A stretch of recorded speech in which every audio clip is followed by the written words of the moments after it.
Live. Hello everybody. Happy Saturday. Welcome back to the Fish Tank. I'm Bad as a Fish 80 and I'm joined, as you can see, by FDM, Betadwarf, Minion Masters Developer. FDM, great to have you here. Hope you're doing well. Thank you. Yeah. Okay, so today we have... Yep, go ahead. As usual, the cats are here as well. Good. That's the real reason we invite you. I know, okay, I know. So today it's GGtoor's Night's Duel number 17. So this is provided by GGtoor, Team Mana Frenzy, and Betadwarf. We're going to have a two-part tournament where we're going to have the Swiss event to start with, where the players play each other, earn points, and then the top 8 from that go into the elimination. So we're going to start off best of 3, and then when we get to the top 8, it's going to be best of 5. There's going to be the conquest rules, where the players can no longer play a master when they win with it. So what are we going to see today? So as always, the current season cards are banned. So that's going to be Taluk and the Idol of Sacrifice. Just very quickly, we won't speak too much about them since they're not going to be here today. But FDM, how do you feel those cards have been received since they were introduced this patch?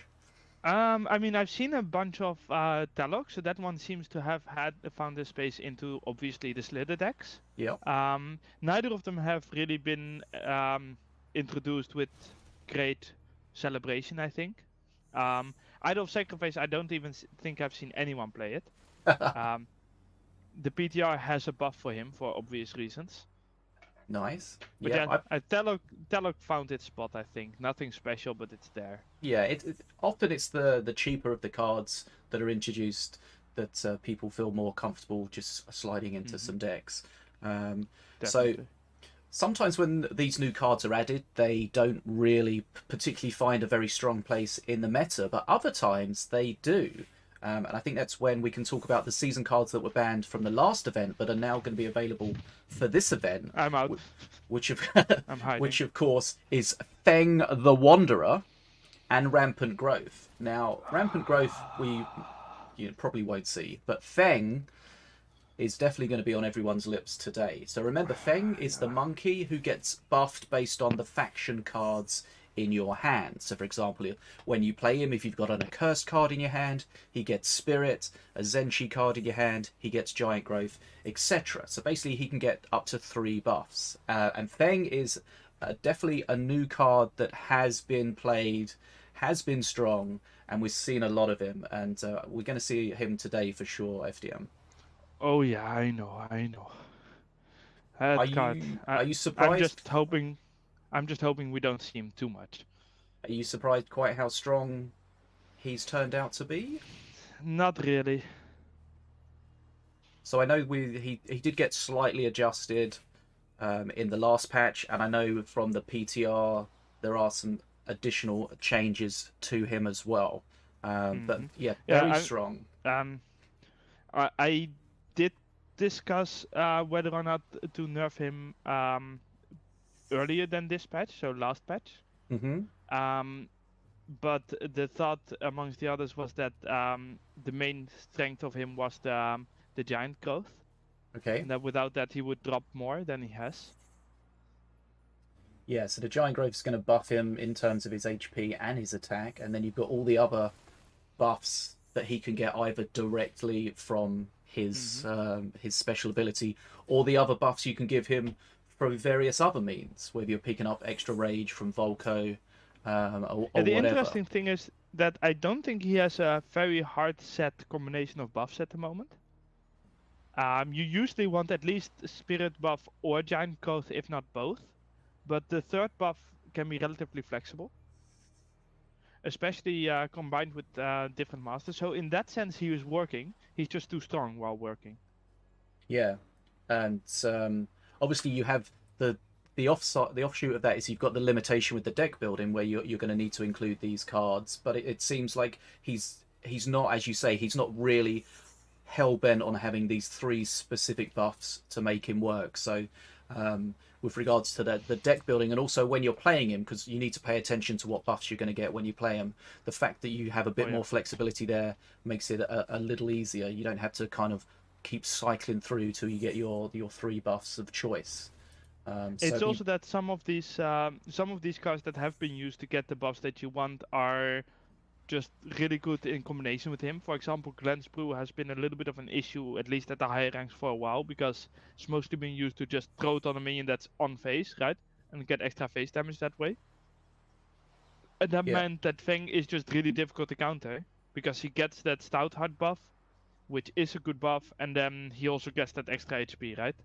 Yep. But luckily Glenn's is also on the PTR with a change. That's something maybe we'll talk about a little bit later. But there is a current PTR, public PTR build. So join the Minion Masters Discord, check out the PTR channels, have a look at the proposed balance changes plus the two new cards for the next patch, and get involved. Try them out, see what you think. This is your chance to help as a community effort to get the balance as good as possible.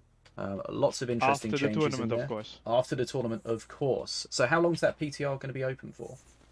At least till like Monday evening. We usually check the survey on the Tuesday after the PTR. Okay. Usually, I mean, sometimes it's a different day, you know, but I don't expect it to be too different this time. Right, so we'll try and get into the gameplay as soon as possible. Let's just double check where we're at and who is here. So the good news is we have a lot of new players. So these tournaments are a great way for people to get involved, even if they're new to the game, new to the tournament scene. The Swiss format at the start means that even if you lose all your games, you're going to get a bunch of gameplay and you're going to get a chance to get some good experience in. So we've got a lot of new players, but of course we've also got a lot of players that we're familiar with, and some older players that if you've been around the tournament scene, if you've been around the Minion Masters community for a while, you'll be familiar with Video Gamer 77. So he's somebody that's, like Duels, has recently come back to Minion Masters and starting to get involved in the streaming and get involved in tournaments. So that's great to see. Now, we have with us today, we have Set, who won the last event, beating Nerzl in the final. He's a 2 times winner. So Set, we'll expect to see him there or thereabouts, FDM.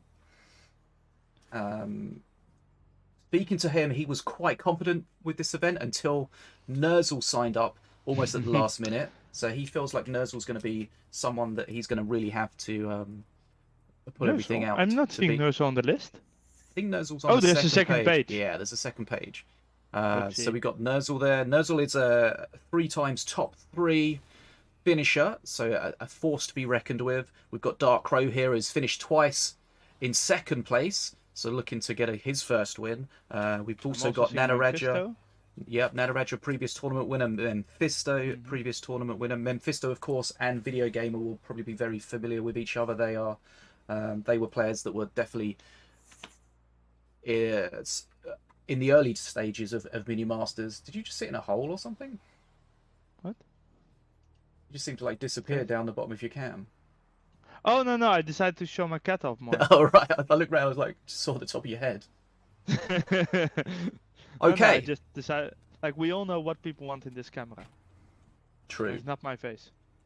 Okay, so just a reminder, we are on a 3-minute delay, 180 seconds, just to keep it as fair as possible for everyone involved.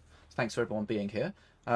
So we're going to get set up and we're going to have a look at the first round. So it looks like we're going to be seeing Ficus against Sentera to start with. FDM, if you could check to see if we've got any bans about that. Let me check it out.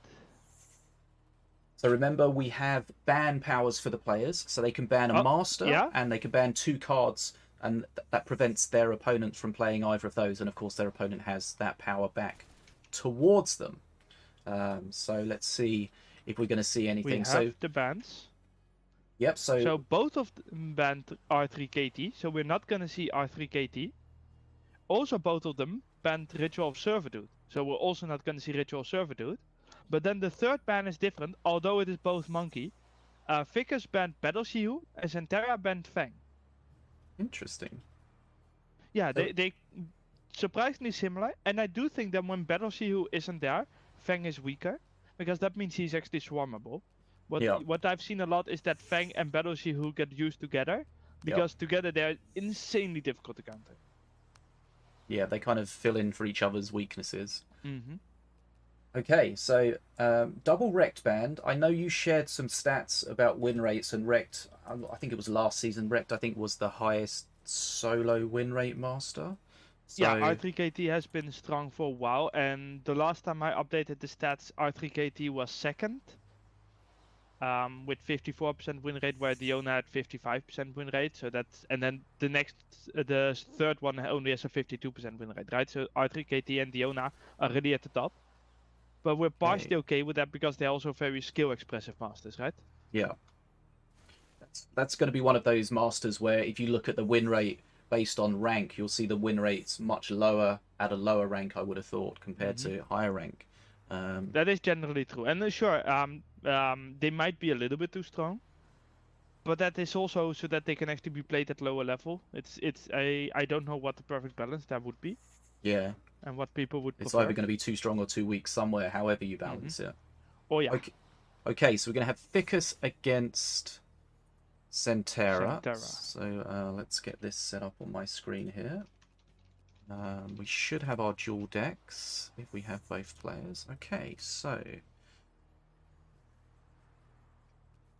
we immediately have our first Fang ban. So we're going to see either Feng being banned, either Feng being played, or Feng being teched against. So whatever happens, Feng is going to be in people's minds for sure. I would definitely expect so, yes. One of the other cards we've seen very strong recently, not a new card, but benefiting from the Berserker Rage change, is the Rabid Prowler. And the Rabid Prowler is, funnily enough, a good counter against Feng. I was going to say, Rabid Prowler, a good counter against Feng, so we may see... I think, actually. I actually don't know if that's true. Well, because I think a normal Fang slaughters a normal Prowler, right? Yeah. I think it's because it fits into a Slither deck, and a Slither deck has a lot of tools that are good against Feng. That's so a we good may point, see that. Because I'm not sure if it's worth playing a Rabbit Prowler against the Feng, because it's a more expensive card that also requires a sacrifice.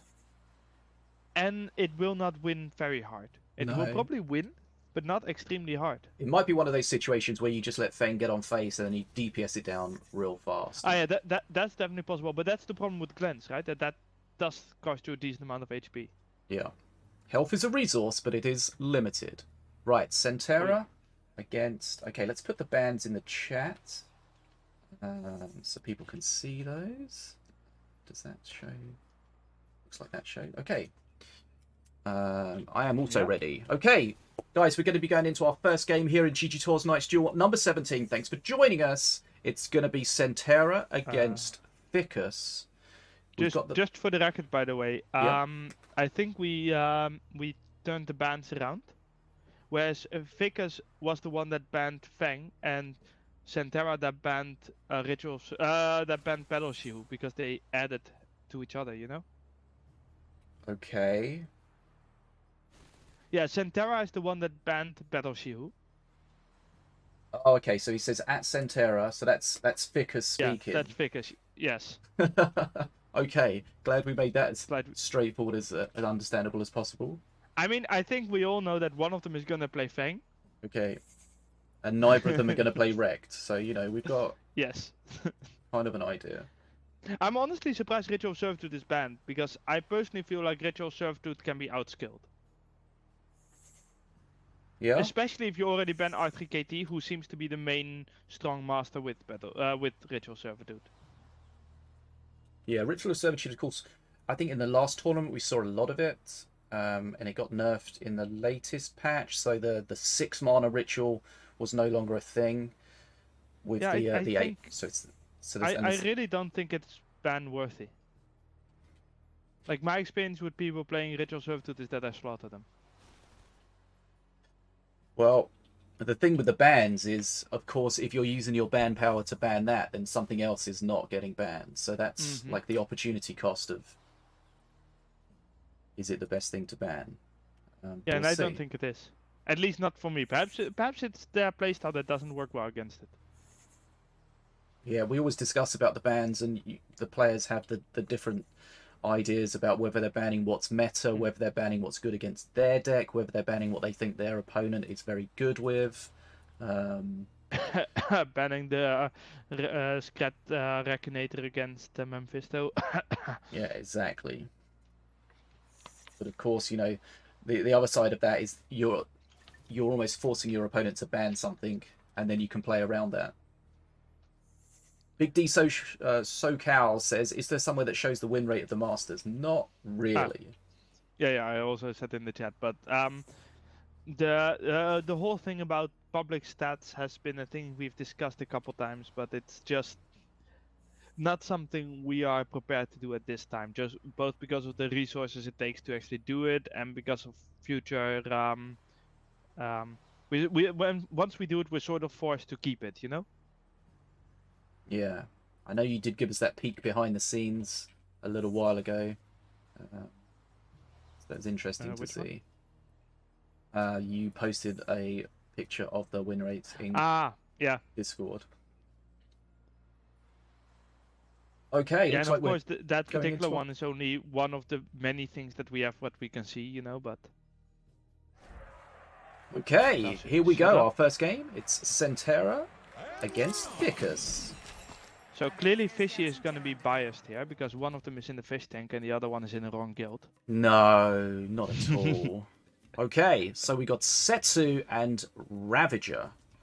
So yeah, the Setsu seems a fairly aggressive Setsu. Which, okay, this surprises me. Like playing Ravenous Swarmers without activating it. I get that it takes the bridges, but is it really the best to do that? I feel like you lose a lot of the power there. Also, doesn't that lose at that play? Yeah. So we've seen some strong Ravager monkey-based decks. And that's exactly what we're going to see here. But does he have anti-air? Not too much at the moment. Not too much at the moment. It's coming. When? Okay, there it is. There. So of course that's... That was a very nice amount of damage for basically 3. Yeah, Ravager's weakness, of course, is that his short range. Let's see how Yahoon can help with this. I am actually surprised that Sentera didn't choose to tank the Fang earlier. But I guess okay, that's where the Ravenous Swarmers are insane. That DPS just melting those monkeys. But look at the XP difference right now. Of course, Ravenous Swarmers do not do a lot against Ravager. Ravager slaughters that. Range units, at the other hand, they get that value. Ooh, looks like he tried to split those. Oh, he's going to get lucky though. That one going at the top. I'll say no, lucky, but let's put that down as skill. He did flood a mana there. And that bottom fight is going to be lost. It is always interesting that ooh, barely. Jesus, that was closer than I thought it would be. So that Tranquil Monkey's healing there, it's really frustrating because as soon as you heal it, you have to... that Arcane Ring was bad. Yeah. It puts you in a position where you have to either commit to kill it, or you have to wait for it to heal. And you can see sometimes when you commit to kill it, you just overcommit anyway. I really don't like this. These Ravenous Swarmers are not doing a lot. Sure, they grab a bridge, but that is not worth it. And against Ravager without a tank, you can't do it. And you need those Ravenous Swarmers against things like the Shen. Because this Shen is just getting value. Like, look at this. That Jolo into the Shen was not the choice. Shen will murder that, of course. The Shock Rock was... The XP difference is fairly big. Yeah. The Shock Rock there was to deny the Shroom Puff on the bridge. Okay, he's going to use Yahoon here, but whilst he's defending so deep that the bridges are staying in Ficus's favour the whole time. And he isn't even winning the fights. And this is with a monkey on face and a monkey on the Yahoon. He's winning all the fights here. Yep. Like, this is basically lost already. The problem is he's going to want his perk 3, Sentera, to really help defend against the Ravager Terror Brooders, but he's not going to have it. And that is not happening. And look how easily those Ravenous Swarmers are counted. And I don't think he even needed to use the Shen. I think using the Shen, the Jing. I think using the Shen at top would have been worth more, because Ravenous Swarmers just get slaughtered by a Ravager. Here we go, perk 3. If Sentera can hold against this, he has a chance, but he's a long way behind on XP. Burning mana as well, that's not going to help. Shen Stormstrike is also so good at not allowing Setsu to reach and load. Yeah, that's very frustrating. The AoE attack, though, is going to help. Good DPS on the Terror Bruters, though. That's where the Ravenous Swarmers really help. Ooh, and that was not a well-charged... Okay, so he's going to survive Sentera, but look at the XP. Yeah. 100 XP to 150. But he will get perk 3 before Ficus gets Mana Frenzy, but can he kill Ficus before Ficus gets Mana Frenzy? That is the real question, right? Yeah, he's on a bit of a timer here. Hasn't really done too And much damage to that is not a good Ficus. jump. That is simply not a good jump. No, I see a lot of people Setsu jumping into things. Yeah, but that's sort of fine if it's something that you can actually fight, but you can't fight a Shen. No. With Setsu. Gen's going to lock These down. fireballs are really messing up. Yeah, I think this is going to be the beginning of the end here. This is just too many monkeys. You have perk 3, but not enough spells either, you know, to actually shotgun. It's just... Okay, so Ficus's Zen Chi based Ravager deck just too strong there. Even interestingly, without a Fang. And without a Battle Shihu. Which actually is surprising to me that neither of them would be in there. Yeah, that's the sort of thing you kind of feel you would find in those decks, but not to be seen there. Okay, so that's game number 1. It just felt like straight from the start, Sentera was just hanging on and just falling behind at every sort of interaction. Basically, after that first Jade Spark Watchers, both the bridges were red for a long time, and Ficus just got like a 20 or 30 XP advantage that only became bigger. Yep. You tend to find that with the Ravager decks after their perk 1 push, they're looking to either do a lot of face damage or get a good XP lead, or, you know, in an ideal situation, both. But the XP there was just put him in a really strong position, and as we spoke about, no perk 3 Setsu to help with that defense really makes it a problem. And also mistakes like playing a YOLO into a Shen or jumping Setsu into a Shen, that's just not gonna help you. Shen is too strong to fight with such units. Yep. Got to trade efficiently. We know this game's all about trading efficiently, and using those units incorrectly can really struggle. But now we get to see if Sentera can get revenge. Interestingly, Sentera now goes for Ravager, and Ficus goes for Apex. Ooh, a Void Altar. Okay, What's Void your Altar. opinion on Void Altar? Well, it's one of those cards that can kind of spiral out of control, or it can leave you in a huge mana hole. But we'll see. And indeed, we see the nether bats, which are just great with the altar, because they can grab those 4 off things. Oh, it's a pity that the Shadow Whelp didn't grab that one, but still, this is nice face damage. So remember, the way the Void Altar works, you can see it's dropping these Void Souls, the purple orbs. Yeah, it's going to pick... Bye-bye. Oh, no! He didn't get that second one. That's frustrating. So there's 3 of them that drop. You've got 1 on your side, 2 on the opponent's side. When you pick them up... still has a chance to pick it? Yeah, when you pick them up, you're going to get an Incubus, a Succubus, or a Shadow Whelp. So we got all of them, right? 1 of each. Yeah, and you can only get 1 of each. 1 of each, yeah. So you will never get 2 a long way down on HP, though. He would like something melee to make... Oh no, I was going to say to make this Succubus jump back, but that's too much melee. That is such a good counter, though. Like, that also just will still easily destroy the statue. Good bridge grab there as well. So I wouldn't say this is opened perfectly for Sentera in any way, shape or form. No, it's really bad, because you are behind in XP and HP after your perk 1 has already been used. I mean, not to be too pessimistic, but good luck getting back in this. You can turn it around, you know, you can suddenly get these huge pushes. It is possible with Void Altar, it is definitely possible, but it's extremely difficult, because your opponent can outvalue you. So even if you outvalue them, right, in place, then you just equalize it, rather than actually get ahead. He's going to get... Oh, he doesn't quite get this one at the bottom. That's frustrating. Needs to get this one before it dies. Okay, got something out of it. He got it. But the thing is... Incubus is going to die. Yeah, he didn't get the value out of it. He had to spend the extra mana to pick it up and basically just waste the crossbow dudes. So it was just inefficient all the way around. Oh, look at that. Look at that massive face damage. That's 8 damage each hit. I mean, you're basically dead if Slitherbound darter gets on your face. So we saw him using the flyby to pick up the void orbs earlier, but he's using it to kill the Jolo each time, so he doesn't have it. Yeah, but even when he did the flyby, it didn't actually work out, remember? Yep. Okay, he gets one there. Gets that one. Nice. The Impetus Blast helped it, but of course, all the mana you're spending to pick it up is making it the whole thing less efficient. So he got... Oh, he got all 3 here. Okay, so that's good, but XP is a whole perk behind. Damage. Yeah, and the face damage. Like, that took him, that cost him 1,000 damage because of the golem. Invisible at the bottom, I think. There's the assassin, sends that into outer space. YOLO got spotted though. Now we can see that as the mana speeds up, he can start getting these out at the same time. Face is so painful. Yeah. Does Ficus have any spells that can hit face? Yeah, he has Daggerfall, right? It's a Daggerfall, yep. So he can cycle through to that. Yeah, I mean, honestly, that's all he has to do. Just cycle 3 more times. Succubus just no needs chance that something to tank for it. Oh! The Succubus gets hit back by the Whirly as it was about to get hit by the Golem, so it survived that. Oh. I think there might be an assassin at the top, yep.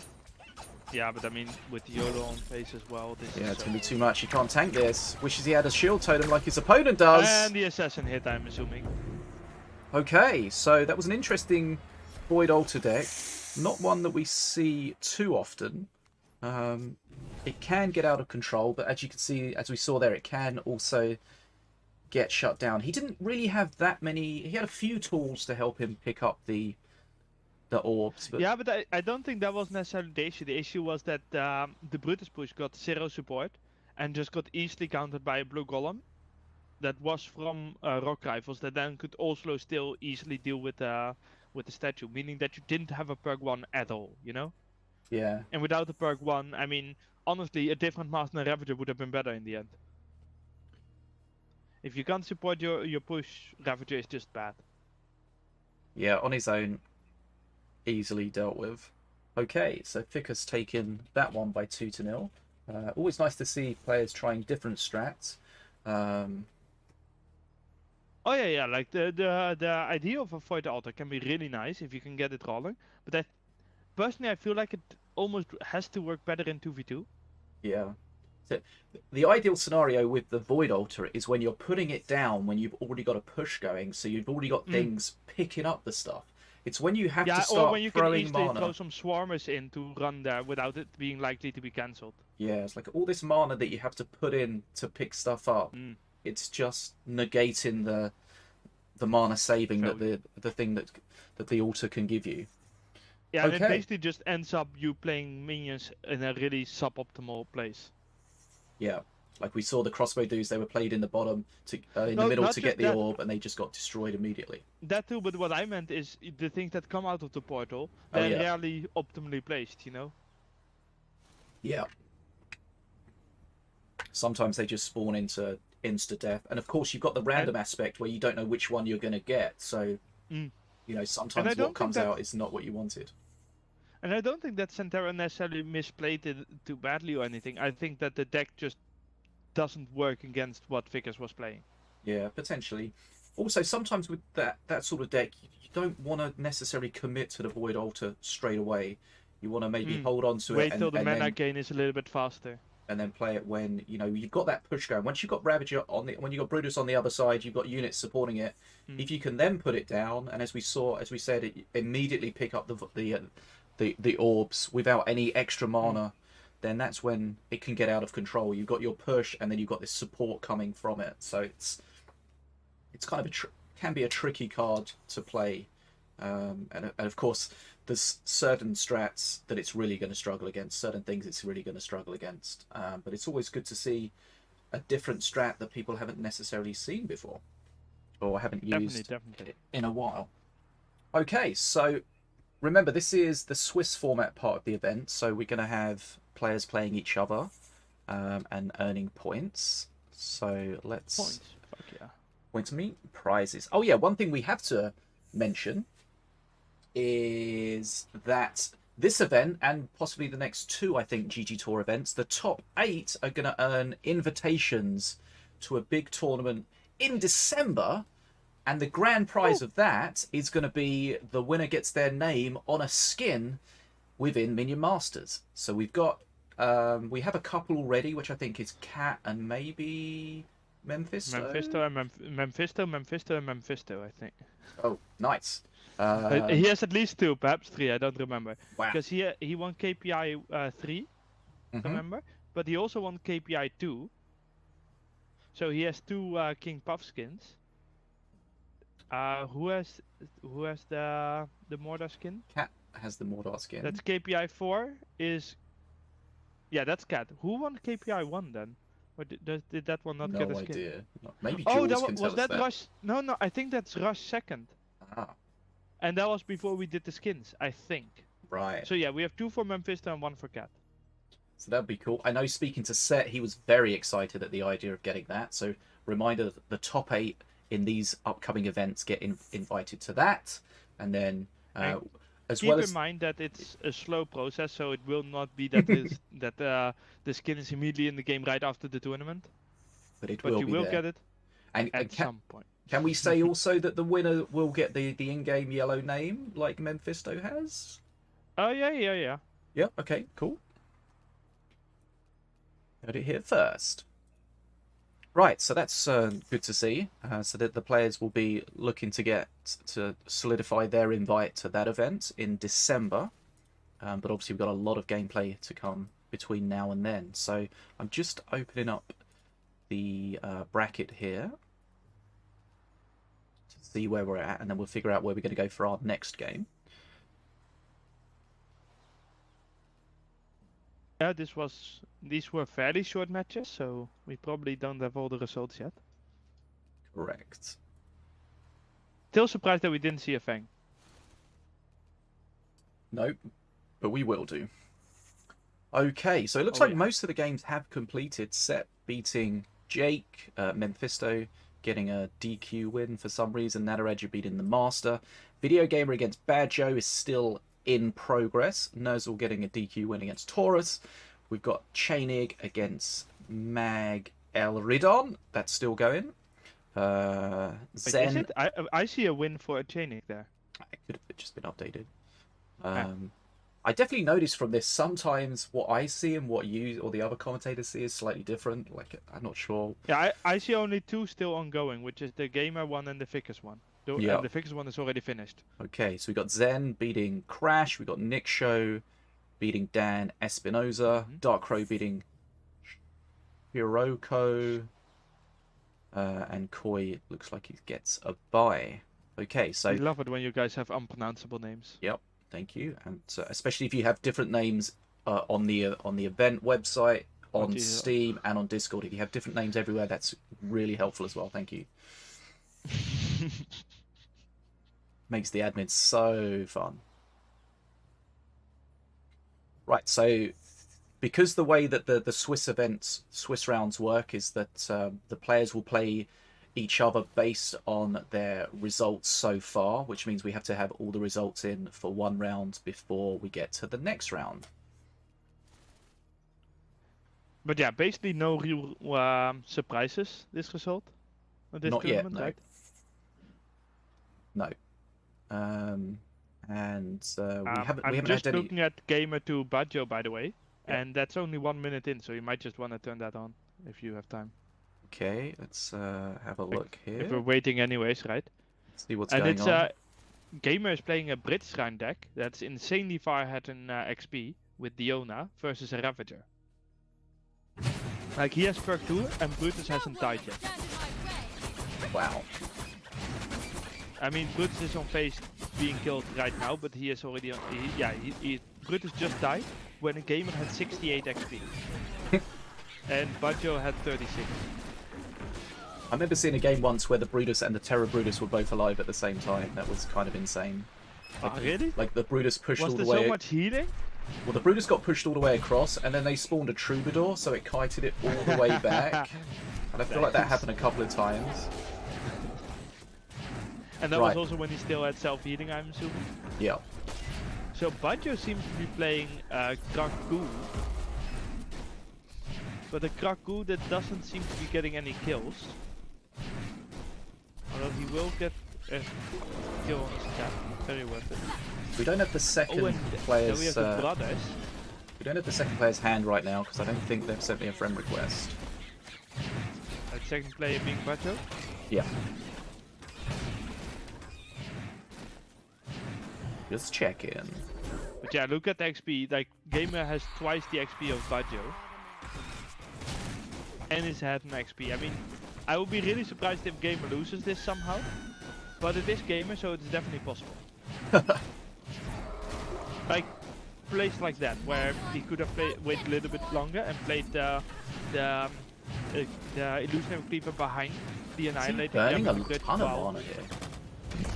Just waiting. I mean, he also has a red golem in his hand, you know, that's how disgustingly ahead he is. He has a backup plan. I think we're about to see the AFK bot for the first time then. I don't think the AFK bot would perform really well on this. Right, so Badjo is low HP, very far behind on XP as well. Insanely low XP. That's going to be a lot of damage on that fireball though, but that's not really what he needs right now. He needs to defend. That taunt trap could be a problem. I mean, could have maybe spawned those stun lancers a little bit further away so that one of them didn't die. Yeah, but I mean, it's one of those things where it doesn't really matter. No. Oh, that is lucky, getting the trap there just in time. Reaches out and grabs the red golem. The red golem is just gonna slaughter everything, you know? Yep, he's got the combustion as well, if he needs to remove anything around that red golem. And he could just play Brit Shrines to just go for mana frenzy, you know? He doesn't need to play risky, he even gets the heal here probably, yeah. He's got traps, he can go on face, there's the trap on face. There you see the trap outranging Ravager. Ravager's there. So, example there of knowing the Master's limitations and playing around them. So we're not fully sure what the overall score is there. I'm gonna assume 2-1 or 2-0. We'll find out. I'm gonna assume that was the final game, honestly. Now, either that or they took a very long time to get into the matches. Talking about the Rich Shrine, I think that's another card that's got a proposed change in the PTR. Yeah. Basically, the bridge, the bounty sniper changed, but instead of a shield, it gives some XP if you're behind. Nice. So again, check out the changes in the PTR. See what you think. Mm-hmm.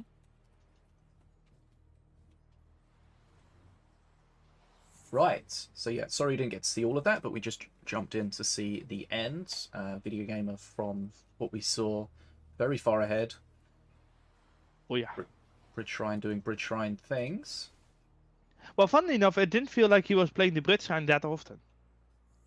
I think it's just a Diona against a deck that didn't have good bridge cap in the first place.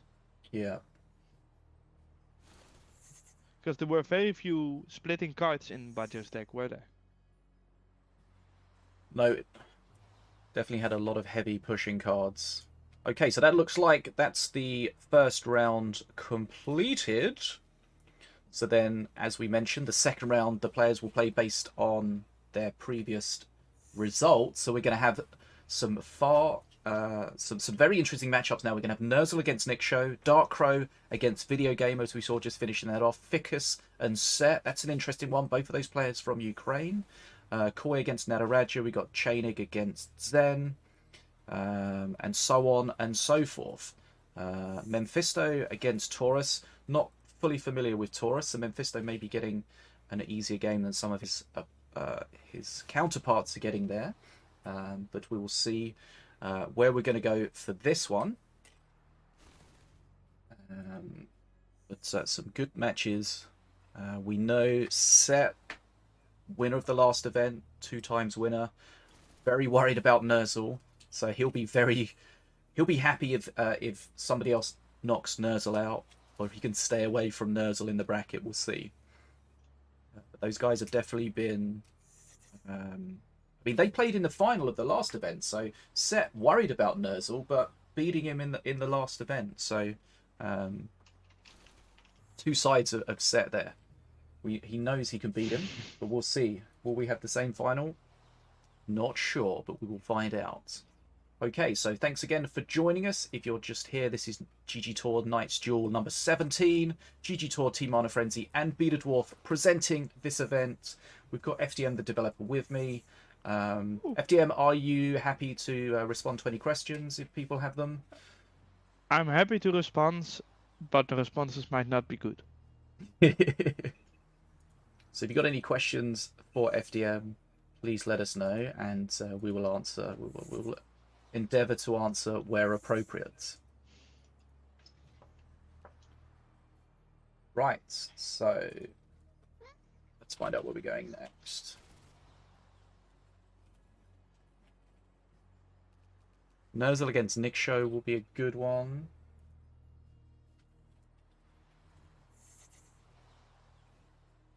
DarkCrow against Video Gamer will be a good one. There's a bunch of matches here that will be a good one. Captain Squeaky says, I don't trust this dev. That bookshelf is way too organised. Oh, then you haven't seen the other one. That one is a mess. This one is nice.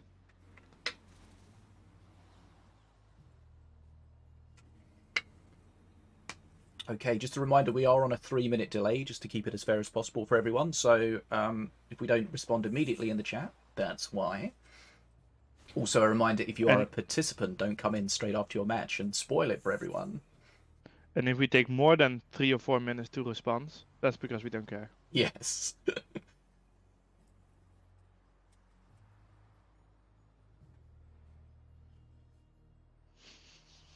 Okay, so DarkCrow against Video Gamer is going to be next. If you can have a look to see if we've got any ban information, that'll be awesome.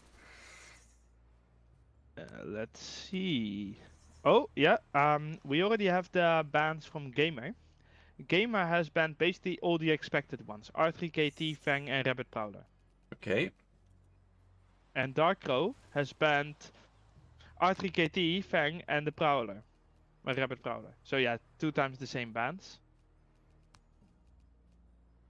And all the expected ones. Nice. Okay. If you could put those in the chat, that'll be great. Just make sure everyone can see exactly what's going on. I mean, sure. I mean, if people are incapable of understanding R3KT, Fang, and the Rabbit Prowler. Some, you know, yeah, people may have missed it. Oh, really, Butt? Fang the Butt-der? That was the internal name. Right, so DarkCrow against Video Gamer. Let's make sure we got this set up here. Diva, can you believe this? Would you like some fish, Diva? Okay, like so fish? Confirmation video fishy that you can eat. Video Gamer won that last one 2-0. Right, DarkCrow. Damn, that first game must have been slow. Well, long, I guess, would be the right way to say that. Okay, so Video Gamer versus DarkCrow. So, as we mentioned, Video Gamer recently back to the game. Great to see him. DarkCrow 2 times runner-up in these events. So so they both banned Wrecked, Fang, and Rabbit. I mean, not to be mean, but I think DarkCrow is gonna have an easy game. I think Gamer, not that the Gamer is necessarily bad, but he's never been the absolute top, you know. And he's been gone for a while. So I'm assuming that DarkCrow will win this. Well, yeah. So Memfisto came back to the game for a while, and I think Memfisto didn't perform quite to his level in the first few events after he came back, but then he really started getting into it. So yeah, maybe there's a bit of a learning time just to get fully caught up onto all the new cards, the new meta, the new balances, and stuff like that. That's okay. What I would assume. So yes. Okay, Captain Squeaky. None of my cats is called Snowball. Diva is the one that is on camera right now. She's chunky. She has like 29 nails, and she's a full breed Maine Coon, and she's the aunt of the cat up there, who is called Saga, who has a lot of nails that I've not been able to count. And she likes destroying anything she can. That was my update on the cats. Nice. Okay, so Video Gamer 77, DarkCrow, round 2, best of 3. We've got the bans. We'll let them know we're ready. I'm pretty sure I'm ready. Video Gamer's ready here. DarkCrow's already there. Okay.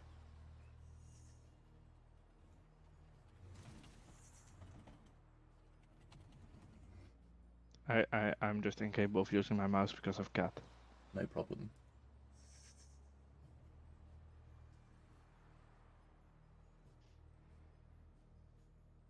Okay, so as soon as the players are ready, we'll dive in there. Yeah, it'd be interesting to see how Video Gamer performs against a top current player. We'll see Oh, definitely. how he's finding it coming back to the game. And I mean, if he performs bad, at least we can make fun of Video Gamer. No. Which is always a plus.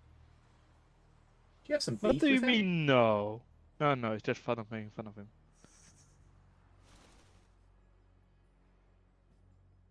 Gamer can handle it.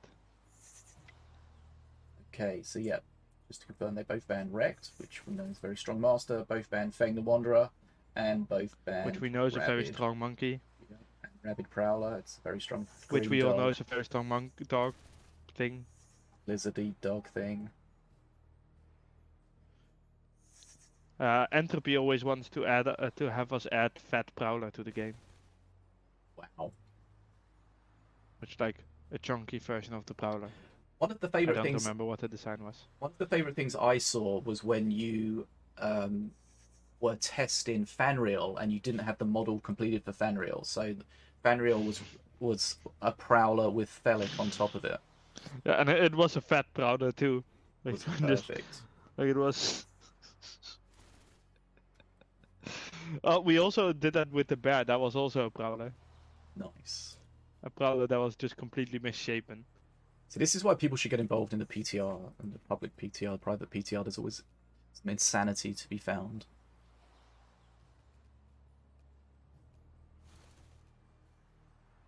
Okay. Oh, one thing I didn't see in the PTR notes was anything to do with Avea. How are you feeling about Avea right now? I mean, I really haven't seen her do anything. I just happen to have a picture of Thelic on top of the Prowler. Oh, nice, show it. Yeah, I mean, I just haven't really seen Avea be that impressive lately, to be honest. I don't know if I've missed something or if my style just works against it or what it is, but not seen it be played much or anything. Still feels strong. Okay, so there we have. This is the, to repeat what we just said, this is how Fanreal, the big horse, Fanreal Stormcharger was presented in the PTR before the Fanreal model was completed. Prowler with Bellic on top of it with a spear. Fairly awesome. Damn it. Now I just looked at the stream to see it, and all I see is your face and Diva. You'll see it soon. In 3 minutes. 3 minutes is a long time, okay. But not as long as Gamer and DarkCrow are taking to make their attacks. Right. Looks like DarkCrow's in deck building. We've got Video Gamer ready to go. I'm an impatient man. So the players have got to be under the impression that the bans that we saw are fairly expected bans. They should be ready to play around them or have alternative strats. I would definitely expect all 3 of these bans to be fairly regular. They may have decks that involve these masters and cards ready to go if they don't get banned, but then the alternatives ready to go. And sometimes that's what that's where some of the newer players struggle, when they have maybe 1 or 2 decks that they like to play, and then something they get gets banned out. Yes. But the restrictions are fairly minimized in the early stage of the tournament, so you can still play a master if you've won with it. There's no restrictions with regards to that until we get the top 8. So that kind of makes it accessible for newer players that don't have a ton of masters to choose from. But it does make it more interesting as we get deep into it. Yeah, personally, I always like it when people have to really swap out. Like, I would love to see a tournament where it's like you have to play with 2 decks, but any card played in deck 1 cannot be in deck 2. Stuff like that. To really just flip around what we get to see more. Yeah, it's always interesting because we get that situation like we saw with Memfisto, where he just played the same deck with a different master over and over again. Yeah. And then sometimes we just see complete strat changes from deck to deck. Interesting to see. Quality on your thing is really shit, by the way. It's not me, it's your camera. But, well, it's not the camera, because on my screen, the one that I see is just perfect. So it's probably my my internet that's just. Yeah. It comes and a little goes. bit. It looks like it's all right now.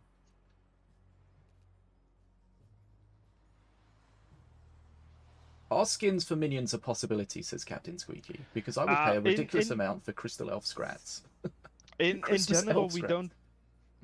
In general, we don't really like the idea of that for two reasons. One is it takes a lot of art resources that we don't really have, and the second is it has too big of a risk of causing confusion, because we already sort of use minion skins to show different versions, right? Like the Blast Mancer and the Spirit Mancer is basically just a recolor of the Mancer. Mm-hmm. And similarly, Bounty Sniper and a Sniper are fairly similar. Like, sure, it carries a small bridge shrine on the back, but that's easily overlooked, you know. So when we do minion skins, those kind of things might be a lot harder to communicate. And of course, we could cancel that out with a setting where you always go for the base one if you don't like it, you know. But then it's a lot of art resources that we just don't have as well. Mm.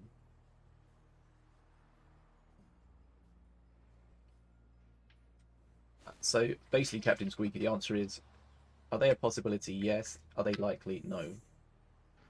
Yeah, same for spells, by the way, because we've had the suggestion before of changing Wheel of Doom to a giant bowling ball and stuff like that, which sounds really fun, you know. Like I like it, but it's also a decent amount of work and causes confusion. Yeah. Because why is the bowling ball not the meteor, right? For example, why is it the Wheel of Doom?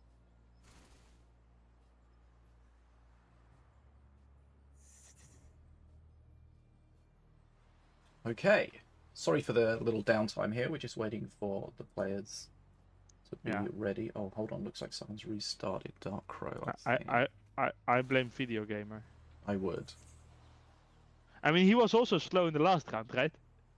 Potentially, yeah. It could have been a fast match, but just it took them ages to get started. Yeah, that's what I'm thinking. Because that second match didn't last that long. But we are finally in with Setsu versus Florian. Ooh, I see a black hole and a sunburn. Oh, and a Veya, just what you talked about. Okay, so Veya straight away gets one activation. Show me how strong it is. I mean, that's always what you expect, right? Like, if you play a Veya without getting activation on your side, you're kind of playing her off.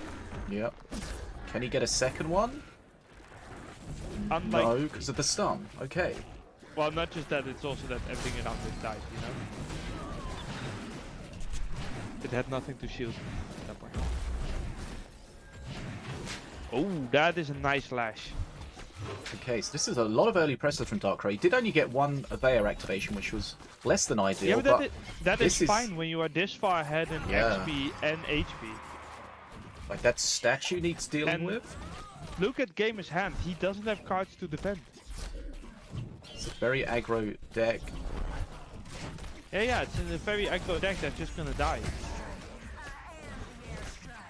Like, look at that, 1,000 damage to this. Yeah, that statue's still going, and of course, even when this is defended, there's a next push coming, and the XP is hugely in DarkCrow's favor right now.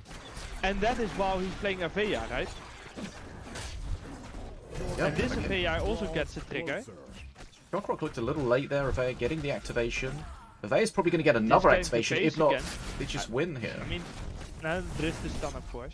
Okay, looks like that's going to shut that down. I mean, like this, he also has Daggerfall DarkCrow, so he has already won.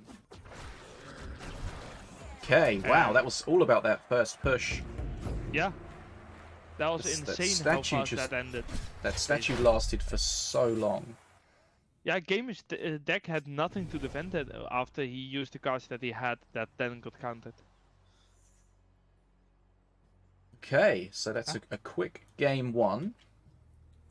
But let's see if Video Gamer can fight back. So, I mean, to be fair, this is what was expected, right? That DarkCrow would be the stronger player of the two. Yeah, so that was an Aveya deck, but Aveya was fairly irrelevant in that situation. Maybe some Fairly. shields helping. Yeah, but I mean, at that point, eh. Oh, did we miss a question? Cash says, I assume my question fell into the "we do not care" category. No, not necessarily. When will you... when will you free my beloved Lancers? So I think he's talking about the stun Lancers. Remember, they got changed to they spawn Well, I horizontally just saw them now. being played, so they're already free.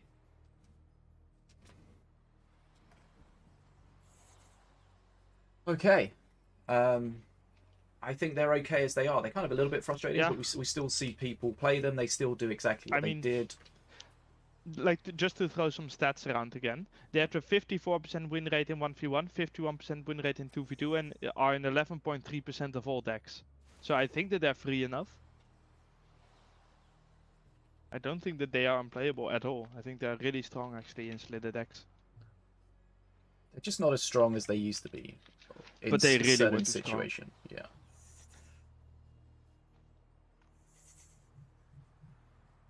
And if you play them correctly, if the situation allows, you can still split them. It's not easy to do. But it is fairly difficult. It's difficult to do, and it's something that really relies on having opponent units in a very specific position. It's extremely situational.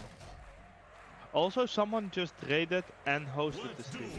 Nice. EBJ Specials, welcome. Thanks so much for the raid. So, APAP versus APAP. Now, do you think that this is going to be a match where the differences between the perks is going to be important, or do you think that, you know, DarkCrow is just going to win again? I think looking at the decks, they're very different. We've got Video Game with the red golem again. Obviously, that's something that he likes. So we'll see how the perks change the way that that's going to play. But it's not a case they're both playing very similar decks, and the only difference is going to be the perks. There is definitely the case that a Haunting Hunger or a Ghost can be a big thing, but Video Game does have some Sunburn, which will counter a Ghost or a Haunting Hunger. Okay, so that's... Elite Swarmer is the first one for Gamer. Yep. Video Gamer gets a free Elite Swarmer. DarkCrow got the Illusionary Cleaver. Both can be really strong. I think both are good picks. So the first one isn't really a big alteration to the match. Okay, that's nicely done. Well played. So remember, if I'm correct, because Sunburn's had a lot of changes, Sunburn no longer damages friendly units. Indeed, it only gives rage to friendly units. It's a little bit more usable on smaller units. But that's also why it's more expensive now. It's 4 mana rather than the 3 it used to be. Yep. So as we mentioned, we've got Red Golem in Video Gamer's deck. So of course, once he gets below 1500 HP, then that Red Golem would be activated. So that's why you'll potentially see him not moving mountains to protect all of his face damage. Although he should be a little bit careful. It doesn't. Yeah, there's no benefit to getting any further down. Does have the heal buff, of course. It's not a scaled buff to the Red Golem. It doesn't get bigger. I'm more worried about that he's also behind in XP. Yep. And okay. Getting that perk 3 early can be a big change. Yeah, for sure. Let's see. But does DarkCrow have good cards to counter the Red Golem? He does have a Shen, but of course Shen doesn't stun lock a Golem like it does a Colossus, so it won't win that fight without support. If Gamer uses Sunburn, he can actually just Snake Druid. That's a good one. Yeah. Why not kill the Snake? Okay, I mean the Red Golem was dead anyway, so I don't know why. I like ooh. We know Slither has a lot of good control cards, and the Snake Druid's really great for shutting down those big units. Oh yeah, and Gamer doesn't have a lot of things to actually support the Red Golem.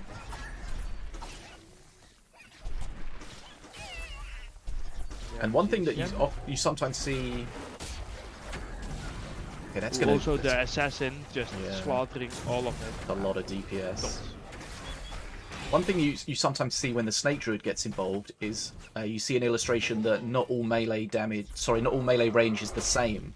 So you can have something that's locked down but can't hit something else, but something else can hit it. That's always interesting to see. We know, like, for example... A good example of that are stun lances. Yep. And of course Shen, of course, has a huge range. Okay, so XP is well in DarkCrow's favour. He does reach perk 3. He gets a bounty sniper as his perk 3. Oh, that is a good one.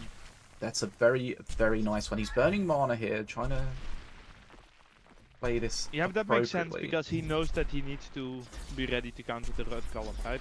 Yeah. Like that's an assassin there as well. So using the shield totem there as a wall. Basically just trying to get the red golem to hit anything apart from the Shen. The red column does nothing. Yeah. Let's see what the perk 3 of gamer is. That can still turn the game around. More than assassins? That's what they're called? They're not bad, but they're also not great, right? No, the Lash of Armoon, of course, has the slithers attached to it. Does resurrect and do nothing. A strong XP lead for DarkCrow. Remember, he's already 1-0 up here. And one that's likely to keep being ahead just because of the bounty sniper alone already. Yep. The bat's helping. Yeah, not too much to deal with them. Suicide soon or something. But if we think about the tools that DarkCrow has to deal with the Red Golem, he's got the Shen, he's got the Stun Lancers, he's got the Jolo, he's got the Snake Druid, he's got so many ways of dealing with it. And, you know, we spoke earlier about how the Slither faction has a lot of good cards to deal with things like Feng, also can deal with things like the Red Golem. Oh yeah, like the Red Golem, game honestly got counted on deck alone already. The Red Golem is useless. It never gets its value. Did he just miss? That golem. Did he just miss killing that sniper with the sunburn? It kind of looked like it. Quite possible, but it's not gonna lose him the game, is it? No. Like 150 versus 180 XP. I mean, that's just about to get mana fantasy for DarkCrow. It's... So it looks like perk 3 for Video Gamer was the War Dancers. Yeah. Which I said earlier, is like it's not that they're bad, but they're just also not okay. But this is a real frustrating situation where your deck's built around the Red Golem, your opponent has all the counters to it. Like, what do you do? Do you not play it? And then you I mean, that's one of the problems of having a deck that kind of only has one win condition, right? Yeah. I mean, you could argue it has 2 win conditions. The other win condition being mana fancy, but he's also losing that one. Okay. So we... yeah. So it seems like Video Gamers... well played by DarkCrow. Yeah. DarkCrow did play well, but he did have all of the tools to deal with it. Yeah, he used the tools correctly, and then like I don't think Gamer played badly. I think it was just sort of hopeless. Yeah, I know some people get frustrated with that sometimes these games can be decided on just the decks, but of course that's the offshoot. Is if you do play these decks that have those counter abilities, then you can run into it sometimes. Okay, so DarkCrow taking the second game there. So that's 2 games to 0 to DarkCrow. Also, let's be honest, this was a lot of counters, Jesus. A lot of counters, yeah. If you were going to look...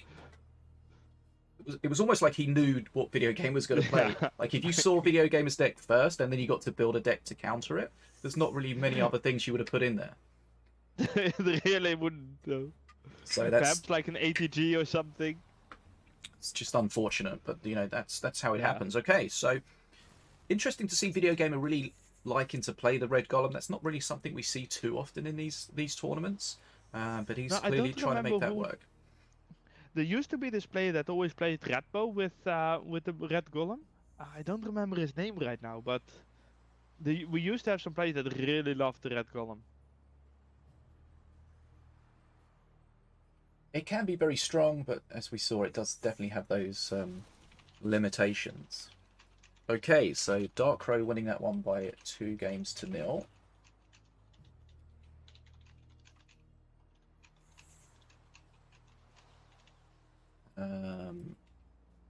So let's have a look at our progress.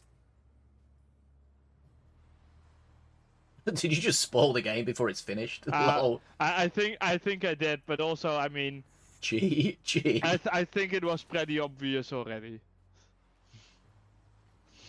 Okay, so it looks like Nerzl and Niksho are still going. Let's have a look. Can you just open that game up and see if that's something that's just started, please? Which game? Nerzl against Niksho. Then you need to give me a moment so that I can get the thing. Ficus beating Set. Hello? Ooh. 2 games to 0? Damn, Set getting wrecked. Interesting. Unexpected. Set reigning champion, 2 times champion. Getting beaten by Ficus 2-0. Let's see if we can find out any information about it. Okay, I'm going into the match now. Got Nataraja beating Koi, Tjaenig beating Zen, Sentera beating the Master. Okay, so Nerzl versus Nixo, right? Mm-hmm. There are 6 minutes into the game. Mm-hmm. Nerzl has Mana Frenzy, and Nixo is on 160 XP. Mm-hmm. So I'm gonna assume that Nerzl is gonna win. There was a big push from Nixo with multiple blue golems, but now from Nixo against Nerzl, right? And Nerzl now is pushing with multiple ATGs and Mana Frenzy. So yeah, this game is completely over. Okay. GG. It was a King Puff versus Morda, by the way. And King Puff won. Not too surprising, honestly. I think King Puff is just kind of counters Morda, because you can just throw some units on the bridge, swap the big unit over, get a bunch of damage dealing units on it, and, well, rip the big unit. And again, King Puff proposed changes in the PTR. I looked at them briefly, didn't fully understand it, but interesting to check those out.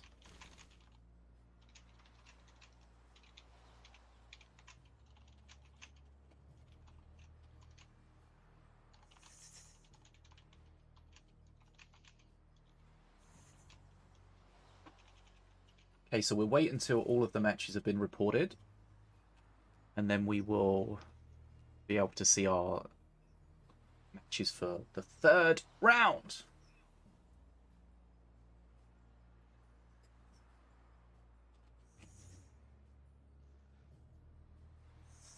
Okay, so Nerzl against Nixo, that was over. We just have a couple of the other matches needing to be reported, and then we're good to go. Okay.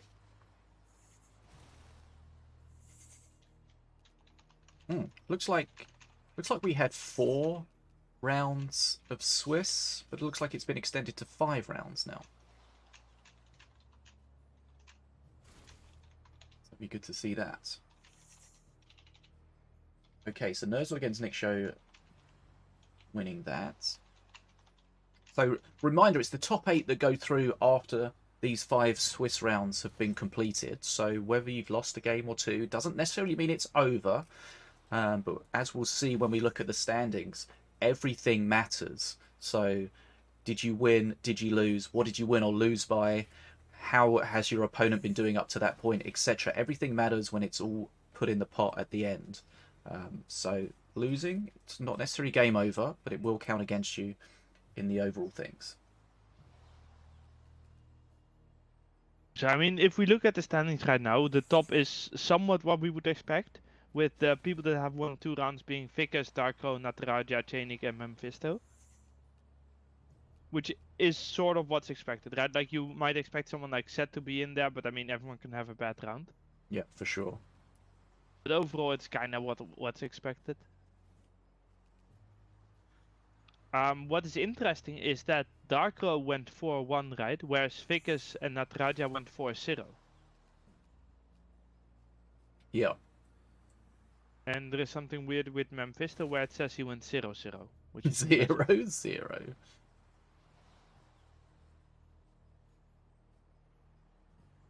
Memfisto doesn't even need to play to win. Oh, it looks like Memfisto got 2 DQ wins. Really? So he actually went 0-0? It looks like it. So will that potentially count against him then? Yeah, because that means right? he has less wins. So if he has equal points with someone else, he'll be lower. Unless the others have lost, perhaps? I don't know. Right, so it looks like we've got our pairings We have the pairings, yeah. for round Ooh, DarkCrow versus Nataraja is an interesting one. So Ficus, Tjaenig, DarkCrow, Nataraja. Yep. Nerzl, Memfisto, Nixo, Koi, Sentera against Jake, Zen against Magel. We've got Badjo against Set. So Sirocco against Video Gamer, Crash against the Master, and Dan Espinoza getting a bye. So it'll be interesting we've seen Set struggle a little bit, especially in the last round. So it looks like he's maybe getting an easier game in this round. So we'll see how that works. Yeah, I think that the first three in the list are the most interesting one, right? Ficus versus Tjaenig, who are both on 2-0. DarkCrow versus Nataraja, who are both on 2-0. And Nerzl versus Memfisto. I think Nerzl lost the round, didn't he? But we know that Nerzl is really good, you know? Oh, wait, what? Wait a moment. Oh no, he got a DQ win the first round, so he's also on 2-0, Nerzl. Okay. So, so I'm just talking nonsense. Yay. It looks like we're gonna watch Set versus Badjo. It'd be an interesting one. I'm not sure if I have Badjo as, so let's set that up. That'll be interesting to see Set reigning champion against somebody that we're not quite so familiar with. Let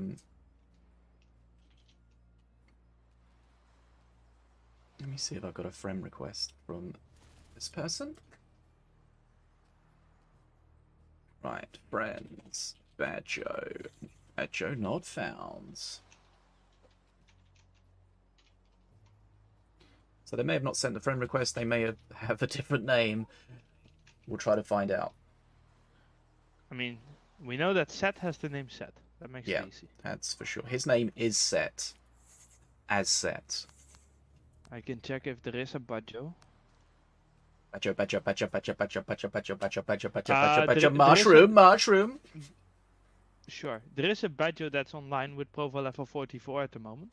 Okay. So that I'm assuming that that's that one. So that would mean he has the name Badjo. Okay. I'll check his match history to see if it is actually him. Looks like the admin's going to I mean, he has played against Gamer, but he also played against what? Did he go into the ladder? How do I get this hack where I can watch people without being friends with them? You're a developer?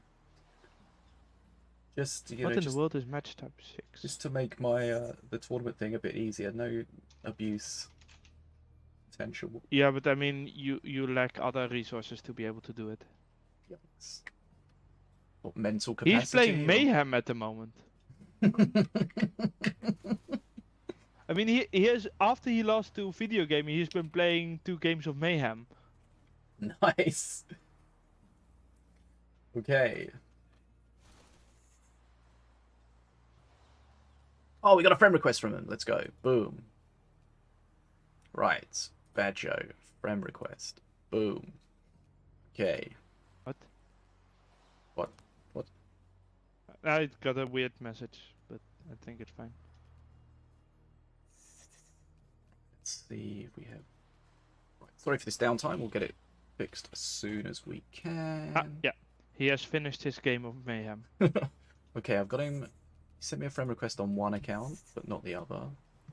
So let's just switch these players around. Put Set on the second. And... Okay, do we have any bans for these guys yet? Probably, unless he was too busy playing Mayhem. Then get an update on his... let's see. Set. I don't see Set in the list. Or does Set have a different name on Discord? No, I'm pretty sure it's the same. So... Well, then I don't see bans yet. Here's a question. How come we have the same Mayhem back-to-back? We do? Yeah. We had Helpful Imps and then Helpful Imps again. That will be a bug.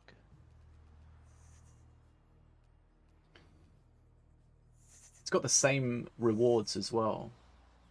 That's probably because it was not set up properly. But hey. Mayhem. Next patch. Oh.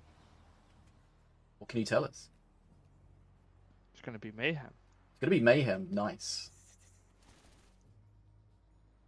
So potential Mayhem changes in the next patch. You heard it here first. Also, the patch is gonna be later. Okay. Has the date been set yet?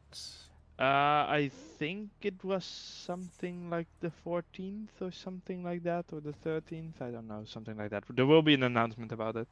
Remember that message I sent that said, had the schedule for the next patch been decided yet, that you ignored? I mean, probably because I don't fucking know. Ask Entropy. He's the one that deals with the marketing shit more than I do. I just Okay. try to make the game not crash, okay? Is there a reason why the patch would be delayed? Just development reasons? Yes, Or marketing reasons. marketing reasons. Okay, nice. Okay, so you heard it here. Next patch is going to be a little later than normal. It's normally the first Thursday of the month, maybe a little bit later. And there's going to be something with regards to Mayhem in it. Now, I think Mayhem is the least played mode. Is that fair to say? Oh yeah. So hopefully some By changes. far. So hopefully some changes to that will encourage more people to play it, and then that will, you know, especially the 2v2 Mayhem, people will have some very, very long queues in that. Yeah. We made the Mayhems a little bit more Mayhemy. Nice. And hopefully people enjoy it. Good. I'm So still not seeing bans, by the way. Okay. It was Fang. It was not Fang. It was Set versus Badjo, right? Yep, correct. Is Badjo even in the Discord? Yep. Really? I'm not seeing a Badjo on the list. I see him as in the Discord. Oh, but he doesn't have the Minion Masters role then? No idea. Oh, mate, someone did ask about roles in the chat. I don't know exactly sure what's happening. Don't worry, everything is organized to perfection. Okay. Just joking, it's actually well organized, but sometimes people fall through the cracks. Okay, looks like Badjo doesn't have the MM roles in the GGtoor Discord. Okay.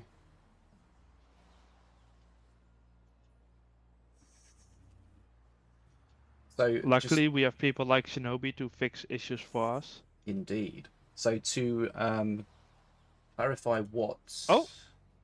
Sorry, sorry to interrupt, but we just got bans. At least one set of bans. Half a ban? Well, no. It's one ban.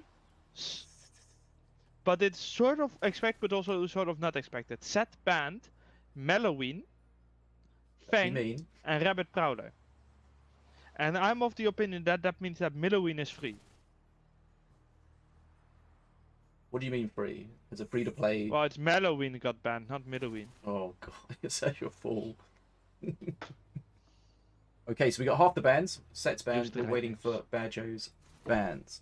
So whilst we're waiting that, just to remind you, we were talking about Mayhem. So if you're not familiar with the Mayhem, remember if you go to the game and then you've got the different modes at the bottom here: battle, team battle, adventures, draft, challenges, and the last one is Mayhem.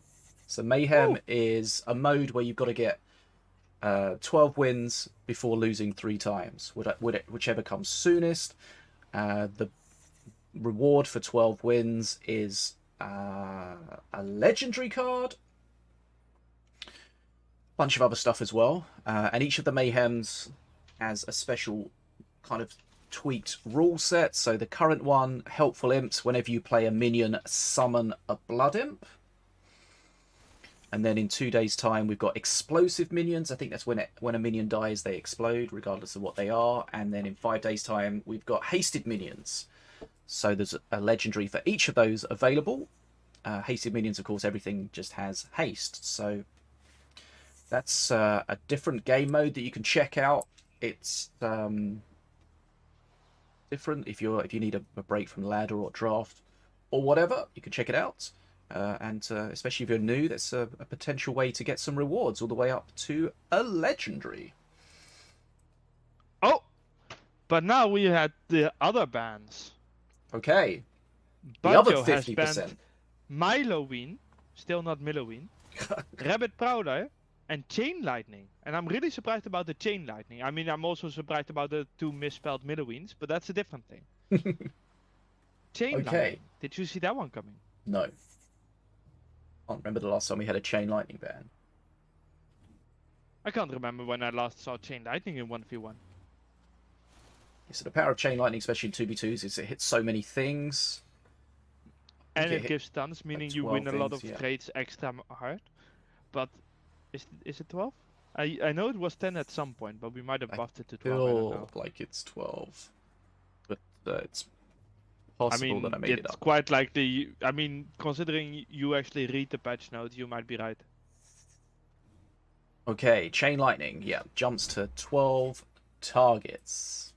So in solos, you're unlikely to get that many, really, unless they're just all scrats. But of course, Chain Lightning, you can't easily replace it, but Chain Lightning's, it doesn't feel like a card that people would really play anyway. Yeah, So I would prefer a Fireball or a Daggerfall over a Chain Lightning. We'll see. It might be a case of a newer player not really being fully up on how best to use the bands. You know, that's part of the learning process. That's 100% possible. And I mean, the Rabbit Prowler is definitely understandable, and the Midoween is also understandable. Midoween is a master that can be really strong in the right hands. Yep. I already forgot. What Set Band Fang? Right? Yep. I know Set has a strong Milo Dragon's Nest. I mean, I'm kind of scared of a Fang in front of Arcane Golem. That would be scary. Okay, so yeah, Set banning Milloween, Fang, Rabid Prowler, and Badjo banning Milloween, Rabid Prowler, and Chain Lightning. I mean, it was Melloween and Midoween. Hold on, someone's restarted. Let's fix that. Set Badjo. Hopefully they've finished their Mayhem run. Okay. Right, sorry for the delay. We are ready. Okay, we are ready. Now I'm actually gonna check if they played another Mayhem. Better not have. No, okay, thank God. They did lose the last Mayhem round. Okay, thank you, Tangelizer. Is the ban channel public? Let's say.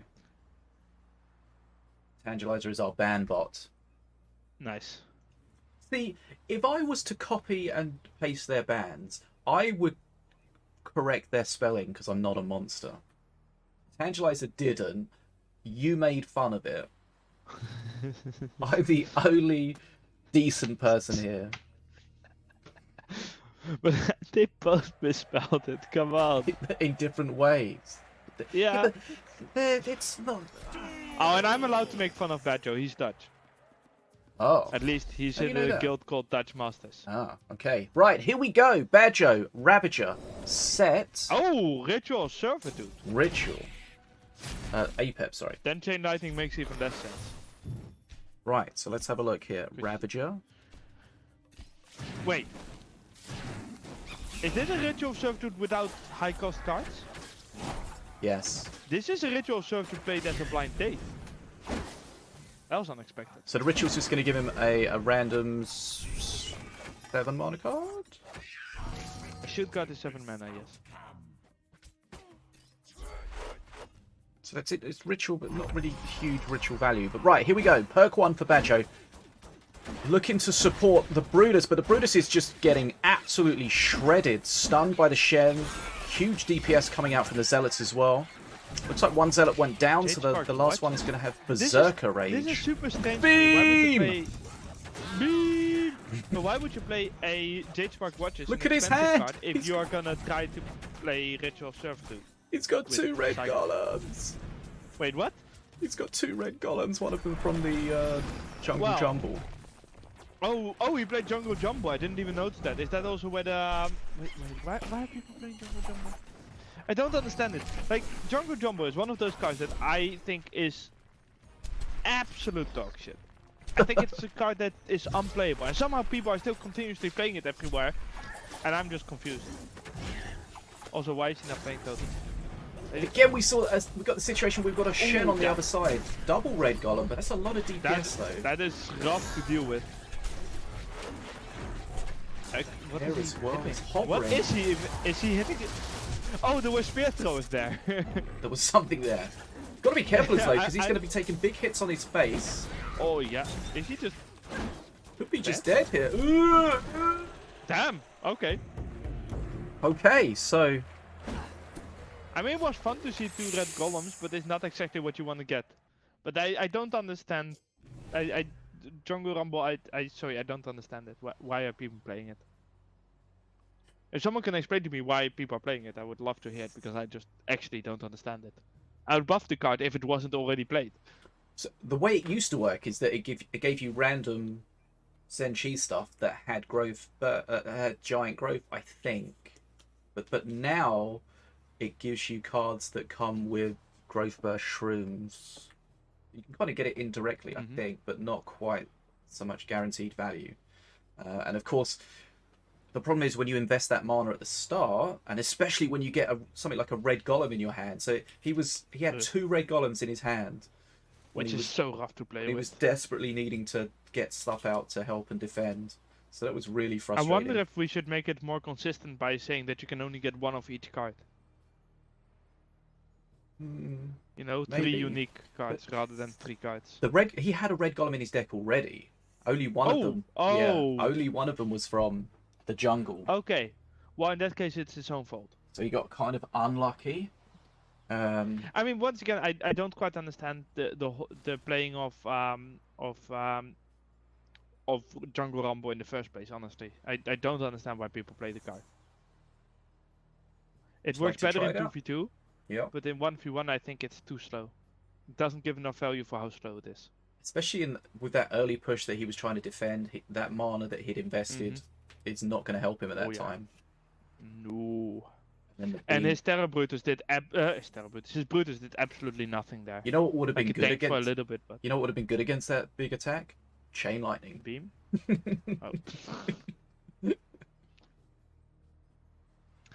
Well, he could have actually had it in his deck. Could have, should have, would have. Because so that's getting that second red golem. So when that push was on his face, he had 2 red golems, Shen shot stick, and a healing fireball in his hand. Yeah. That's awkward. That's not the greatest hand ever. And then we saw even when he got the red golem, he got 2 red golems up at the same time, but again we saw the tools to defend. Yeah, the thing is that a red golem is great when you can get some value of him hitting shit, but if the opponent can just fight him on his own terms, you know, red golem is quite dealable. Yeah. Like all of the big single target units, they have these huge weaknesses that need to be supported. Supporting one of those units with another one of it is not ideal because they don't, they don't fill in the gaps at all. It really doesn't help, especially when it takes a while. Like if the first one is dead before the second one gets there, you know. And you have the awkward situation where you've got the 2 big units that they're kind of pushing against each other, trying to get through. So you get the second one that's trying to support, but it's kind of stuck behind the first one. So they're just like into a meat grinder. Okay. It really is. And it works better when you have things like 2 Colossi. Because they basically just increase the strength of the AoE, right? Yeah. But in the case of golems, it's just, what are they going to do? Okay. Kill 2 scats. Why do we not have the second hand? Set restarted. Fix that. Okay, so game number 2. So, is this the same deck just with Apep? Potentially for Badjo? Wait, are we in the game again? Damn. Yep. I guess set restarted. Restarted. Yeah. Okay, so it looks like again a big beam there. Shen against the golem. That's always interesting there because the golem can hit the Shen between the stuns, but with the range, getting wildcarded tantrum throwers. That's going to be nice. That's rough to fight. That's really rough to fight. Tantrum throwers are some of the best traders in the game. Okay, what are we doing here? That he can't. He's got to deal with that Shen, surely. That's not going to help. That's quite literally is not going to help. I mean, and the Shen being played at bottom already. Has he already cycled? Is that a full cycle? Looks like it. That Shen's doing so much face damage. There's another Shen coming. And he just doesn't die. And now he has a tank. Don't tell me that that first Shen is never gonna die. Yeah, that Shen's done like 2,500 damage. Oh, that Shen's gonna live. That's insane. Well, Okay, Shen well, OP, we're gonna nerf it. that's a quick one. I mean, Shen does have a nerf slated. How much HP do you think that Shen had at the end? Oh, if it was less than 20 or 20 or Yeah. less, I don't think it would have changed anything though. No, it would, but it would have been funny if it had actually died earlier. Wow. Okay. So yeah, potential Yeah, nerfs that coming. was a quick game. So what you've got to notice there is when you play the Rock Rivals, you're playing your Golem into a hasted statue. That hasted statue is going to win that fight one-on-one. So you need to support that Golem really, and he didn't do that. And if you're already being attacked, you can't start an offense of your own that you have to support while being attacked. Like, you need to deal with the attack of the opponent first. And I mean, if he had played the blue Golem next to the Shen, right? Sure, he would have gotten hit once and then he would have bonked the Shen to death, right? That would have been, I mean, it would still not have been the best play, but it would have been a better play. And he would have given himself... correctly, I was going to say he would have given himself time to support the Golem as well. But there is even a chance that if you time it correctly, the Shen doesn't get a hit off. Because if you do it right as the attack starts, right, you will have that slight delay. Yeah. It might be enough to just bonk it. You know, sometimes it's okay just to leave something on your face and let the master deal with it, but an APEP against a Shen, that's not really one of those situations. Oh, no. But this is a good example of when you play with a relatively slow deck, right, that doesn't have a lot of flexibility. You really need to have that decision making be top notch, or you will be punished for it. Okay, looks like DarkCrow and Nataraja maybe 1-0. Oh, one game to nil. So let's.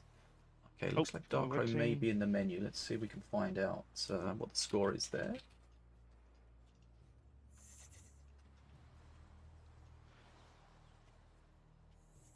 You said DarkCrow versus Nataraja? Yeah. They've played 2 games. One was won by Nataraja, and the second one is still ongoing. Okay, let's dive into it. Looks like it's 1 game all. What? No. DarkCrow hasn't won yet. Oh, okay. Sorry, I thought you said so. Nataraja won the first game. Yeah. Okay, so this looks like we're in the second game. Nataraja 1-0 up. XP's very close. APEP against APEP, so it looks like fairly control. But we have Nataraja playing an activated Avea now. Ooh. And being ahead in XP while doing that, which is really impressive.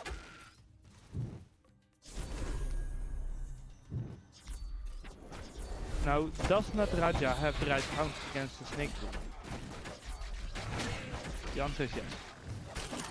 So this is going to be a very different type of game from what we've seen so far. We've seen a lot of big chunky units. This is going to be a lot of small control units. Perk 3 for Nataraja. Swarmers he got from perk 1. Perk 3. Oh, the Tranquil probably. Tranquil Monkey, yep. Another tank. That's going to be nice for him. And what did DarkCrow get? Skeleton Horde. Ooh, that could be pretty good, but it could also be pretty useful. Like, it's not good against flying, and I think it loses against Lego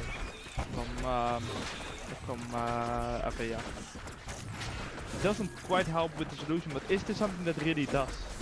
Like, is there a 4 cost unit that's good against Avea? Sundancers, perhaps?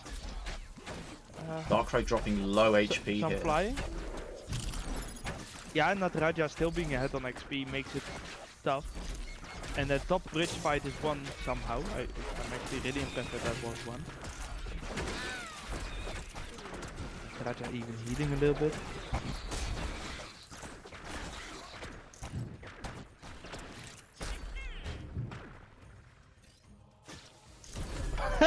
So my officials are completely broken on the APEP, and he's in a stun animation. Yeah, same. And his head and his head doesn't move with the attack animation.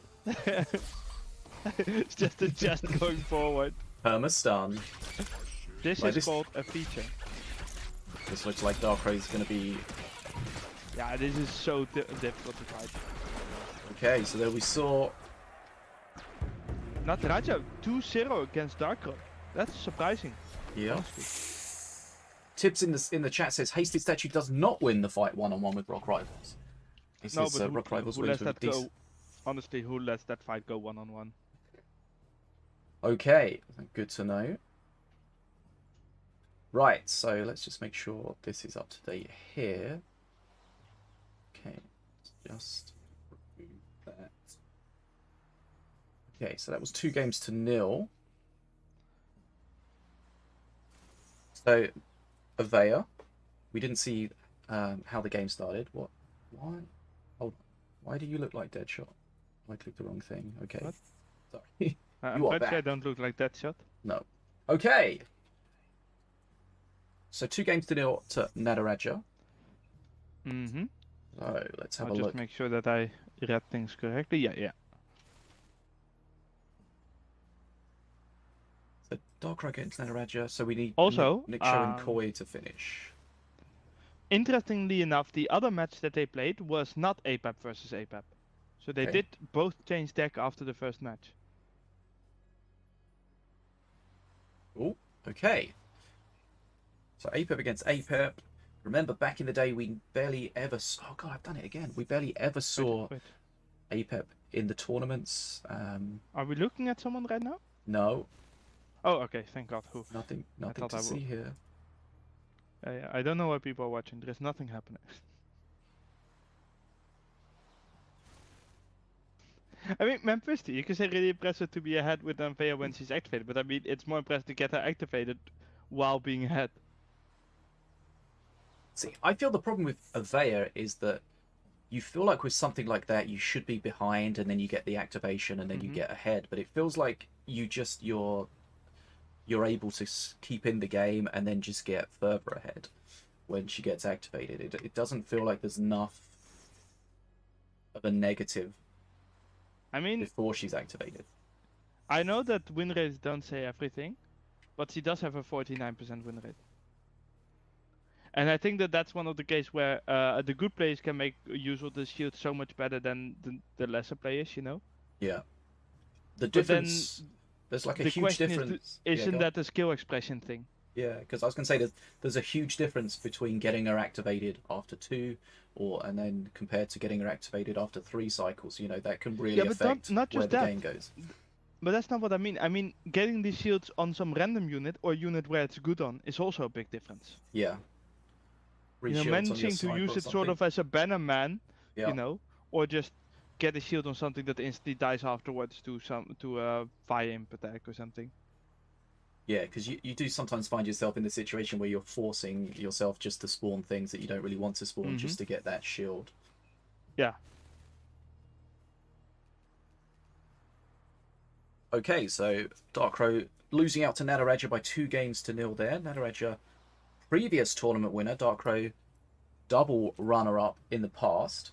So we're just waiting on Nick Show and Koi to wrap things up, and then we'll have the 3rd round completed, and we'll be able to see the 4th round matchups. So let's have a look at the standings as they are at the moment. We're only after 3 games, so these, of course, can change a lot. But we've got Ficus at the top of the leaderboard. We saw earlier Ficus beating Set by 2-0. So and he beat Tjaenig as well. Ficus, an experienced player, but not a player we normally see at the top of the leaderboard. So that's really great to see from Ficus, having some good matches. And Ficus has won 6 games and lost 0. So Ficus dominating so far.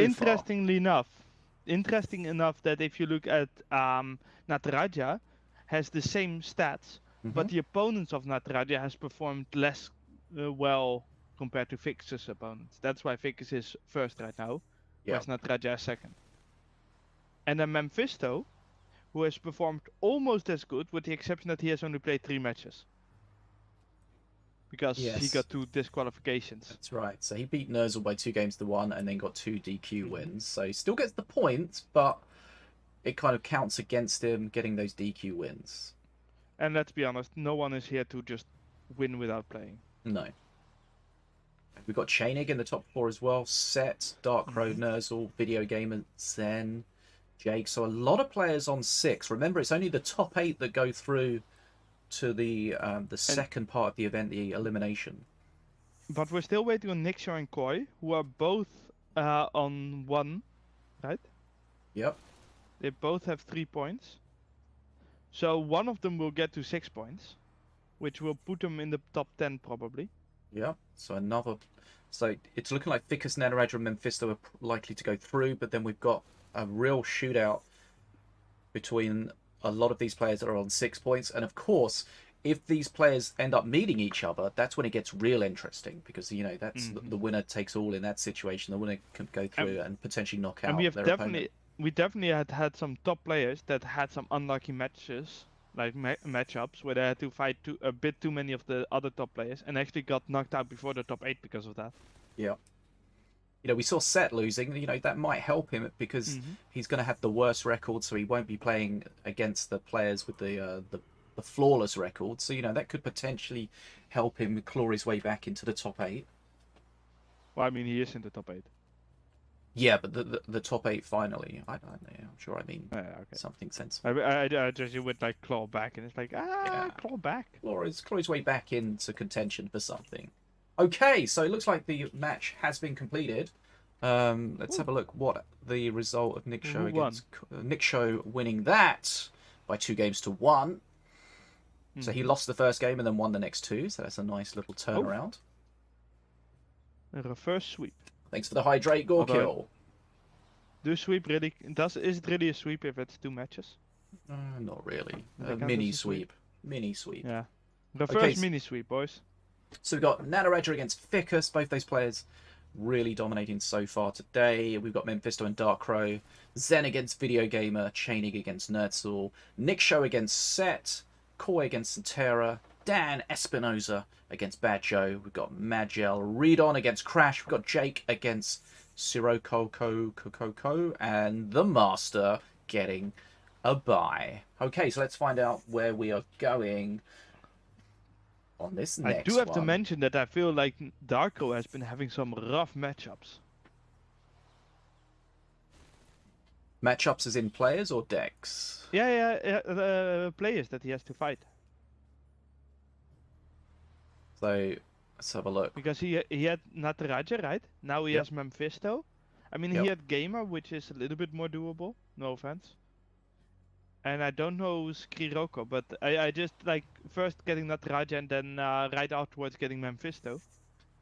Yeah, well, that's the rub of the green you get if you keep winning, then you're going to play other players that are keeping winning. So you're going to be getting those tough matches at the top there, and of course, not only getting into the top 8 is important, but also where you finish in the top 8, because that effectively is the seeding for the top 8. So the first player will play the 8th player, so that can affect things as well. We know Set was very worried about playing Nerzl. We'll see if that match ends up happening. He shouldn't be worried about that. He can win that. Come on, all of these top players can beat each other if they. Set's always one of those players like it's like I'm gonna lose and then just destroys everyone.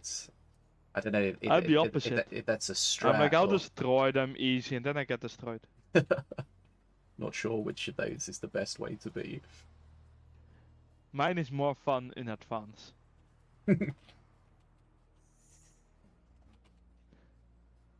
So. Okay, so we're just awaiting. How are we going to be watching? Gonna wait to see where we're going to go for this match. The fourth round. Quick question to you: how many Fang bands are we going to see in this match? 2. Okay, Tjaenig against Nerzl next. That's going to be a cracker. So both of these players. Let's have a look. We know Tjaenig and Nerzl. Nerzl is 2-1, and Tjaenig is 2-1 as well. Okay, so these players kind of, as we would expect with the way the Swiss worked, on a similar setting. And that kind of makes it interesting because they're fighting for similar positions in that top 8. It also looks like Nerzl is restarting his computer. Well, not his computer, his game. Okay. I would like to point out that they do know that that's not necessary anymore, right? The lag if you play a long time is gone. Not sure. Maybe it's... As a side note, that got Some fixed people like, still I don't complain know, about half it, a year to a year ago. I definitely don't find that at all. I don't have it anymore, at least. But I see people complaining about the performance of the game with far better specs than I have, and it's very confusing. There are a couple of things. Like, first of all, the loading of the game is kind of shit. Which is also why the performance on Xbox is kind of shit. Yeah. Which is also why people that have slow hard drives are having way worse performance. Yeah. Um, See people though on the Steam forums, even with PCs with really strong specs, saying about they get lots of lag at the start of matches. I don't really know. I don't have that. I don't have that at all. One thing they The don't only thing mention I is can that think of is that they have on the hard drive, because I'm on Yeah. SSD, so I my was gonna loading say, speeds are really fast. they always mention their graphics card and their CPU, but they don't specify what hard drive they're on. And of course, you've got SSDs which are fast, and then you've got lots of different types of SSDs, which can really change. And if you're having if it's slow at the start, perhaps you're having some loading issues. But I know, of course, you're keen to iron as many of those out as possible. Right. So Tjaenig against Nerzl. On that note, by the way, we recently got a programming intern who has been bug fixing quite a lot of bugs, which is quite nice. Which might actually end up giving me some more time to actually look at the issues that we're having, like the performance issues, because it's really nice to see tasks actually being, finished. And by someone else. Oh, that's extra nice, yeah. I mean, less work for me. Whew! Very nice. Okay. But I think you'll. I expect that the bug list fix for next patch is going to be decently sized. Nice. And they're not all the biggest bugs, but that's actually kind of nice to fix a whole bunch of the smaller ones as well. Yeah, because there's definitely been some sort of little niggly bugs that have been around for, far too long, really. Yeah, and for a long time we basically only could do the big bugs because of 2.0. And then when 2.0 got cancelled, we've been working hard on new features like the adventures, and now the mayhem thing, which also takes away time from bug fixing, When you say cancelled, you mean indefinitely on hold? Okay, right? I mean, yeah. Like it's definitely not cancelled, but it's cancelled for now. Like my work on it has been cancelled for the foreseeable future. Okay. Just for the record, so that people don't missee this, it's definitely not cancelled. We are actively in talks with people about it. Just for the record. So you were looking for a partner to help with the development, right? Okay. Yeah. Definitely not cancelled. No. It's something that we're actively dealing with still. Good. Because I always see people saying it's been cancelled. I say it's not been cancelled. That's not the official word. It's indefinitely. Yeah, I mean it's. I think Todd Life came up with the phrase indefinitely on hold, which I think is probably the most appropriate way of describing the situation. Right. Do we have any bans for Tjaenig and Nerzl? Tjaenig. I haven't seen them say it yet, but it might be that. I mean, not a lot has been said yet. Right.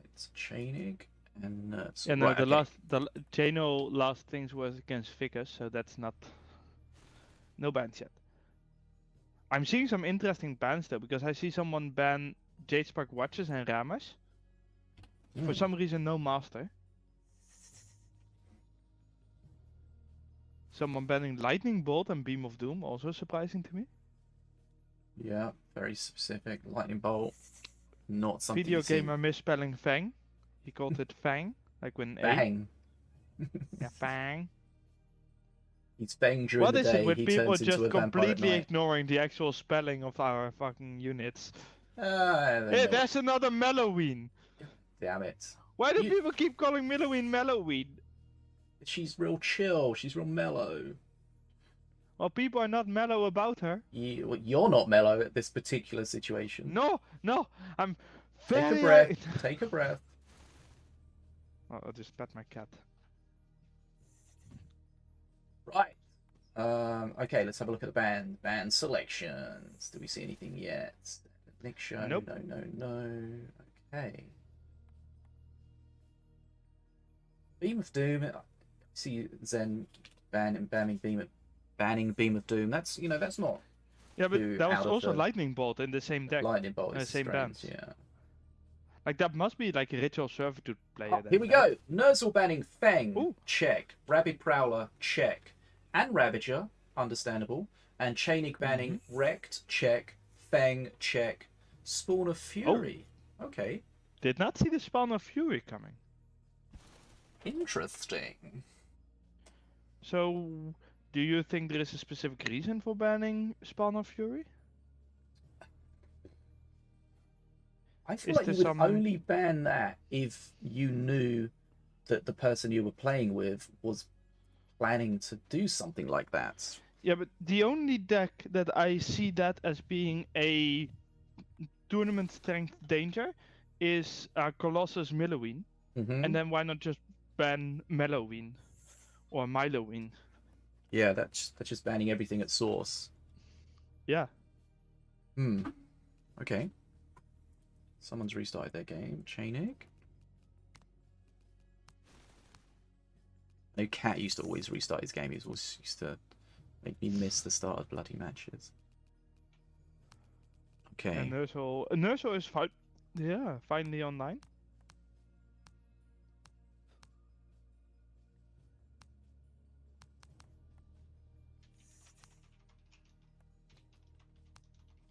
Where's Tjaenig?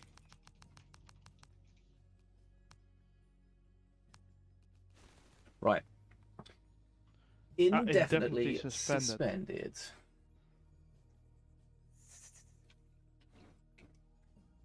Unlike some of you idiots in the global chat who are definitely suspended. Wrecked. Get wrecked. Get R3KT'd. Right. Oh, you know. Trying to find Boys and Tjaenig. girls, follow the chat rules. Don't be toxic. Right. Don't be like me. Global chat is not a place to call out other players. There is no place to call out other players. Correct. Right, Tjaenig and Nerzl. Waiting for Tjaenig to come online so I can check the spelling of his name. It's not there yet. The correct response to being annoyed by your teammates is go to your cat, shove your face in their soft fur, and yell a little bit. Works quite nicely, especially because he's deaf. What if you don't have a cat? Well, get a cat. Get a cat. You heard it here first. Right. Do make sure she's deaf, because if you do that to a cat that's not deaf, she might get scared when you start yelling. Was the cat deaf before you started screaming into the cat? Yeah, I got her deaf. I actually don't yell in her, by the way. Just a joke. Don't complain to whatever. She does actually have really soft fur. It's actually nice to shove your face in, though. Oh. Right. Do you see Tjaenig online? Am I missing it? Nerzl's here. Tjaenig, where are you? No, not seeing them. Okay, sorry for this little downtime, but as soon as the players are available, we will go.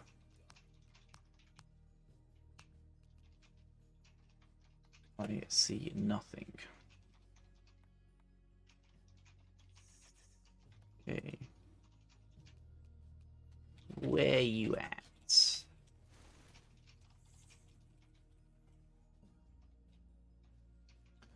Okay, so Feng expected to ban, Rabid Prowler expected, Ravager, fairly expected, and Wrecked Feng, Spawn of Fury, yeah, Spawn of Fury, interesting.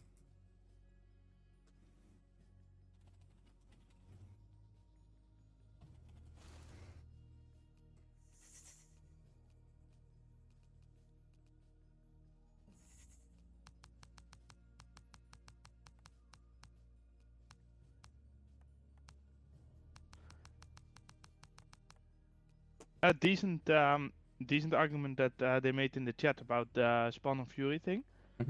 Like, if Spawn of Fury is only with Midoween, right? And you don't want to ban Midoween because you want to ban R3KT.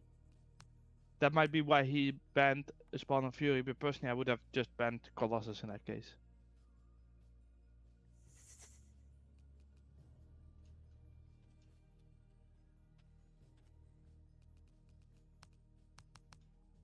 We need some Elevator music. Okay, he's restarting some lobby bug.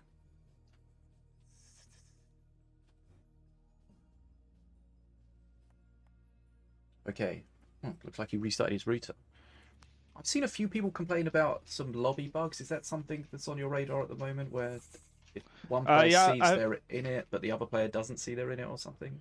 I think that we at least found a possible issue. We didn't manage to reproduce it ourselves, but we did find a potential issue in a log, and fix that.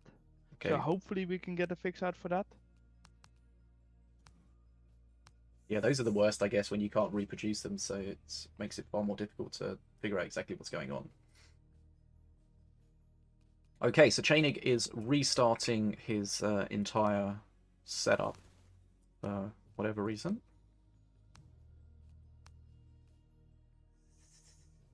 Wait, router needed more time than usual. Why is he restarting the router? I don't know. What should I restart? Yes. Captain Squeaky says, glue some cat hair to a balloon full of cornstarch.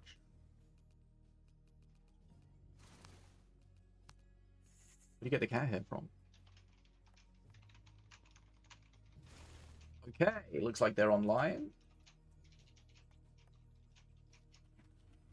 Here we go. We're loading into game number 1. This is round 4. This is Tjaenig against Nerzl. Remember, Set very worried about playing Nerzl. Let's see how Nerzl performs Puff here. Versus APAP. Last time we saw King Puff versus APAP. Or King Puff. Oh no, wait, that was King Puff versus Mordor, yeah. Have we seen the King Puff yet? Because I think there was one where I looked. But you did not, so no. What do you think of King Puff at the moment? I think King Puff's very strong. Perk 3, of course, is very strong. The perk 2 is kind of frustrating. Just the position of the pickups. The bridge swap is pretty nice. It's quite a skilled thing, which is always good to see. Oh, that was a nice bridge swap, for example. Yeah, just using it to grab that bridge. And especially when you've got killing, you know. Especially with the trick swap not being a card that's directly added to your deck, but on a countdown, so you can get these situations where you get the back-to-back bridge swaps. Did you also just get kicked out? Oh, I'm still here. Oh, okay. Then something went wrong on my thing.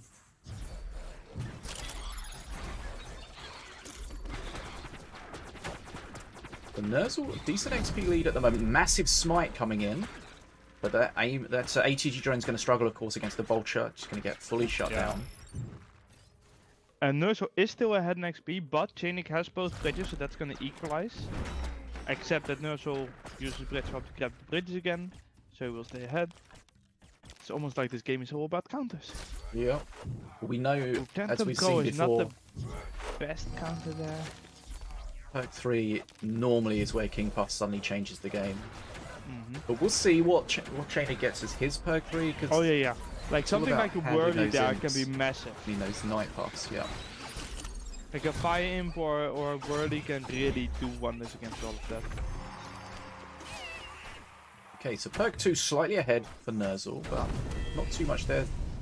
Smite's okay. It doesn't clear a huge amount of units, but it does hold the bridge, so you know that's part of what's valuable there. Did get the Tantrum Throwers from perk 1, so that's a nice, useful double split. True. One thing I'd like to see is the preview image of the Tantrum Throwers with the spears, or without the spears, depending on their activation, because I think they always show with the spears. Yeah, they do always show.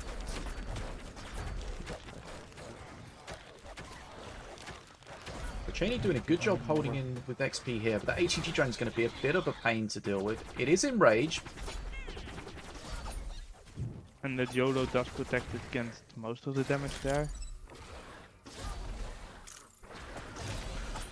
Okay, Jonah's going to go down pretty quickly here. I've troubled to see how Tjaenig is going to get enough control to deal with the King Puff perk 3. Yeah. Normally changes a lot of things. Got some shields in there, but the smite really helped just burn through everything.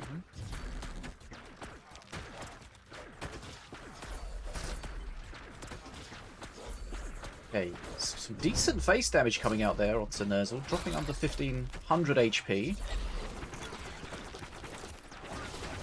But everything's going to start getting shown. That's a lot of air at the top there. 80 drone and the squadron. Really strong there to help. Tjaenig is going to lose a lot of HP, and that's before perk 3 hits, you know? He's out of tech, is Nerzl, so the squadron's going to start dying. But that's a lot of face damage coming out. ATG is just blasting through everything. Okay, that's a lot of face damage. Just killing those crossbow dudes as well. There is counter push. But here's perk 3. Let's see how much. Did he get? He's got a musketeer, which is not really what he wanted at all. That is really bad. In this Here we see the introduction of Night Puffs. 5 of them at the top, insta smite. But that's he's having to spend. We fixed the ragdolls, by the way. What? Sorry. We fixed the ragdolls. So they don't leave wizard buff behind again. Oh, did you? Oh, that was awesome. It was nonsensical. It was nonsensical. Minion Master is all about sensible things. That's why it was Everything makes sense in the game. Okay, Tjaenig low HP. Still close though.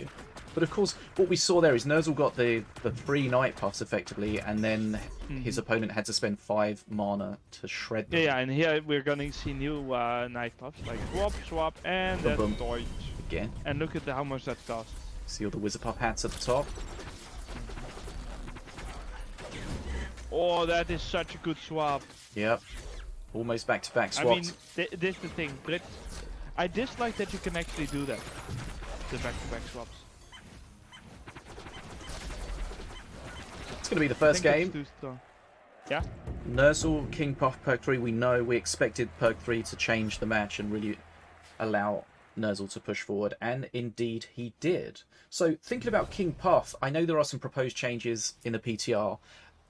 What is the thought behind that? Is it supposed to be a nerf? Is it supposed to be a rebalance? Where are you feeling King Puff is at the moment? I personally think King Puff is too strong. Okay. That's also part of the reason why the cooldown on birthdays goes up a little bit. Mm-hmm. I think the extra things was just the designer wanting to be fancy. So from what I saw, what I read, it's basically the perk 2 gets more options, something like that. But I'm not. It felt like perk 2 was adding things to your deck. I think you could get some Night Puffs at perk 2, some different things. But anyway, yeah, check out the Minion Masters Discord. Check out the public PTR. It tells you all the proposed changes. Try them out. See what you think. Open to everyone. Okay, so Nerzl taking that 1-0. And that game kind of went as we expected. King Puff, perk 3, game over.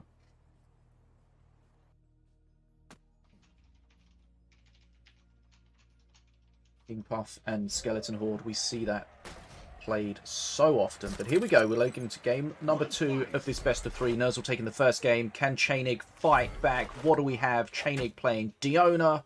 Nerzl playing Milloween. And straight away we see it's a Milloween, it's a Brotherween. It's brothers. Just quickly restarting my game. No problem. He's going to want to get the brothers out. He's going to want to get spirit on the brothers. He's going to want to get the support of the golem. And he's going to want to support it with the spells. And pretty much... Wait, did you just say Milloween? Milloween, yeah. Nerzl playing Milloween. Because that did not get banned, because ITKT got banned and Spawn of Fury got banned. That's it, yeah. I was like, wasn't that banned? But of course it wasn't. So this could have been a Spawn of Fury Colossus deck, but yeah, but maybe not. Okay, I mean, personally, I think that the brother version is better anyways, because it's like the Colossus is fairly easy to counter by good players. I think brothers are actually harder to counter. Yeah, brothers definitely strong, especially with they got this shield of light, so it's going to make them difficult to deal with. Here comes the support. How would you feel about Spirit taking into account the unit's current HP rather than their max HP? I don't know. Because we saw then those brothers were pretty damaged, and then they just got the big Spirit buff on top of it. I mean, it's an interesting thing to think about. So you kind of have to preempt the Spirit if you want to get the full value out of it. Yeah, because you know you're effectively just healing your units at that point. Not against it. Massive smite. Oh damn, that's the blood imps. And it will kill the Ruffles. No, with the heal of Ruffles. Okay, Ruffles get some extra mana. Always nice. Both of them using Unholy Count there. Yeah, Smite was a real nice punish of the Blood Imps there. But that's just part and parcel of using the Blood Imps. Tjaenig's doing okay, ahead on XP, has taken some damage, but the Golem here without the brothers, that's easy enough to deal with. Gonna get a heal from Ruffles here. We're gonna have the brothers, gonna split them. Tries to split them, but they don't, so that's fairly good. Needs to be careful with that trap, because that trap's going to aggro it back up to the top, and then it's going to take the top bridge. So that's kind of frustrating, I think. But it does split them apart, so I don't know. Is that good? Is it bad? This is a really scary push with Ravenous Swarmers behind it. Yep. He does have the wall. He does have the unholy ground. Okay, so the wall's going to do a good job there. The bear trap picks up the brother at the top. So splitting them was kind of helpful, but then he did lose the top bridge because of it. But he is... Tjaenig still ahead on XP. Right.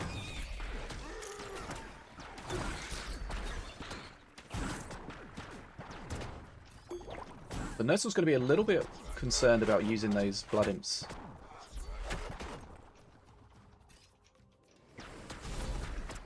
But whose perk 3 is going to be more impactful on the game? It's interesting that Nerzl is just going for face damage with the spells. It is early to do that. Tjaenig, I mean, he's down to nearly 1,000 HP.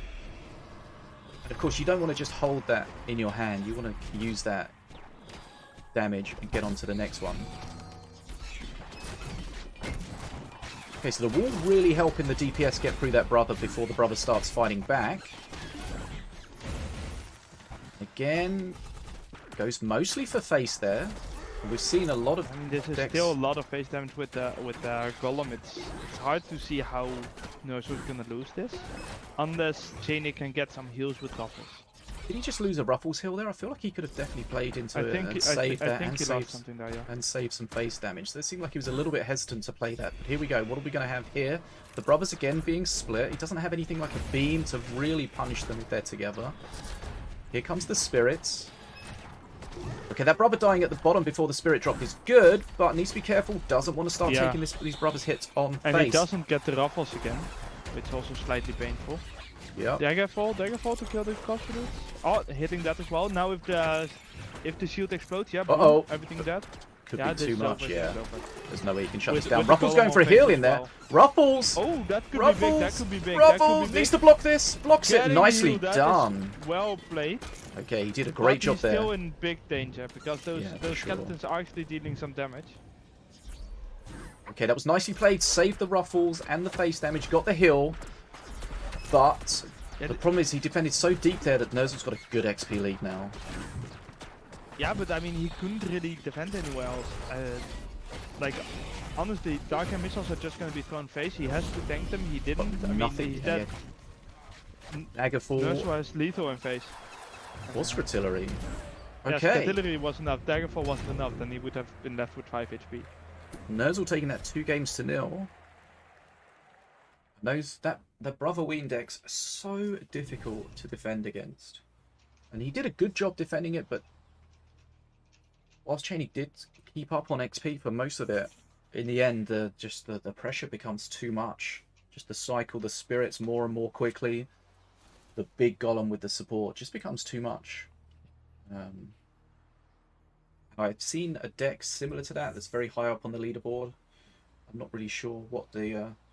Oh, that's an interesting one, because quite a while ago there was a proposed Milloween rework that was in the PTR, and then... You're talking about the Zlatan Ibrahimovic, the best deck? Yeah.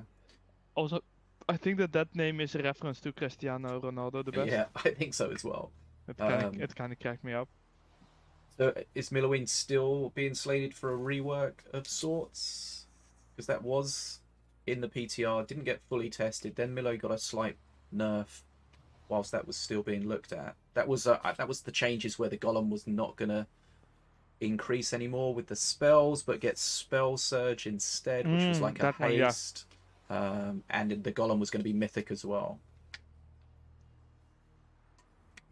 So yeah, I mean, I think that the mythic thing is something that we still want to do. Did we actually do that in this balance change set or not? I don't think I recall seeing that in there. Oh yeah, I should actually write to the designer about that. Let me just quickly ask. Okay, so Nerzl taking that 2-0. Tjaenig did a good job. Just that's a real difficult deck to defend against over and over again.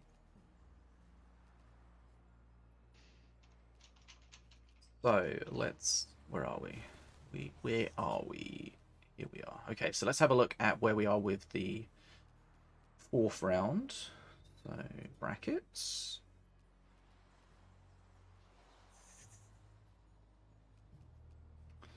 Okay, so Nataraja beating Ficus. So Ficus did have a 100% record, not anymore. Nataraja taking that 2-0. We've got Memfisto and DarkCrow still outstanding. No, DarkCrow has won that by 2-0. That's just updated. Damn, DarkCrow destroying Memfisto. Do you think it's because Memfisto wasn't able to play his Scrat deck, or didn't get to play his Scrat deck, or not sure. got destroyed despite playing the Scrat deck? Potentially. Memfisto, he's not a player that's just going to rest on one particular deck. He's got lots of different things. Yeah, that's true. We'll see. Because DarkCrow did not ban anything related to the Scrat deck, so Memfisto could have played it if he wanted to. Yeah, see, that deck just dies a death if your opponent's got a Defenso. Mm-hmm. So you can ban it out or you can tech against it.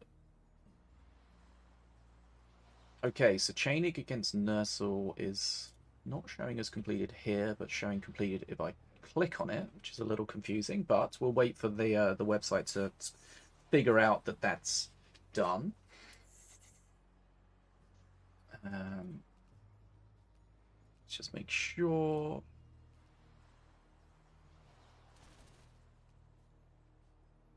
Tjaenig in the chat says outplayed. Potentially. There's not really that much with a brother Milo deck for your opponent to outplay you with. It's just kind of outdecked, outbrothered. I mean, that's the thing, right? Like, the other player has the onus to outplay the brothers. Yeah. I think that the reason people find those decks very frustrating is because they're very strong but very simple. So even new players can get very highly ranked with decks like that because they're easy to play and they're very difficult to play against. So your opponent, if they're playing that strong deck, just really needs to play the brothers, play the spirit, get the golem, and not really do too much. Whereas you're constantly having to manage that aggro, trying to defend against these very strong melee units and the support. So I think that's why that kind of deck is just frustrating. It's just the skill and the strength are not matched at all. Right, so that looks like that's going to be the end of the 4th round, which means the 5th round should be available to us almost immediately. I don't know if you see it, but I don't yet. I mean, I didn't see it, but that was also because I was not looking at it. Okay, well that's the thing. That's the thing. But it says that Tjaenig and Nerzl are still in progress, even though we know that that's a lie. Okay. So the thing is, if you click on it, it tells you that it's 2-0. So it's like it's been reported but not finalized or something. I don't get involved in that side of things, but we're not associated with this website. Blame them, not me. Okay, Betadwarf is not associated with this website. Blame them, not me. Or you can blame Fishy. Apparently he's associated with this website. No. Okay, we'll just get the admin to check with that. So once that's locked in, then we'll... Yeah, there we go. Boom. Okay. Updated before my 5. very eyes. Yes. So let's have a look at No our sets available. round 5. So we've got Video Gamer against Jake, Ficus against Memfisto, Set against Nataraja, DarkCrow, Nerzl, and we've got Sen against Koi. Can I see it? Yes. So I'm telling you, it's weird. Like, I can see it, but you can't, and vice versa. Mage Elridon against Niksho, Tjaenig against Badjo, Sirocco against the Master, and Dan Espinoza against Crash. Hold on. How do we have in a previous round? We have no buy? Maybe did someone leave? Yeah, maybe. Let's not talk about that. Someone got the Sinobii paddle. I mean, Sentera got DQ in last round. Yeah, I mean, sometimes people had to leave or can't, especially if... I think we should talk about that. Why? Because I still can't see round 5 things. Okay, so let's have a look at the standing. So it's always interesting to see who's on the cusp of the top 8. So Nataraja now takes the top spot with a 4-0 flawless record. We've got DarkCrow, Ficus, Set. Flawless indeed. Video Gamer, Nerzl, Memfisto, Jake, all on 9 points. Jake LaMotta. And then we've got... So that's the top 8, 9 points and above. And then we've got Tjaenig, Koi, Badjo, Niksho, Zen. Can you explain something? Probably not. Because I'm seeing that we have a bunch of players on 9 wins, right? That are 3-1 in sets. But then if I look at the game count, I see DarkCrow, who went 6-3, right? Mm-hmm. And he is second, even though Ficus and Set both went 6-2. So they have lost less and won the same amount. Why are they not 2 and 3? So that's where your opponent's strength comes into the calculation. Yeah, but that's the funny thing, because if the opponent's strength is higher because you lost to them. Okay, let's have a Does look. that count? This shit is complicated, I don't know how it works.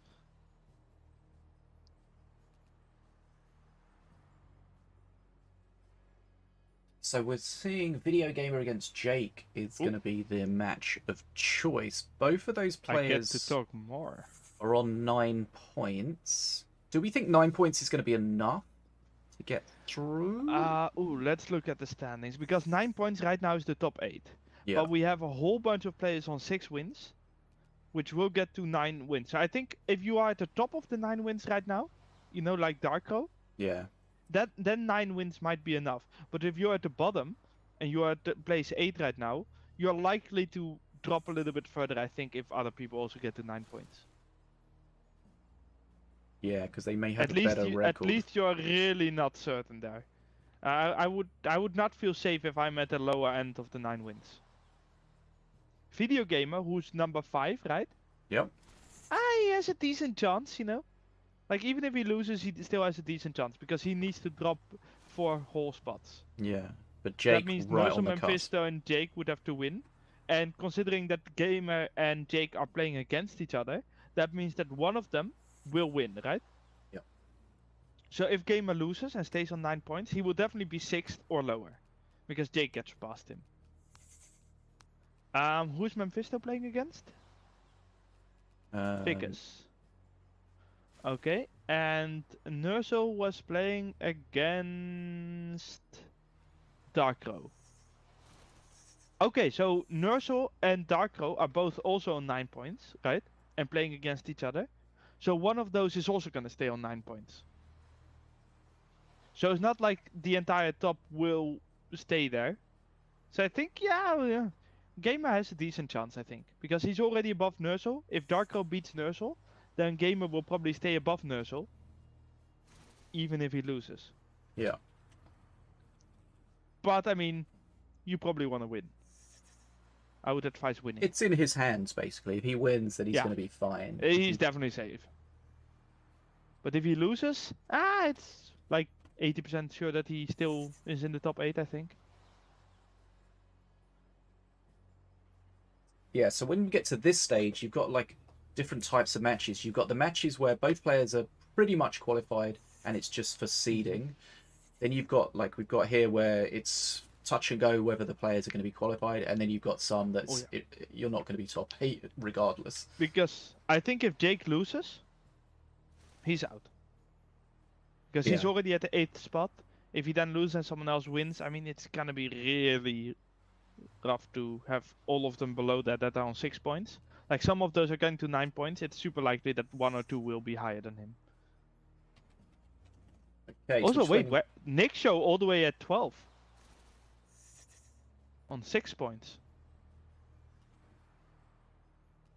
That's a surprise, isn't it? Not his strongest performance, but can he... I mean, you can 9's probably going to get you through, but you need to be a decent 9. Yeah, it's rough because he's not at the top of the 6s. Yeah. He's low in the 6s, so I think that Nixo will not get to the next round. Big sad. Right, I'm just going to use the bathroom and then I'll be back. Hopefully we'll have the bans, and you can keep an eye out for the bans between Video Gamer and Jake. Sure. And yeah, we'll see. We'll see if Video Gamer plays Red Golem again. We've seen him play that a few times, but we've seen how susceptible it can be to certain things. Yeah, we'll see. BRB. Okay, well, that means that I don't know what to do. And I'm just gonna sit here crying on the inside. Also looking at the chat, but no one is asking questions.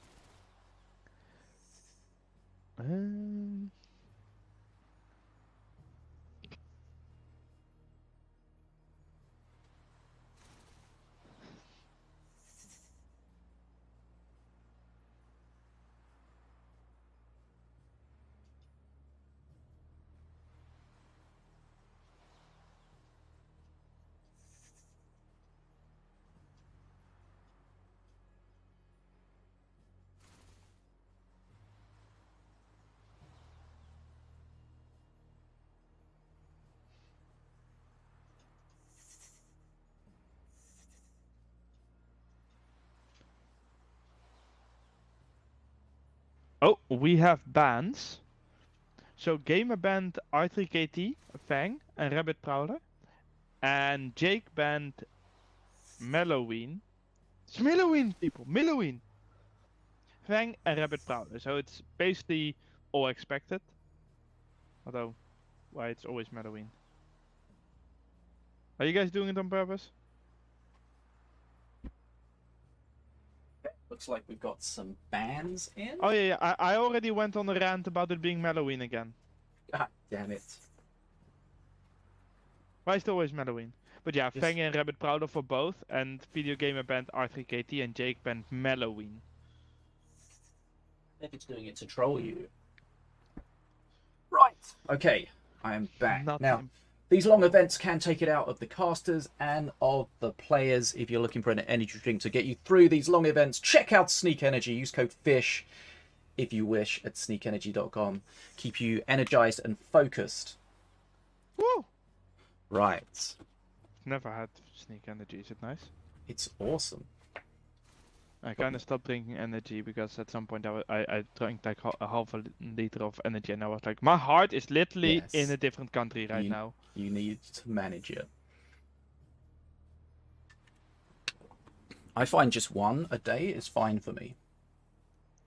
I find that I get enough energy by having cats run around. Nice. Okay, so let me just remind myself here. Video game. Can't you see how energetic of a person I am sitting here talking? Yes, like God, this? you're bouncing off the walls. Yes. Extremely. Who? Halloween Fang. Okay, so double Rabbit Prowler, double Fang, Rector Milo. Right. Okay.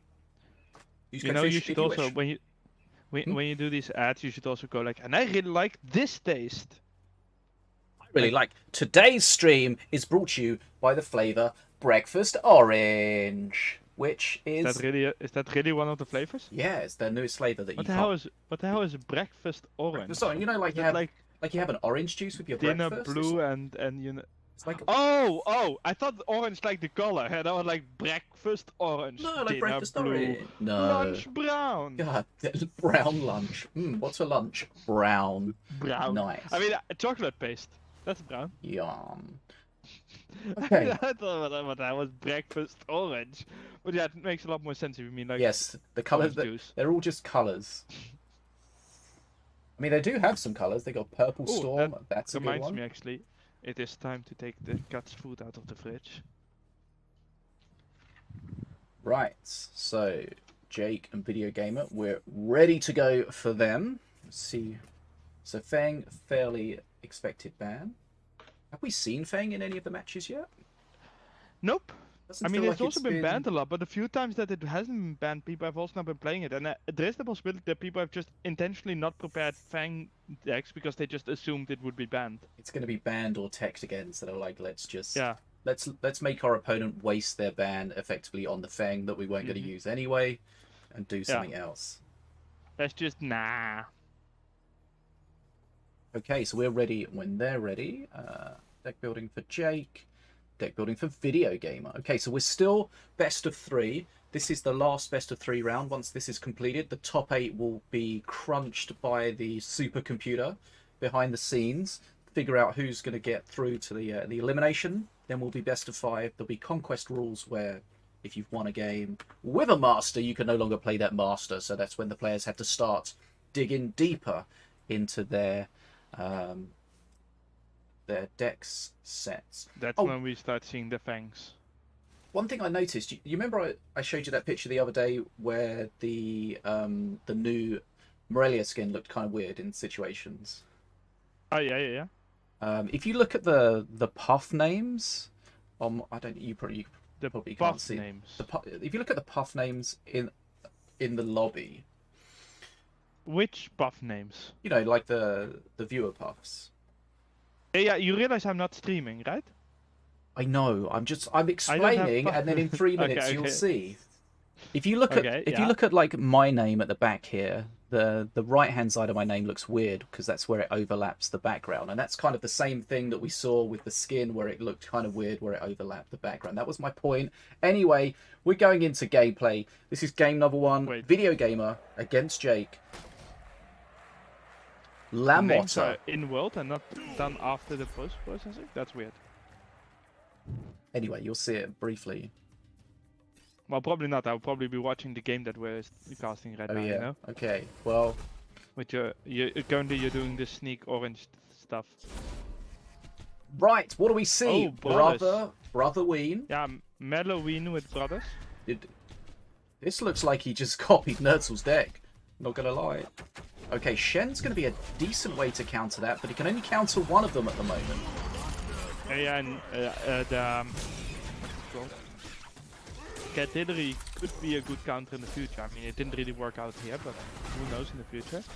And Ravenous Swarmers, I mean, they are gonna get blasted by that pop. One thing I like to see sometimes is there's situations where like the brothers were split there. Oh, that golem really didn't work. Like the brothers were split there, and the Shen was really dealing with one brother, and the other brother was at the top. You know, you can sometimes use your units to aggro that top brother back down towards the Shen. It's so much fun. Sometimes that's a nice way that even if your opponent knows they have to split, you just force them against that. Okay, so yeah, so far Gamer has just a really strong XP lead. The brothers weren't too big of an issue. The Arcane Golem kind of got counted by the play itself rather than actively doing anything. And interesting to see that we've got Mountain Shaper, which this is okay. There might a bug might have occurred. I think Gamer got Simulacrum. Yep. Which then got Arcane Golem.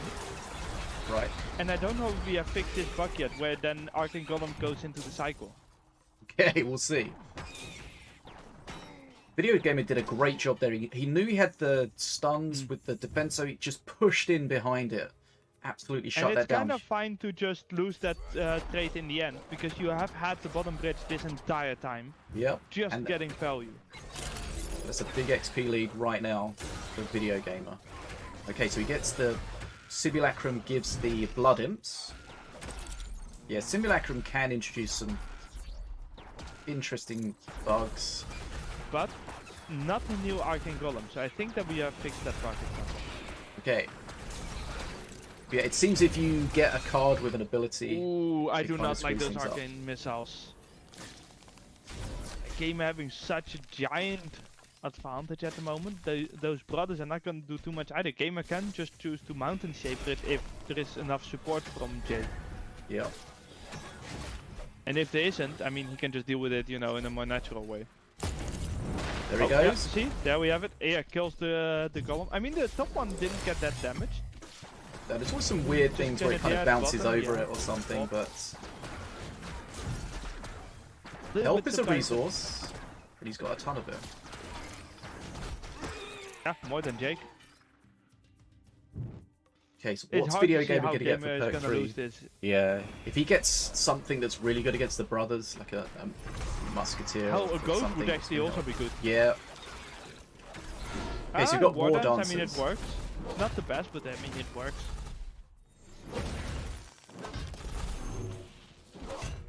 Okay, so saving... And the defense at the bottom seemed a little excessive.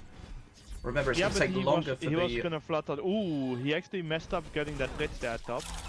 He needs to handle this correctly, does Video Gamer, because these brothers can put out a lot of DPS. Here comes the shield pop. Okay, there's the Mountain Shaper. And now, yeah, Swarmers, and then, I mean, it's... Kind of surprised he haven't played Fang yet. Okay, catching up a little bit But of I XP mean, here. Yeah, and that perk 3 is pretty strong. Like, it has a chance to actually turn this, because then the brothers suddenly have way stronger support. But Gamer already has Mountain Shaper in his hand again, you know. It will start stacking up. It's an interesting choice to play Mountain Shaper, because that can often just be a dead card in your hand. Yeah, but it actually works really well here, funnily enough. Yep. Would you rather have a Mountain Shaper or Beam? I'm a beam man. You know that. I'm a Beamer. He is flooding quite a bit there. I'm not a fan of that. Unnecessary. I think he could have put stuff in the pocket. Yeah, that's what I thought. And I also feel like he could have just played a Fang, honestly. This is a lot of pressure. We see now, we're talking about the non-mythic Golem. He's got 2 of them up. He's taken a lot of face damage. He was in control as Video Gamer, but this could be too much. I also think he just misplayed by letting them get forward so much and just flooding mana. I think he could have started a little bit more fighting and then play the Mountain Shaper later or something. I don't know, I didn't like it. Wow. Okay, so I don't feel like that was Middlewin being strong. I think that was Gamer just, you know, delaying the counter too much and just letting it get to face. Yeah. I don't know, I didn't like it. I mean, it feels like the Mountain Shaper just doesn't do enough against those spirited brothers. Yeah, it's because they're spirited, and then the Mountain Shaper, exactly as he says, it just doesn't do enough, and it basically just ends up, you know, you paying 8 mana for not fully countering it. If you had a beam, you can pretty much kill one of the brothers and the Golem with it, and then that kind of makes it easier to deal. Okay, so yeah, so interesting there to see that Video Gamer, from an XP point of view, managing the game comfortably. But we know those big brother pushes can get out of control. And that is exactly what we saw. Okay. So remember, both these players fighting to get through to the top 8. The winner will probably, most likely, get into the top 8. The winner will basically be sure. certain, I think. But the loser, yeah. I think that the winner is certain. Yeah. Because they're already in the top 8, and I don't think you can really go down if you win. No, that makes sense. The only way you can go down is if you win like 2-1 and people below you win 2-0 and it's super close. Yeah, but the problem is that the person that is 9th doesn't have 9 points, right? So only 8 people can get to 12 points. So if you win, how the hell are you going to go down? Yeah. You know? Okay, well, it's a good start there for Jake. Did it look like he just took Nerzl's deck? It looked very similar. Yeah, it looked very similar, but I mean, I don't know if he took his deck or if it's just a common deck. Like, it is the same deck that's the #1 on the leaderboard at the moment, right? Yeah. With Zlatan. So, perhaps Nerzl took Zlatan's deck, you know? Yeah, maybe. Okay, so what do we think? Is Jake going to just rinse and repeat? I mean, I would if I was him. And then does that Memfisto mean did not show that he could deal with it well. video gamer? Yeah, is that not what I said? I think you said Memfisto. Oh, well, Memfisto also has not shown that he can deal with it easily. Yeah, so then does Video Gamer have to assume that he's going to play the same thing and try to tech more against it? Yeah, I mean, that's what I would assume. Like, perhaps using some more flyers or, I don't know, some stun lances, I don't know. It's definitely in those situations where the change to the Apex shield is felt hugely. Oh, it definitely, yeah. Because And personally, I'm a big fan of that change because I really disliked how much it could shoot. I think it was too much. yeah. But now, like against a heavy push like that, it's just gone in the blink of an eye, whereas before it could shield 1,000+ damage. Yeah, but I think in those situations, it also shoots like 400 or 500 damage, and at that point, I'm like, isn't that kind of fair? Yeah. Isn't that a lot of damage to be blocking with? That's a lot of damage to block. I think it's healthier because it means that the Apex can't just rely on it too much and just play super cheap. But also, when I play APAP, I felt way freer at actually using the totem during fights and stuff. I've even used it to just push my own units on a bridge. Yeah. In a fight, you know. It's nice because like before you had to worry about, I want to place the totem where it's not going to get aggro, whereas now it doesn't matter whether it gets hit directly or whether it gets hit from the tower indirectly. It's exactly the same. Yeah, personally, I've felt like in the past I always felt like I had to keep it for the optimal blocking. Yeah. And now I feel like anything that gives me value is like, yeah, nice. And that I feel like it's a nicer way to play. And you can block a Wheel of Doom for the with general gameplay. Oh yeah. I mean, you always could do that, but... Right. Where are we What's at? up, Saka? Oh, little cutie. Okay, so Video Gamer didn't play with the Red Golem that time, so changing things up a little bit. Red Golem could have certainly helped in that situation. But here we go, we're loading to game number 2. Can Jake likely book his top 8 position? Can Video Gamer start putting on some pressure and start a mini reverse sweep? Let's find out. Gamer going for a very different deck. This is a mid-tier Mordor. Is Mordor with Tranquil, with Bounty Sniper, with Walking Blind Date, a Cage Prowler. I mean, that is a fairly rough one because it can cycle fast. Is Mordor your master of choice when your back's against the wall? Well, not mine. Mine would be Stormbringer, but... A Video Gamer burning mana here seemed a little unnecessary. There's nothing gained from it. May have just been that weird flash that you get that you're not sure if you burnt or not. Okay. But let's see. He's got the beam, so if the brothers spawn together, this is the beam of choice. Does he beam it? Does he try to finesse it? I think you just beam it here. Let's see. Okay, there's the beam. Okay, the Prowler survives, which is great, because that means it needs to be handled, and it's going to take the bridge. Sorry, I was distracted with my cat, but good casting. No problem. Bounty Sniper getting some value there. It's always nice. We see that the Gamer keeps up with XP. I don't know what the expected thing is with a deck like this. Whether or not you expect to be ahead or behind. Don't know if you have more information there. I think normally early game you expect to be behind as Mordor. The what the hell is that? What? Wait. Wait, they changed it, didn't they? They changed it. So the illusions don't res anymore. Oh yeah!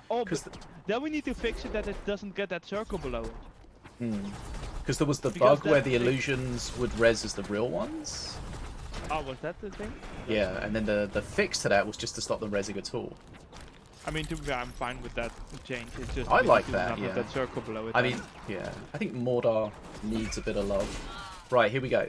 So Jake has learned his opponent's got the Beam of Doom, so let's split those brothers so we can't just nuke both of them immediately. But XP is really nice for Video Gamer at the moment.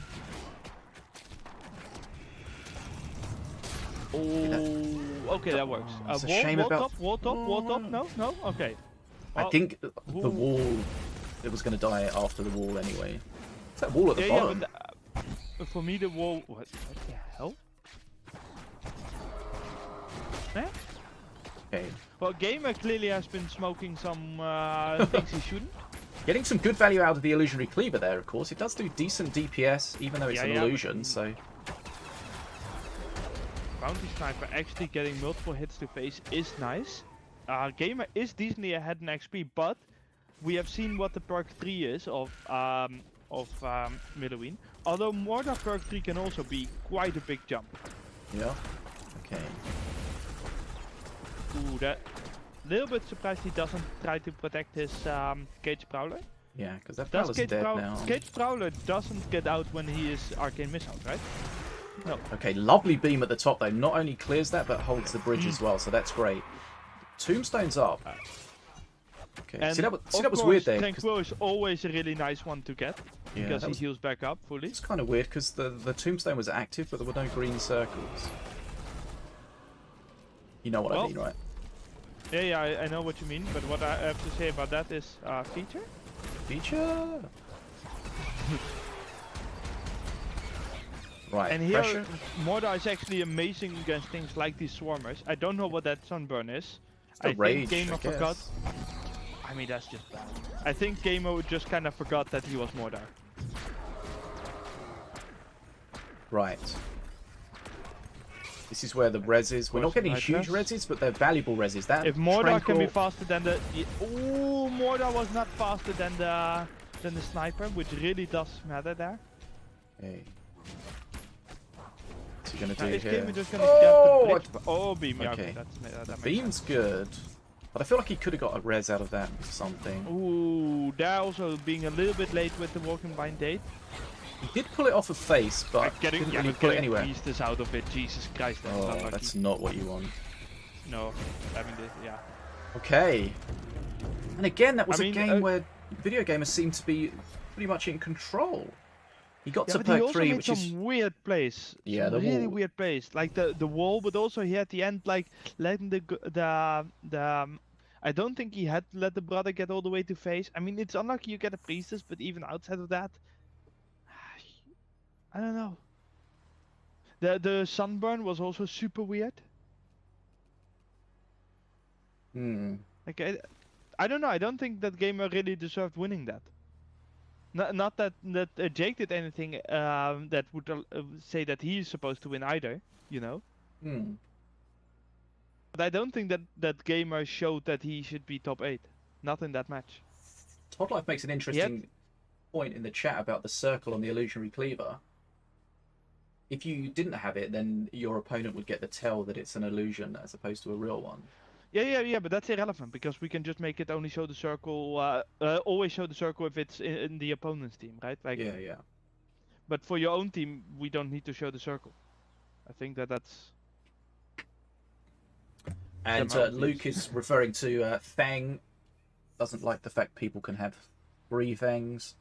Yeah, but I think that a big part of the problem there is not necessarily the wildcarding, but if the base is too strong, wildcarding is always going to be too strong, right? Like, it's not that wildcarded Fang necessarily is better, it's just Fang is better. Yeah, at least that's my opinion right now. Like, sure, it could be wrong. It could be that when we get him balanced perfectly, he still requires 2 specific counts and we have to limit the wildcarding. But I wouldn't say that right now there is an indication of that. Because just single Fang is also just too strong. Yeah, cause I know when you look at the win rates, you compare the win rates between 1, 2, and 3 of them, and if 3 copies is substantially bigger than the others, then that kind of highlights that the wild card is the issue. And we've definitely seen that with things like YOLO.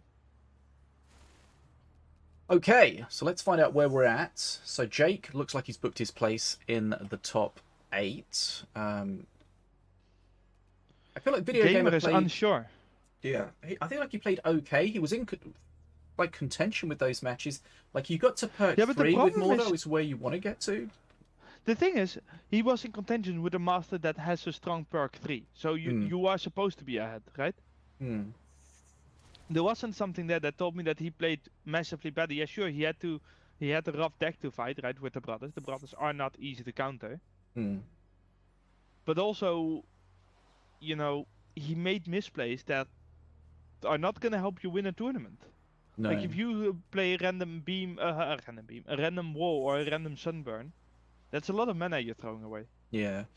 And not only are you wasting the mana in that situation, you don't have the wall available when you really need it. Okay, so Set beating Nataraja. We've got Nerzl beating DarkCrow. We've got Koi beating Zen. We've got Niksho getting a victory against Mage Elredon. We've got Tjaenig beating Badjo. Shiroko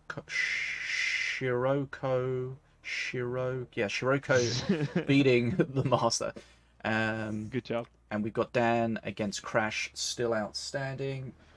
So the thing is, Ficus and Memfisto are both above Video Gamer and Jake, right? So Dan and Crash, can they get to 9 points in the standing? Because Gamer right now is 8th.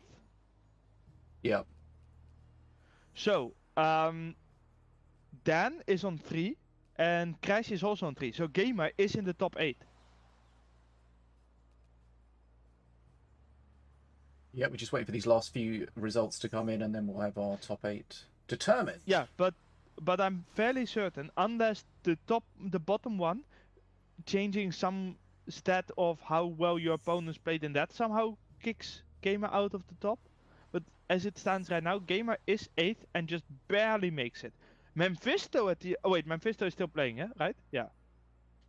Against Ficus. Mm-hmm.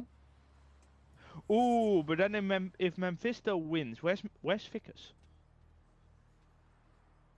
I've decided that I'm just going to wait. Okay. I'm just going to wait for the results to come in, and then we'll see where it is. But if Memfisto and Ficus both are on 9 points and still need to, one of them is going to win, they're going to get in top 8, meaning Gamer is out. Gamer will be 9th then. Okay. So yeah, I'm fairly certain that that was the end of Gamer. We'll see. Also, I'm seeing that Memfisto went 2-0 against Ficus. Okay, so Ficus seemed to be dominating, but then I think he's lost the last couple, so... Perhaps not having the stamina, perhaps getting better opponents. Don't know what his lineup was.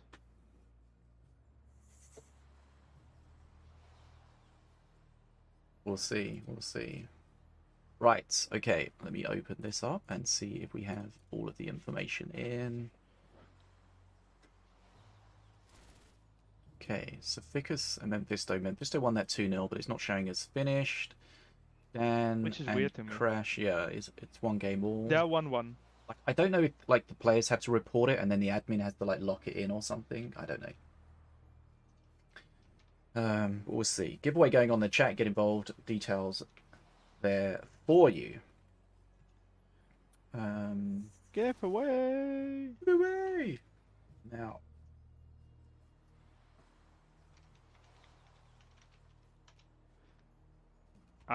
It looks like Crash is not in the game right now. Okay. So I'm assuming that they have also finished. Yeah, they're finished with Crash winning, then Dan winning, and then Dan winning again. So Dan Espinosa won that 2-1. Okay. Just frantically refreshing, just to see. Before we look. Yeah, they need to actually report it, of course, because I just looked at the database. I'm not a patient man. Okay, so it looks like Dan has reported it. Just need to wait for the result to be locked into the site. I would really like to hear Game explaining what the hell that wall was, though. I mean, people make misplays, right? Yeah, but that wall, I mean, that must have been a wrong card or something, right? Yeah. Because that was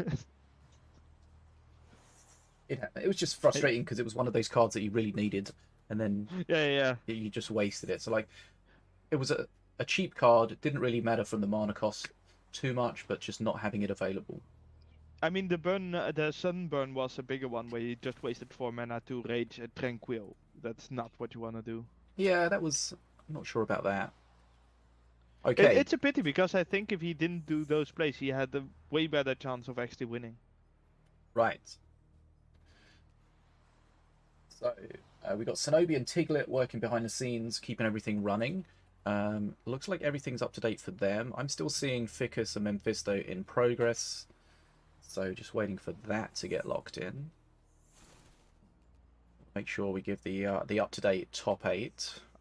I mean, not gonna lie, whenever I read Tiglet, I think it's a combination between the tiger from Winnie the Pooh and the little pig Tigger. from Winnie the Could Pooh. be. Tigers like to bounce. And that's not safe for work. Okay, so let's ask the question. At Tiglet, is your name a combination of Tigger and Oh, they all show as finished, by the way, for me. Tiglet? So we can actually see the final standings now. Okay, wait. Final standing. Wait, Okay, looks I like need to we. wait? No. Okay, hold on. Let me just bring it up on the screen. Okay, here we go. The top 8 has been determined. And poor gamer is in the top 10, not the top 8. God dang it. Okay, so we've And got. Tjaenig is sad, being 9th. So we've close. got Set, Nataraja, Nerzl, Jake, and Memfisto all getting through on 12 points. That means they've got a 4-win, 1-loss result. And Yeah, of course, so no perfect rounds anymore. no, that's interesting to see. And then completing the top 8, we've got DarkCrow, Ficus, and Nickshow. Nickshow getting in there. We spoke about Nickshow not really doing as well as we would expect. But He was on 6 points, but he must have lost to some high-level players to be able to be high on the. But he was like mid-tier in 6, right? I'm surprised that he managed to get above it. it has been confirmed that Tiglet is a combination of Tigger and Piglet. You heard it here first. Nice. Okay, so Nickshow sneaking in there. I mean, that just shows that that name actually works. If people actually recognize what it's supposed to be. So Tjaenig just missing out, Video Gamer just missing out, Koi just missing out. Got enough points to get through, but the That's overall always sad record when that not happens. quite When it good feels enough. like you did well enough, and it's just a little bit bad luck on the pairings or something that got you to not be in there. Okay, so let's remind ourselves what we're doing and where we're at. So this is GGtoor's Knights Duel number 17. This is presented by GGtoor, Team Mana Frenzy, and the Minion Masters Developer, Betadwarf. I'm joined today by FDM, one of the developers working on Minion Masters for Betadwarf. And we have just completed the Swiss part of this event. So we have our top 8. And now we're going to go into the single elimination. So we're going to have Set against Nickshow. We're going to have Jake against Memfisto, Nataraja against Ficus, Nerzl against DarkCrow. And one thing we see here is Set is on the opposite side from Nerzl. So we know Set didn't want to play Nerzl, and he might not have to until the final. I was about to say, better not get to the final then. Nerzl said, I bet he wanted to use the wall to push the sniper back to make it retarget the push on the other side. Maybe. Looked like the sniper was already too far forward. Lone Dog says maybe he let the AFK play the wall. Unsure. Okay. I think it was just fat finger. So, this is going to be the quarterfinal. We're going to have Nataraja against Ficus. Nataraja, previous champion. Ficus we saw dominating earlier in this event. So let's get set up for that. And now this is best out of 5s? This is best of 5, yep. And conquest you rules. You cannot reuse a master. Yeah, once you've won with a master, you cannot play with it. So we're going to have to see some different masters, maybe different decks. We'll see. And yet, Feng really has yet to make an impact on this outside of the bans. But maybe that's his legacy. That's his impact on this event. So let's get set up. We'll await the bans. I'm still surprised that we haven't seen it, even though there have been options where he was playable. Yeah, for sure.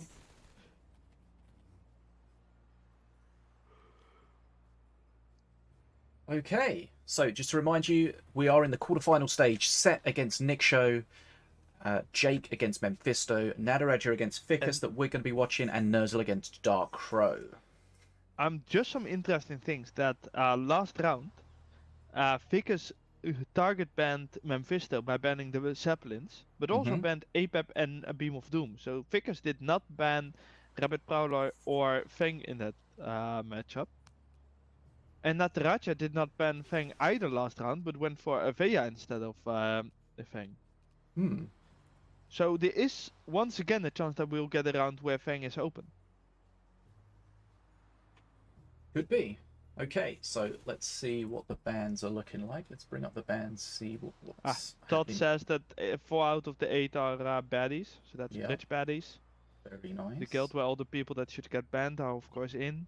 Because, I mean, they're clearly cheating. I mean, how else can we explain this?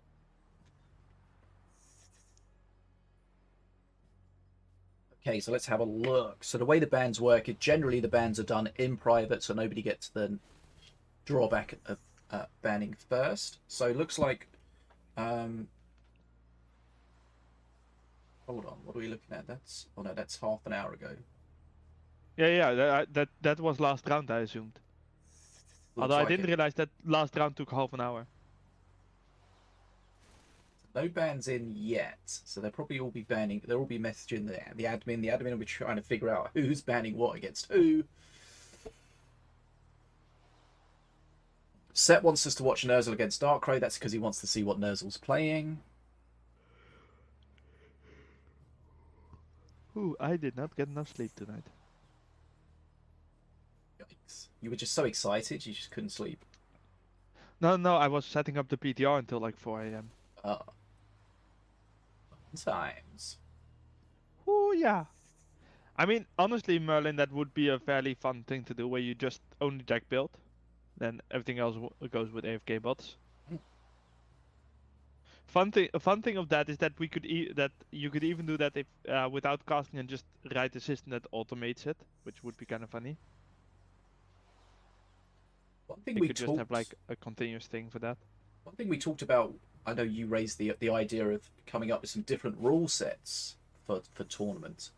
Be interesting to see if anyone in the chat's got any ideas for what they would like to see. So what the things you can think about with the different rule sets that Fishy is talking about here is basically anything you can think of. Like, you can do mayhem things, you can do adventure things, you can do whole new things. Like, one of the things I made at some point was a thing where every, I don't know what it was, 30 seconds or whatever, everything on the board would get black holed, and then 30 seconds later it would come back, right? So you basically end up with 2 board states. And things being able to go from one board state to another by the use of a black hole spell or something else that temporarily gets them out of the game, like the longs have. Yeah, that was an interesting one, because that's something very different to just like tweaking mana or something like that. And it could also be overwriting what Mana Frenzy is and the perks. You know, there is a lot of flexibility there. So yeah, if anyone's got any ideas of what you'd like to see for that, then do so. Oh, but we also have bans, and as I said, no Fang ban. These are strange bans, honestly, but probably focused, because I assume that Nataraja and Ficus know each other a little bit from previous tournaments. Because Nataraja banned Ravager, Rock Rifles, and Avea. So very much about the heavy push decks.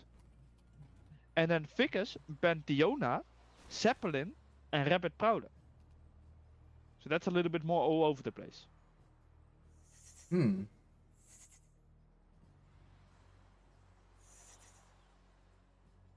makes sense. Rock Rivals, Ravager, Diona, Zeppelin, Rabbit Prowler. Yeah. I mean,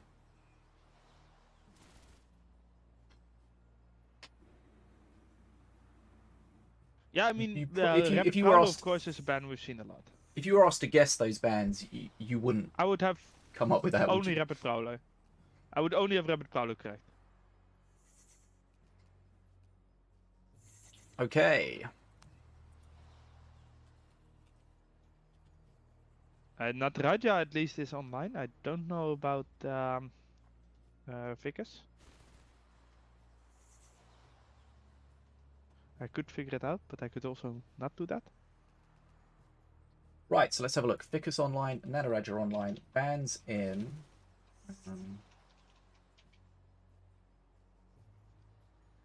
Bans in the chat. Just make sure we've got that.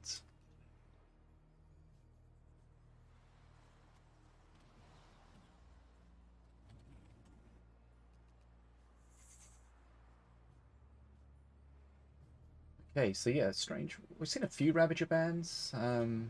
I would more likely expect to see Ravager being banned against Nataraja, because we've seen him play Zenshi Ravager a lot. You have memory that I do not have, because I don't remember what anyone played. I mean, Gamer was playing Red Golem, the Memfisto was playing the Zeppelin decks the last 2 tournaments. That's all I remember. Lone Dog says, I think it'd be very fun for AFK bot tourneys.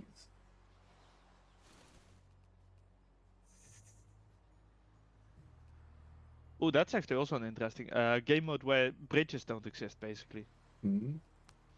Like, they don't give XP. Okay. Right. Oh, Jesus Christ. Show me the money goes insane now. Start a mana frenzy. No bridge grab. No bridge grab mode. Fishy, do you feel pretty today? Every day.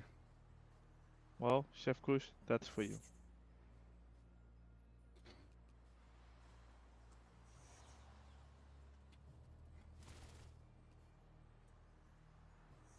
Right. Okay, so we're just waiting on something to happen between the players. Okay. Let's confirm we're ready. Intrinsic Power says, I mentioned years back that adventure versus adventure playstyle would be fantastic. Well, I've got some good news for you there. It's called Mayhem. And it's coming to you soon. Coming soon. Mayhem changes coming soon.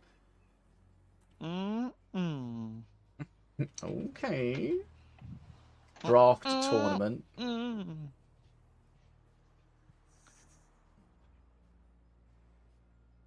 Okay, every 20 seconds, each player gets a group of helpful blood spitters. Yeah, no. Right, here we go. We're loading into our first game in the top 8 portion of this event. It's Nataraja against Ficus. It's Milo against Milo. That's kind of surprising. We haven't seen that much Meluin. I mean, Meluin also hasn't been banned really. It's been Meluin and Miloin that's been banned, so... You're such an idiot. But at least I spell it correctly. Damn it. Okay, so Milo versus Milo. We've got Colossus Milo from Nataraja. Halloween, if you will. We've got Spawn of Fury. Yeah, both players got Spawn of Fury. We're probably still, both have Colossus as well, right? We're still waiting to see what Ficus has.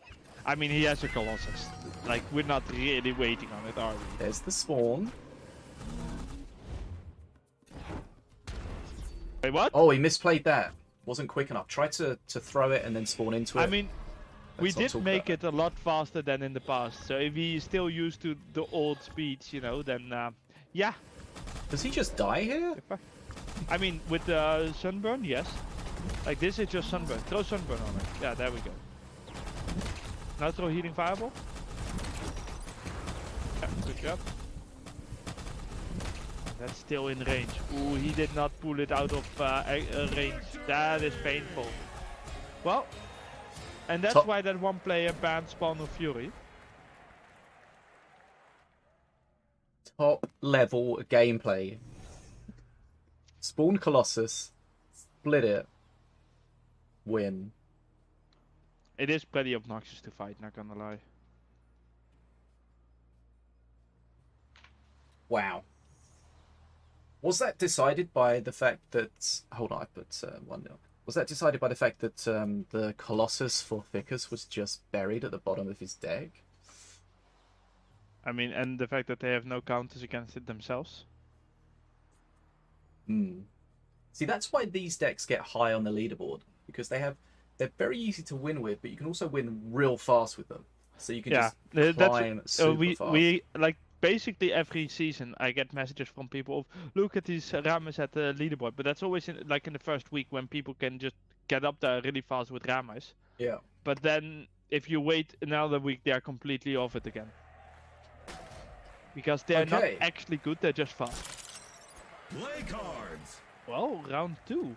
Okay. This time APAP versus Morelia. Ficus does know that he could still play it, right?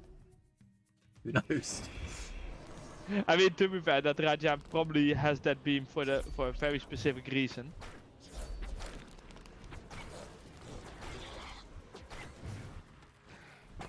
Right, so that was a very fast first game. What are we going to get here? Probably not going to be the same sort of thing.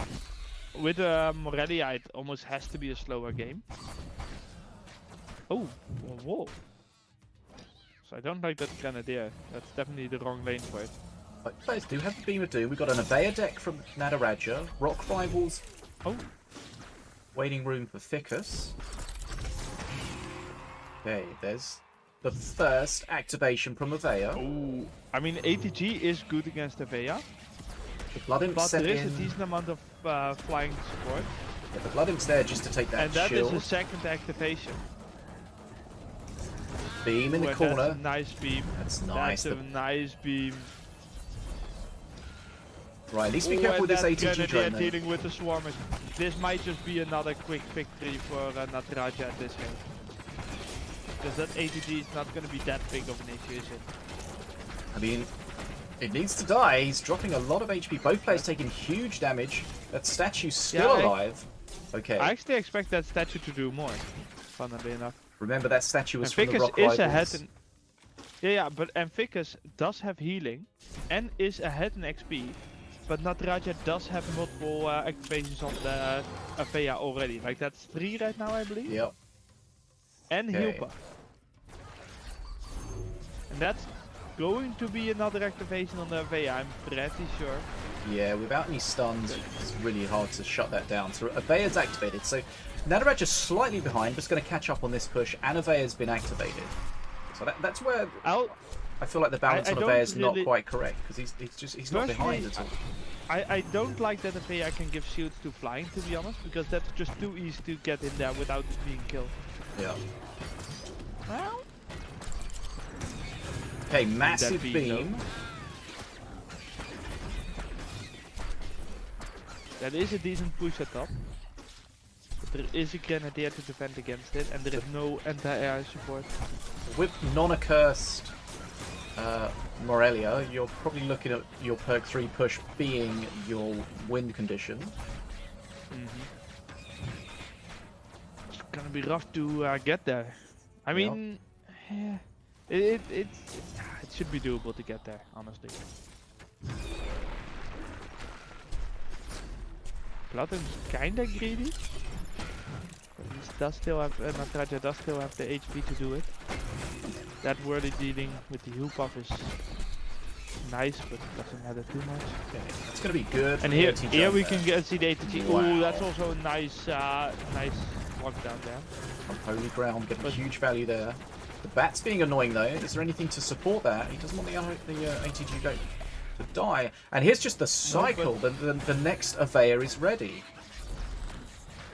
And Ficus doesn't really have much to do with that one. Like, no. A beam feels like it's too expensive, right? The wall is not enough, and the HP is so low for Ficus. I don't think Ficus will ever get the chance to actually play the dragon. Yeah, that's the problem. He's going to get to perk 3, but he needs that time to build up that mana for the Queen's Dragon. And when you're so low HP... how you're going to get it. Perhaps, yeah, and if you can use the breath to deal with the Legos. Hey, this is going to be close. He's going to have to use the... That's... Oh, this is so dodgy. He decides against it. Yeah. Understandably, honestly. Yeah, look, I don't think he was going to survive that had he waited for the dragon. The beam, though, is too much. That's going to be it. Yeah, with the beam, it's over. Okay, Nataraja taking a fairly quick 2-0 lead. Yeah, Avea got way too many activations. Each time it was 2 activations. That's just... Well, that's normally what you see. If the opponent doesn't have any way to stun it, it's so difficult to shut that down. So there we see Avea. Nataraja just putting Avea on the dev's balance radar, maybe. We saw the power there, and we saw him beam the Avea one time, but even if you beam it, you're still getting behind. You just can't keep doing that over and over again. And he desperately needed to get the dragon out, but as we said, he didn't have any breathing time. There was just more and more coming. Wow. Yeah, I mean, it's also understandable with a Psycho APAP. And not the cheapest Morelia deck. No. I mean, he did have some good counters for the Avea with the ATG train and such, but just not able to clear as much as he wanted. And the perk 3 win condition didn't even get a chance to deal with that. Could have changed things a lot if you got that dragon out. There was. The thing is, I don't think it would have been enough. Probably not. The dragon isn't that hard to deal with if you just distract with something and then throw an FA on the other side. That's a lot of DPS you actually throw on there. Yeah. Ficus was already beamable range, you know, like 2 beams and Ficus is gone. Yeah, that's a problem. It's too much early damage. Okay. Ficus, 2-0 down against Nataraja. Nataraja takes the 3rd game. He's going to be into the semi-final. Let's have a look if we've got some updated scores from elsewhere. We're seeing Memfisto 1-0 up against Jake. Nataraja, as we said, 2-0 up here. No scores reported in the other games yet. Which is normally because the players haven't done it. It's nice when they do it because it allows us, especially in these longer best of 5s, to be able to see what's going on in the other events. Sorry, in the other rounds. One assumes they're not still in their first game 15 minutes into it. Stranger things have happened.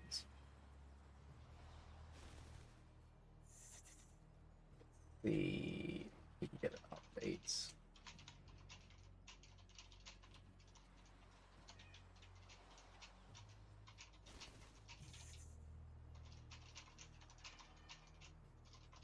Show Me the Money says, will the Queen's Dragon become the King's Dragon? No. Referring we're not to the death of our We're not in the UK. Okay, here we go. Game. Denmark still has a queen. You realize that, right? In fact, Denmark has the now longest reigning monarch that is still alive in the world. Oh, wow. Right, what are we seeing? Stormbringer. Haven't seen a Stormbringer yet today. Now we will. Stormbringer against APEP.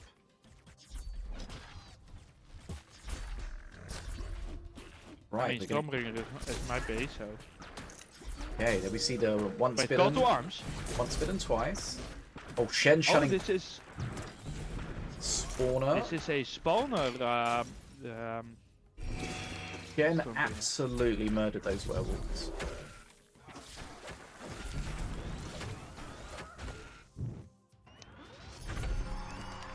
Right, spawners. We've got one spawner.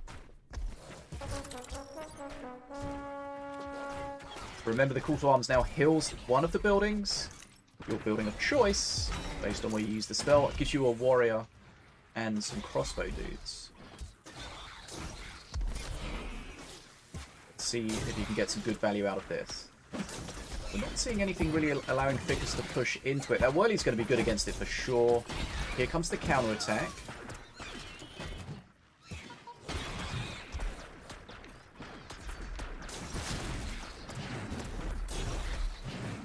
No mana available for the once bidden yet.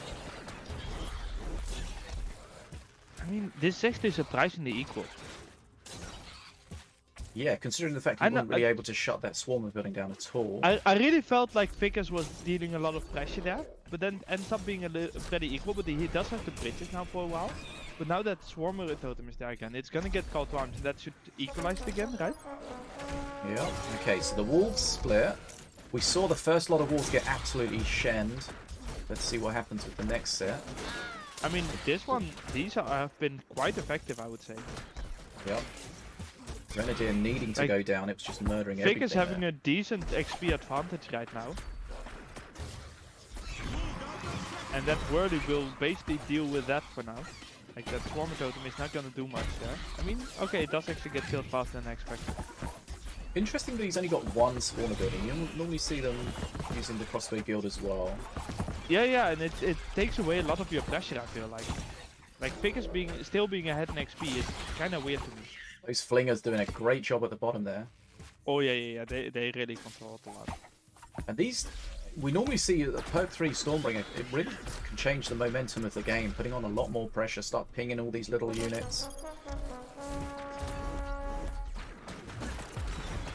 Could be very important what Ficus gets from perk 3.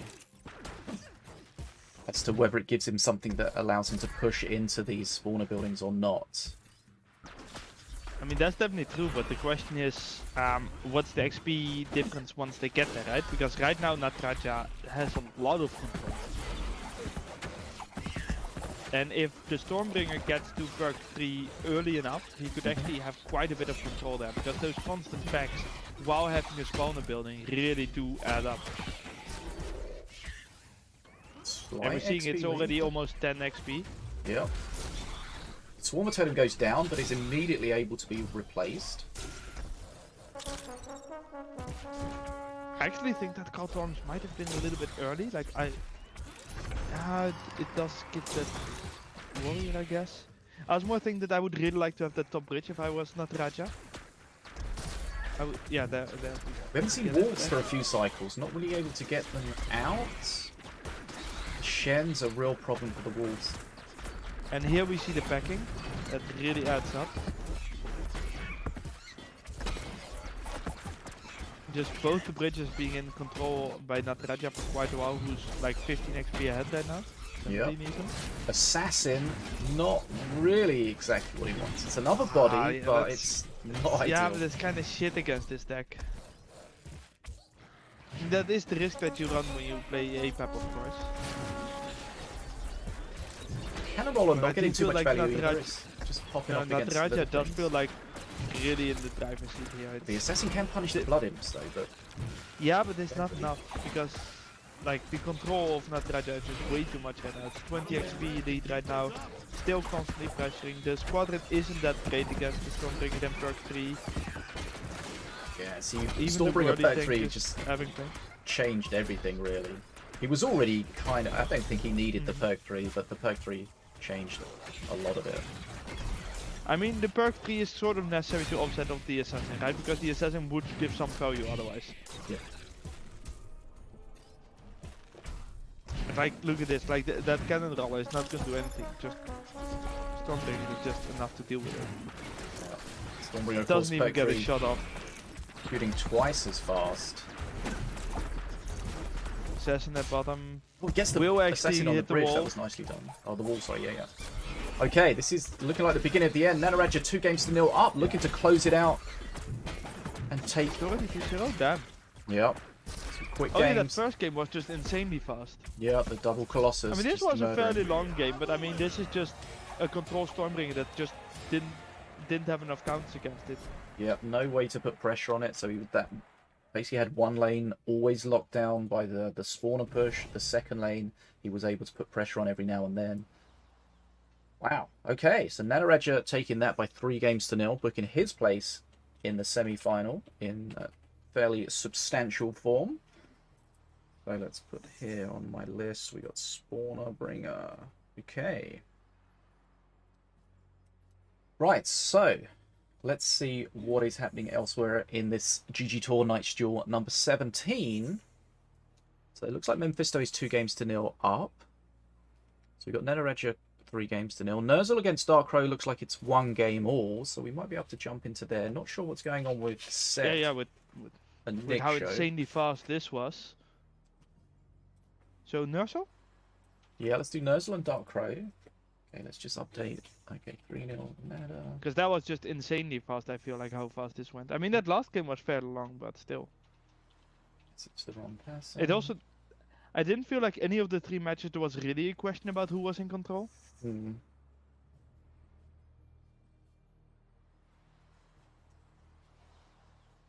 Okay, I'm watching Nerzl versus DarkCrow right now, Okay. and they're 2 minutes into this match. With Nerzl being quite a bit ahead on both XP and HP. But DarkCrow actually got to play R3KT, who has been banned a lot.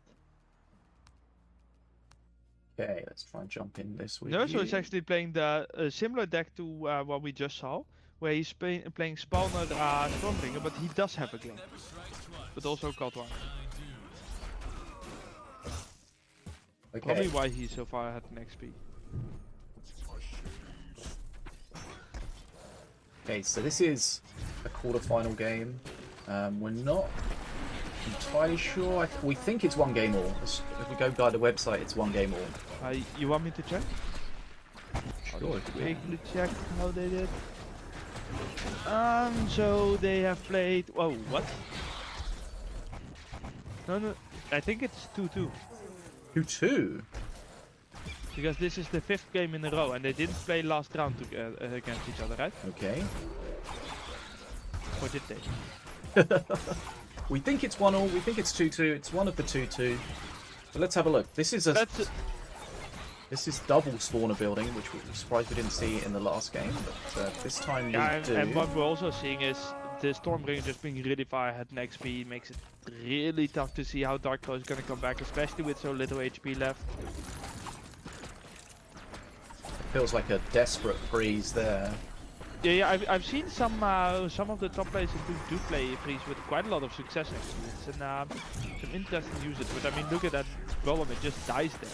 Yeah, got all those even with the crossbow giant dudes. ghost. And Stormbringer also really packing in, and just the extra range of everything. Let's see how DarkCrow will ever do this. Yeah, this looks like the beginning of the end. There's no way you can hold. He's just getting chipped down by every little I mean bit. honestly, this is looking more like the end of the end. The end of the end. Like, I mean, yeah, that's the end. Okay.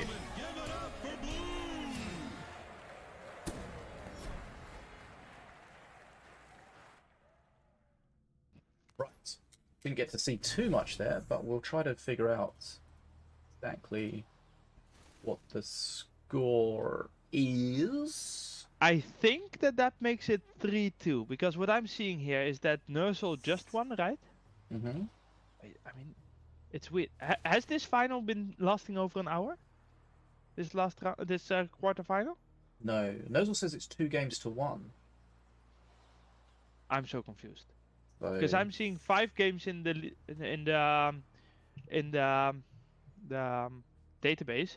Nerzl won the first one, then Nerzl won the second one.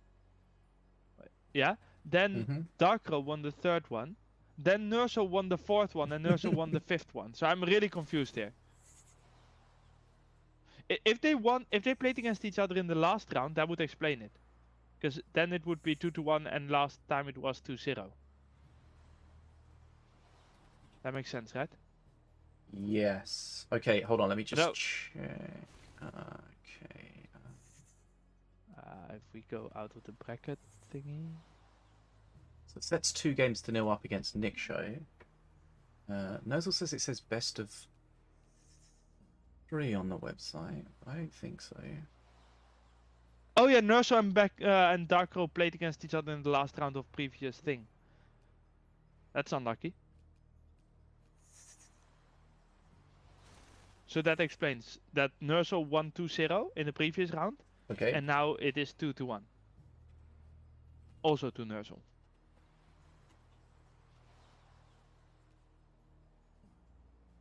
Hope that explains the confusion. Sure. Nice save. Okay, so 2-1. We've got a corker Oh! party today. Redbow versus Milloween. Duel. Sorry for the And that confusion. means that Milloween has not won a match yet here, at least not in Nerzl's hand, because he's playing Milloween. But he's playing it with brothers. There we see Chisma doing his best impersonation of a person wanting to walk into a wall. Okay, so we've Thing. got Brotherween. Chisma could be useful here. Oh, that's a surprise to me. Right, here we go. Scrat Swarm comes in, but that's going to get... The Scrat Swarm Zeppelin's going to get shut down. I mean, or this at least it's held. such a good counter against it. Just holding them in place. Is he gonna play the brothers in front of it? Does he have time? He's waiting, he's waiting, he's waiting. He doesn't have the Yeah, time. he okay. didn't. Oh, he just plays it in the back.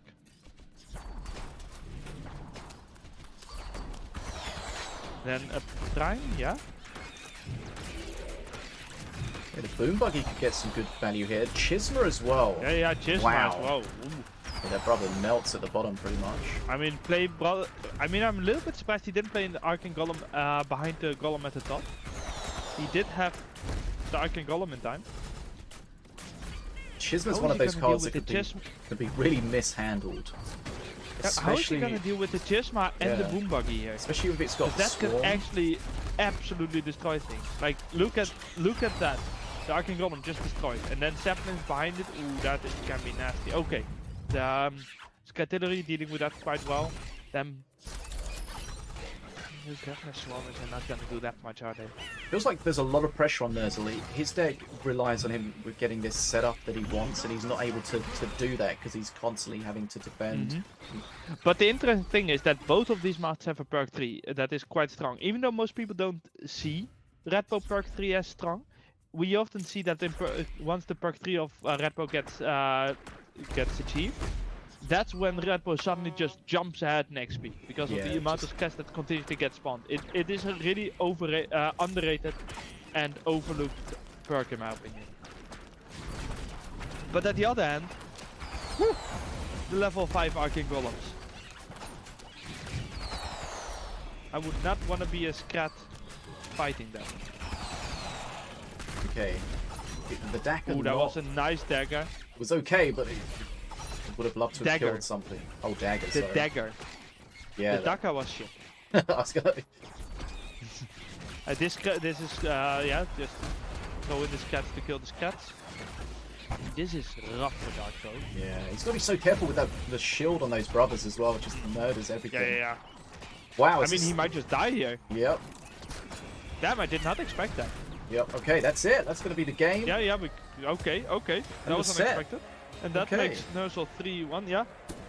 I really didn't expect him to die there, honestly. It was interesting because Nerzl was under a lot of pressure, not able to really get what he wanted set up, and then suddenly It was just boom, he did. push, death. Yeah, the first I'm kind of confused about that one. the first couple of cycles of the brothers got pretty shut down by the Chisma and the Boom Buggy, but ultimately more Milo brother stuff. Okay, Yeah. so Nerzl takes that 3-1. Nerzl performing really well, basically going 5-1 against DarkCrow there. Okay, and DarkCrow's a very strong opponent. Maybe that gives us an idea of why Set's so worried about playing against Nerzl. Okay, so Memfisto went 3-0 against Jake. okay, Which is important because Jake did perform pretty well in the tournament so far. So that for is sure, yeah. a 3-0 is always impressive. Just like Nataraja 3-0 against Ficus is quite impressive. So then we only have Set versus Nixo. Do we want to quickly jump in and see how that is going? If you could open it up, see what's going on, that'd be awesome. Yeah, I just need to. Maybe you can check the score as well if possible. Mm-hmm. We may, just to try to speed things along, we may jump into our first semi-final, which is going to be Nataraja against Nerzl. Just waiting on the In the confirmation meantime, of Set is not in a game right now. that. Okay. And if I look, wait, he is in the. What? I think Set must have lost because he's in a 1v1 match, like a ranked one. Not in Mayhem though. So, yeah. So okay. Set versus Nixo, right? Yeah. Nixo. Wait. Set won. Same. Then Set won, and then Nixo won. So It's that's 2-1. 2-1. Yeah. So why is Set fighting against? Or is this an old one that just didn't get cleared? Oh, that's probably it. Yeah, because he's not in the game right now. Okay, yeah. sometimes in the database there is a match that looks like it's an ongoing match, but it's just a match that didn't get cleared because something went wrong in the initialization of the match. Okay. So just ignore me. Okay, so what we do know... So it's 2-1. That's we what do we know, know. It's yeah. 2-1 in favor of Set. We do know the winner of that's going to be... going to meet Memfisto in the semi-final. And on the other side of into a match right now. And on the other side of the bracket, it's going to be Nataraja against Nerzl. So we're going to get set up for the first semi-final. As mentioned. Okay, I just want to say Set is Morelia and Nixo is Mordar. Okay. In the fight that just began. So we do see Mordar again, although we won't see it. Because we are going to watch Nataraja versus Nerzl, right? Yep. It's going to be our first semi-final. So best of 5 for the rest of the event.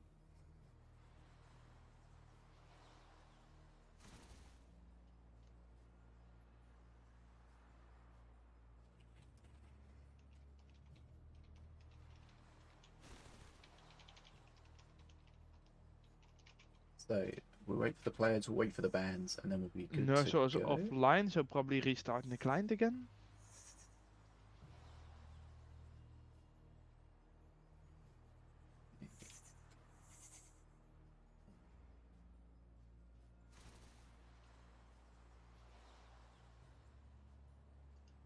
Right, so player 1 is Nataraja, player 2 is Nerzl.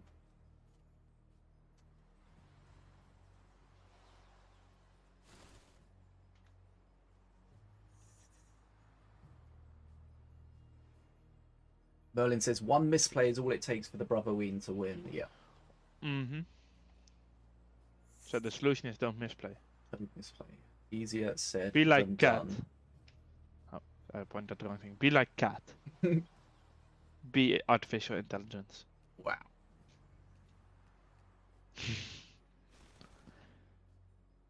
I mean, how else can you explain cat? True. Okay, I'm going to grab some chocolate, I think, while we're waiting. Chocolate? Chocolate rain!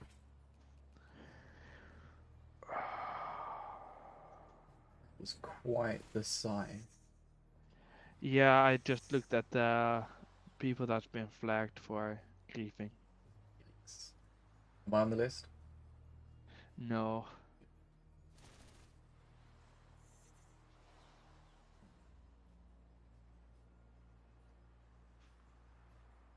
But someone who should know better is. Right, BRB.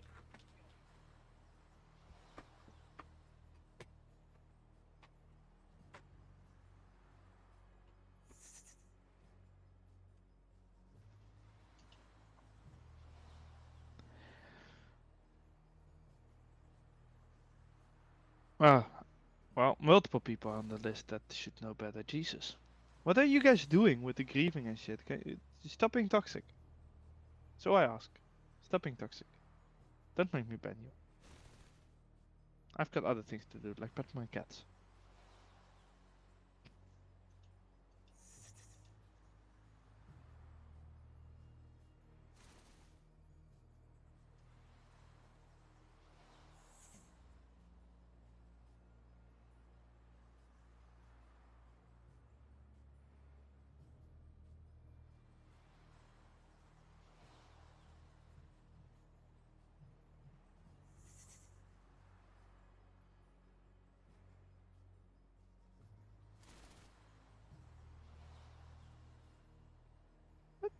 Don't fucking blame me, James.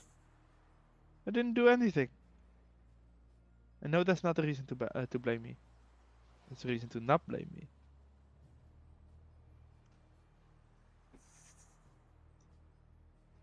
Fishy needs to get his chocolate quickly.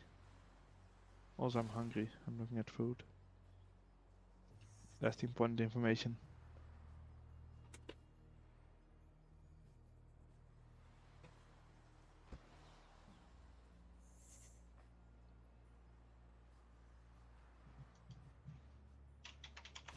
Okay, no bans in yet. Old Patch Mayhem. That was Yeah, that's good not, idea. that one is just yeah, but that no, that's Good not idea, happening. but no. the way that it's written is just, it really doesn't support that. And I am not rewriting the entire game to support that. Mm.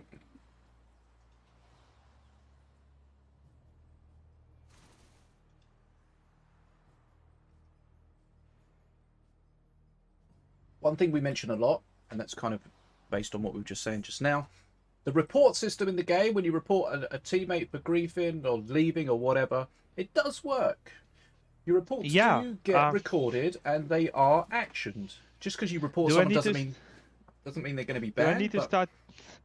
Do I need to start calling people out that are in the chat that are flagged for being banned? Oh, there's people in the chat. At least one. Oh, message me. Tell me who it is. I mean, that's why I did a deep sigh. Ah. So yes, your reports do matter, and they are actioned upon. A person will need. Admit that a person this specific person, Yeah. just for all safety, this specific person is the least flagged, if that makes sense. At the bottom of the list, not the top of the list. Or actually on the top of the list because it's reversed, but that's not the point. But it's a little bit of a sigh to see that. Oh, you guys should know me. better. They should know better. Oh, that's not the worst one on the list, by the way. There are some others that really should know better and that will get a ban. This one, because it's at the bottom of the list, I usually don't do the entire list. I usually just take the worst of the list, you know? Mm-hmm. Unless someone is on the list continuously, right? This person might have had a little bit of bad luck, had a couple cases where he got reported, and then I can be lenient, you know?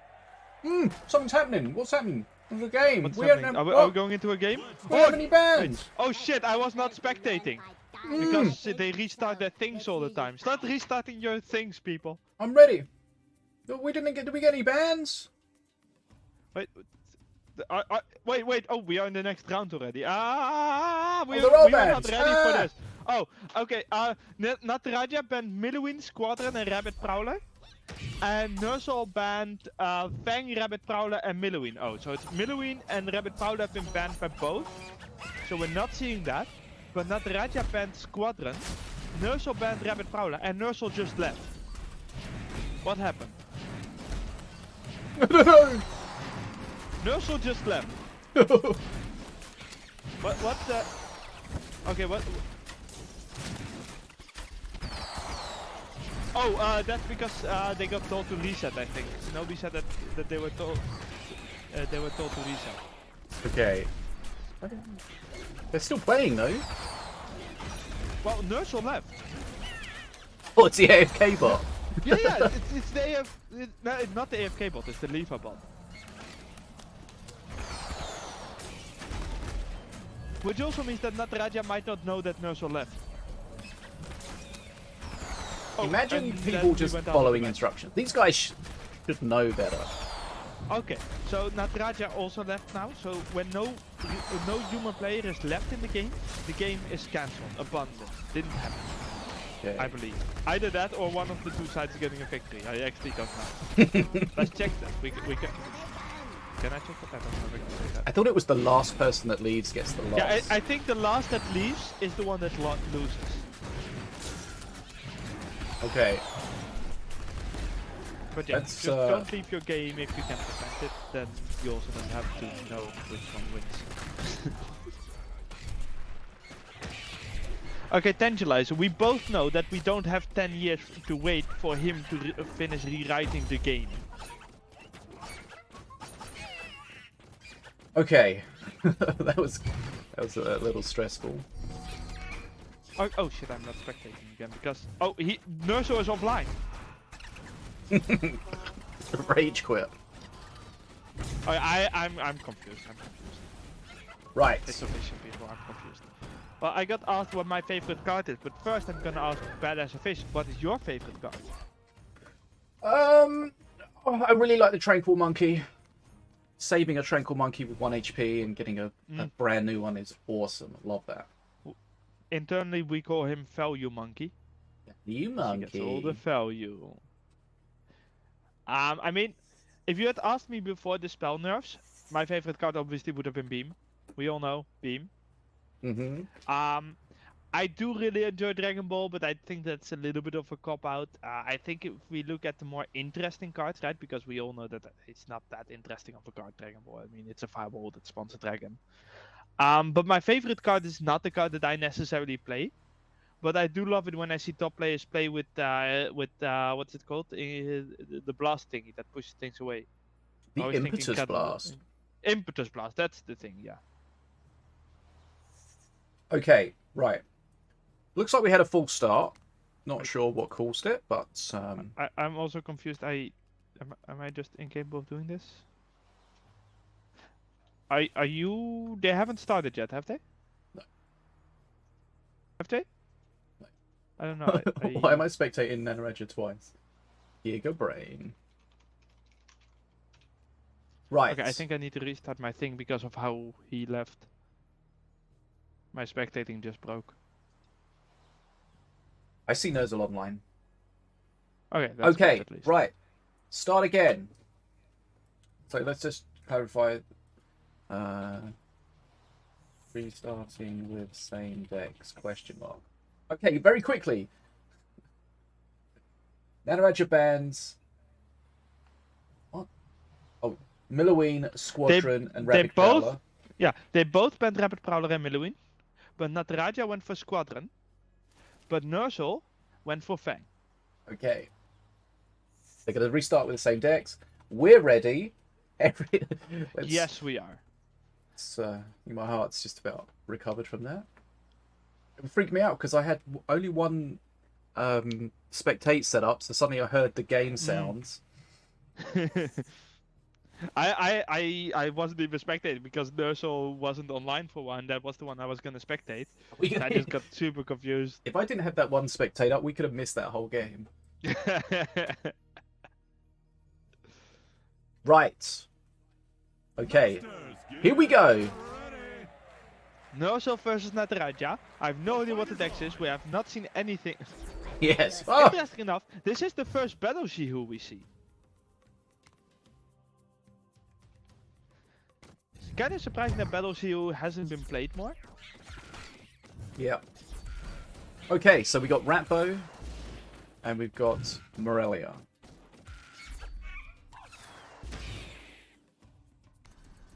Is that worth it, playing a Battle Shihu there like that?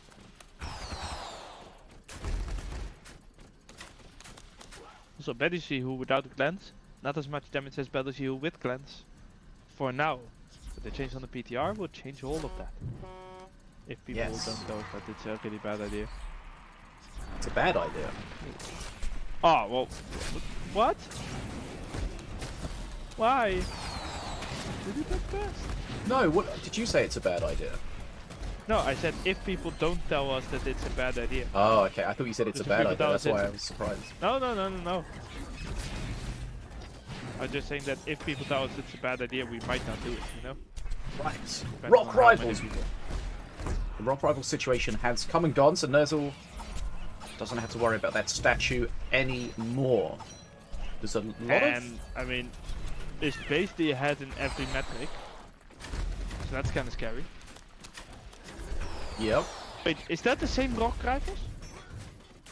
It's the first one, yeah. Yeah, because you can't wildcard. It's just... That's a fast cycle, I guess. Okay, though. I seem to be losing the will. Okay, can he kill this quickly enough at the bottom? Shockrock comes in, doesn't save the bridge, though. Oh, that's a pity, that's a pity. Okay, Battle Monkey's going to have a good time against Ratbo.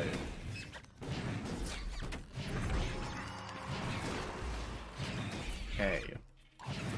Rocket Scrat's going to just expire at the bottom there. Some good targets for the Daka. Or the Spirit not going on the Battle Monkey there no. was unfortunate for Nerzl. It would have got there eventually, Yeah, but he...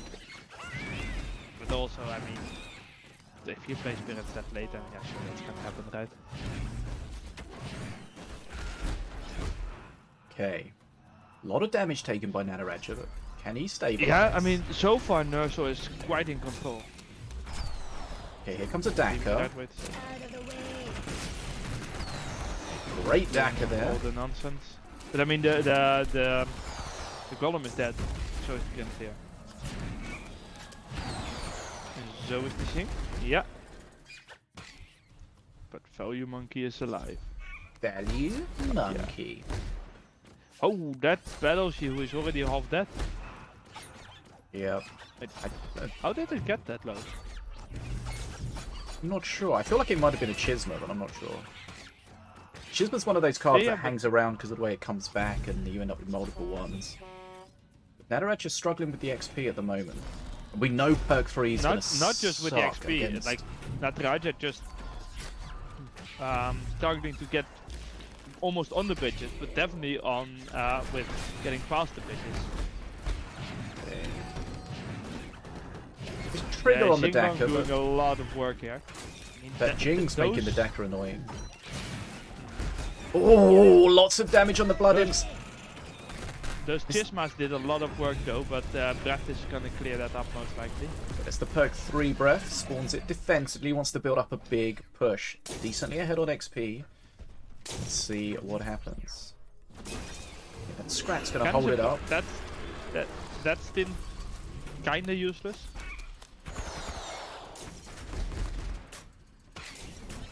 Right. Nataraja can hold this, he has a chance. But he's... I feel like so far behind, it's so hard to see how you... Like, that perk 3 really is gonna have to go haywire on the bridge traffic, which I have trouble seeing considering Nerzl has... Oh no, the Battle Monkey takes out the Boom Buggy, which is his main DPS in that situation. Chisma doing a good job though, but did you see the rocket scrat hitting the Blood Imps? That was like 300 damage straight to Nerzl. okay. So you'll see these good players will manage this dragon fine, but he's just falling behind on XP the whole time. Yeah, he has no grid control whatsoever. Really painful. Monkey with the spirit. See, there you see. YOLO tanking like crazy though. Battle Monkey got the spirit that time, and that kept it alive. Okay, but look at the XP. Like, Nataraja's held that perk 3 push, but there's no way that he can claw this deficit back. It took so long. Nataraja didn't have anything that's good against big units, you know? So that dragon just survived forever. The Boom Buggy was the DPS, but it got taken out by behind enemy lines. Battle Boom Monkey. Buggy is also not that much DPS. Not sure what it is actually. Like the Zeppelins would have been way better. It has high damage, but it has a really slow attack. Yeah. Like the Zeppelins are way more DPS, but they don't really work on the attack. Mana Frenzy now for Nerzl. How are you gonna fight it? You're not gonna fight it. No. That's actually more face damage than I expected there. Nerzl has to be careful with the Blood Imps, but even one set of Blood Imps is not enough. Battle Monkey just going crazy with all those scrats. And just don't play Blood Imps anymore, and then you'll win. Yeah, there's no way. That's right. Nerzl. It's just a Zenchi flow coming towards Nataraja right now. Okay, so it looks like Nerzl's going to take this first game. We had a bit of a false start. I like what you did there. What'd I do? Senti flow. Zenchi flow. Okay. Game number 1 goes to Nerzl. Wait, was that accidental? I don't want to talk about it. Okay, that was accidental. Okay.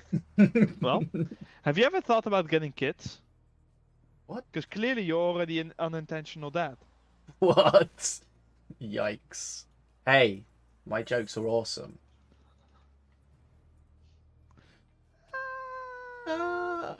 Okay, so let's remind ourselves. So Set did end up beating Nick Show 3-1. So Set against Memfisto is in the other semi-final. Hopefully they'll be waiting so that we can finish this one and we can watch that one as well. Lone Dog actually makes a really good point that Nataraja's whole strategy seemed to be Scrat Tank followed by Boom Buggy just over and over again, and it really didn't work. It doesn't work against the Blue Golem, just not at all. Especially not with Xinguang to clear. Yeah, and the Battle Swarm. Monkey as well. Battle Monkey against Ratbo is always going to have a good time. Oh, definitely. Whilst you do have the Daka, the problem was sometimes you don't have a good Daka target. The problem was there was like 3 or 4 things he wanted to Daka. Mm-hmm. And you can't get all not of them. enough units on the field to Daka them. No. And then you get the Blood Imps kind of getting in the way, the Jing kind of getting in the way. kind of awkward to actually hit what you want to hit in the end. And that's how you lose. Okay. So Nerzl takes a 1-0 lead in this semi-final, best of 5. So that means Morelia is off the list of masters that can be used. Morda with Nerzl. rock rifles, really going for the blue column resses, I assume. Mm-hmm. Outside of that, seems pretty mid tier, you know. With Tranquil, Jing, Stint. Ooh, a Battle Shield. Okay, so Nerzl liking the Zenchi business, liking the monkey business. Definitely seems to like it, yeah. So we got Avea, of course. Avea Oh, gets stunned. nice stun! Good stun! That's Good stun, perfect. because I was about to trigger because of the Mordor attack. Yeah, that was very nicely done.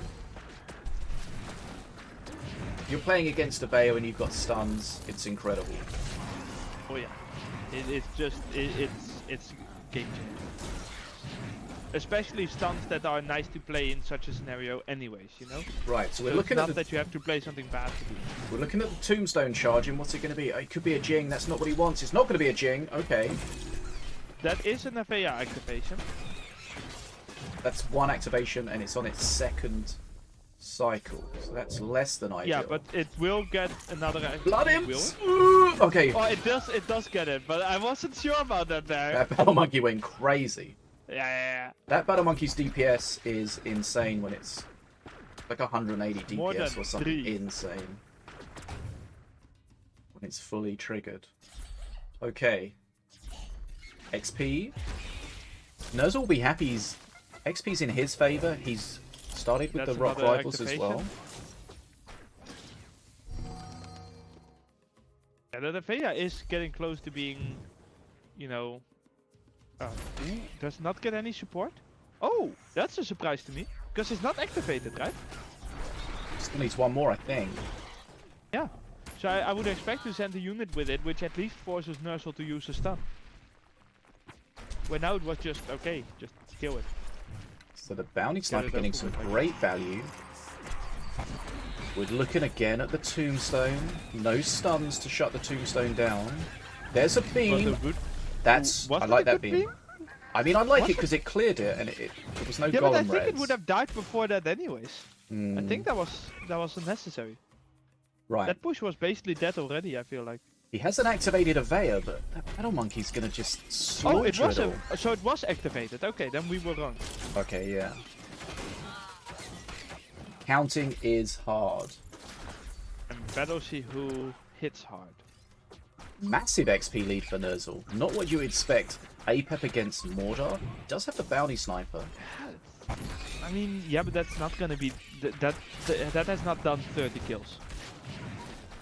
That is correct.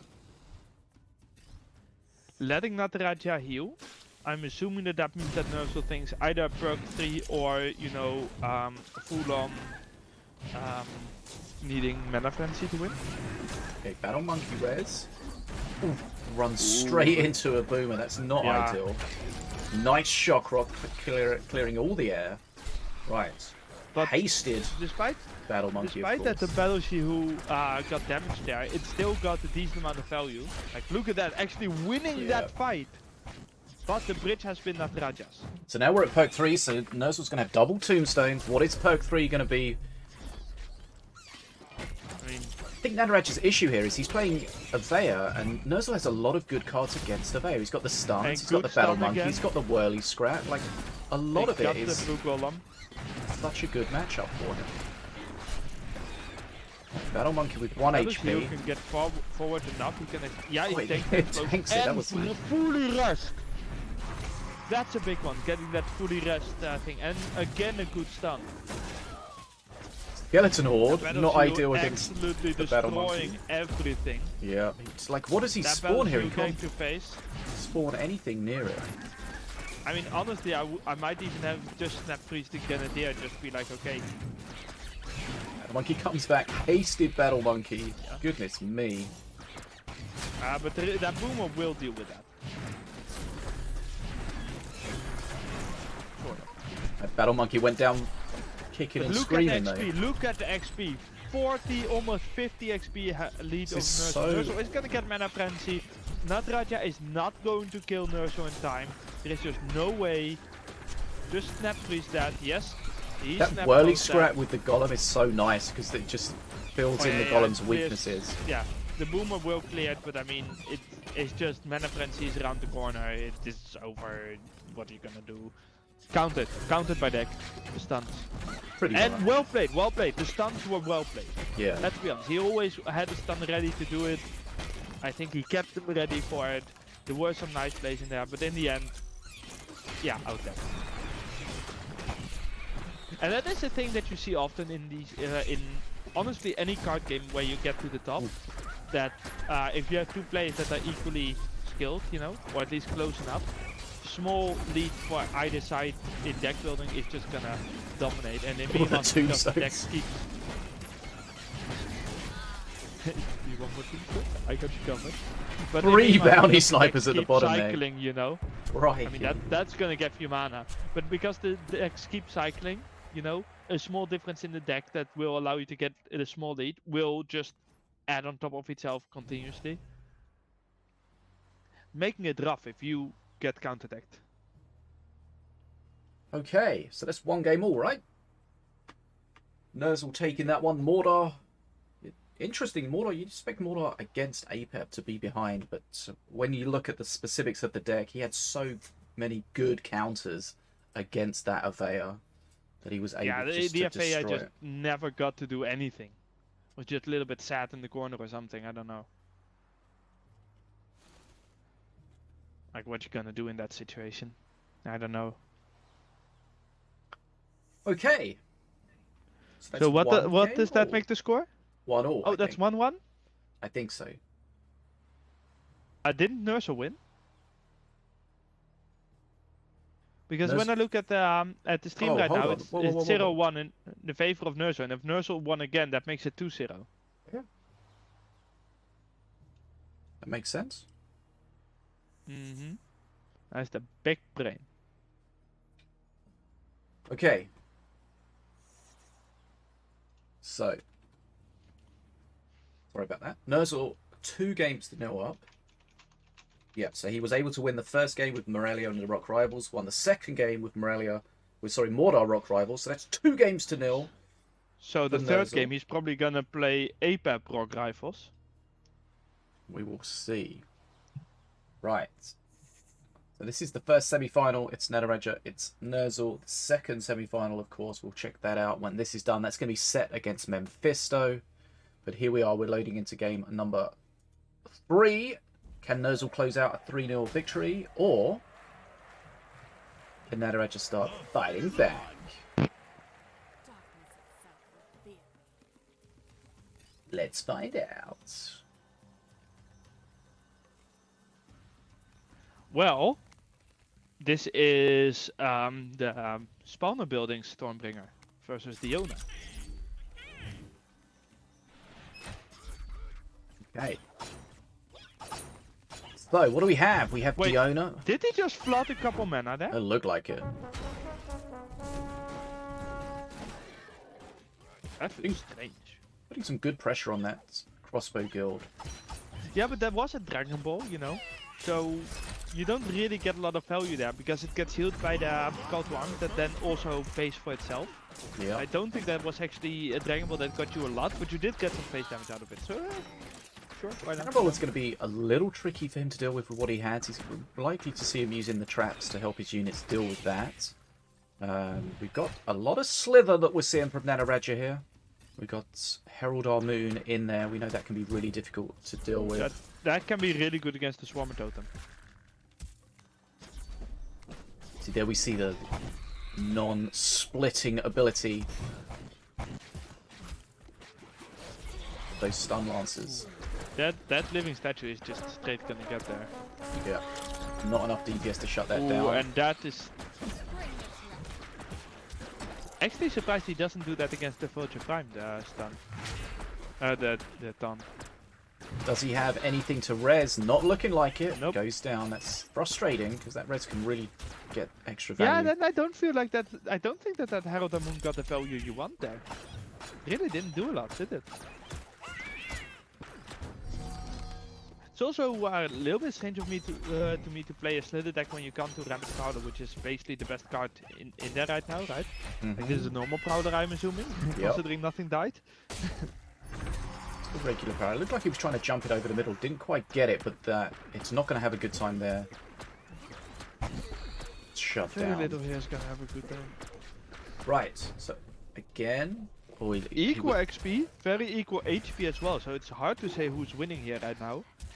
he was thinking about the Dragon Ball, decided against it. I mean, he can put pressure on the spawner with the trap. Not sure. I don't like that Musketeer at the top. It goes down. Musketeer into Cannon Roller is not going to be fun. Like, personally, I really like Dragon Balling something like this because the Dragon will actually kill it, whereas in the case of the guild, it doesn't quite kill it. Yeah. Okay, Grenadier getting some good value. But the Does it Grenadier also survive? has done. Ooh, that is weird. That is weird. Why play it that late? I don't think that's good. I don't think that's good at Doesn't all. quite get the bridge for Jolo either. Well, Jolo goes down as well. That's frustrating for Nataraja. Those That is small little really bits painful. can change a lot, right?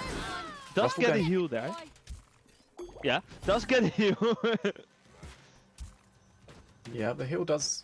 Actually, did he get a heal? Sound like he didn't. I looked away. Yeah, no. He got 250 heal. He had 2000 and then he had 2250. Okay, this is where it's just frustrating for him to play into. There's not really too much here. The And that Musketeer is not gonna do anything. Musketeers having a bad time. Like, you're gonna wall this. You're gonna wall this. Yeah? They walled that. Right. And then, honestly, Stormbringer will do most of the rest of the work. And again, Herald And not with no rezzed. Does he just decide it's not working? But I mean, or- if he rests that, would still have that, 2 Swarmer Toads alive at the same time and enough mana for the guild. I mean, that's when you know you're in deep trouble. Like, that perk 3 of Stormbringer is really adding up right now. So much control. The XP gain is just snowballing. 25 right now. It's, I mean, do you think perk 3 of the Ona is enough to offset? No, not at all. I mean, it depends. If you can actually kill the buildings with your traps, I think you need to use the trap exclusively on killing the buildings. Yeah. Look at this. I The really both dislike lanes. the Amun. I don't think Amun has been worth it a single time. Yeah, this is just flooding. Flooding both lanes. Damage on face. He's not able to put pressure on the spawners because he's having to defend. And then you just lose. Statue's not even going to get to the bridge.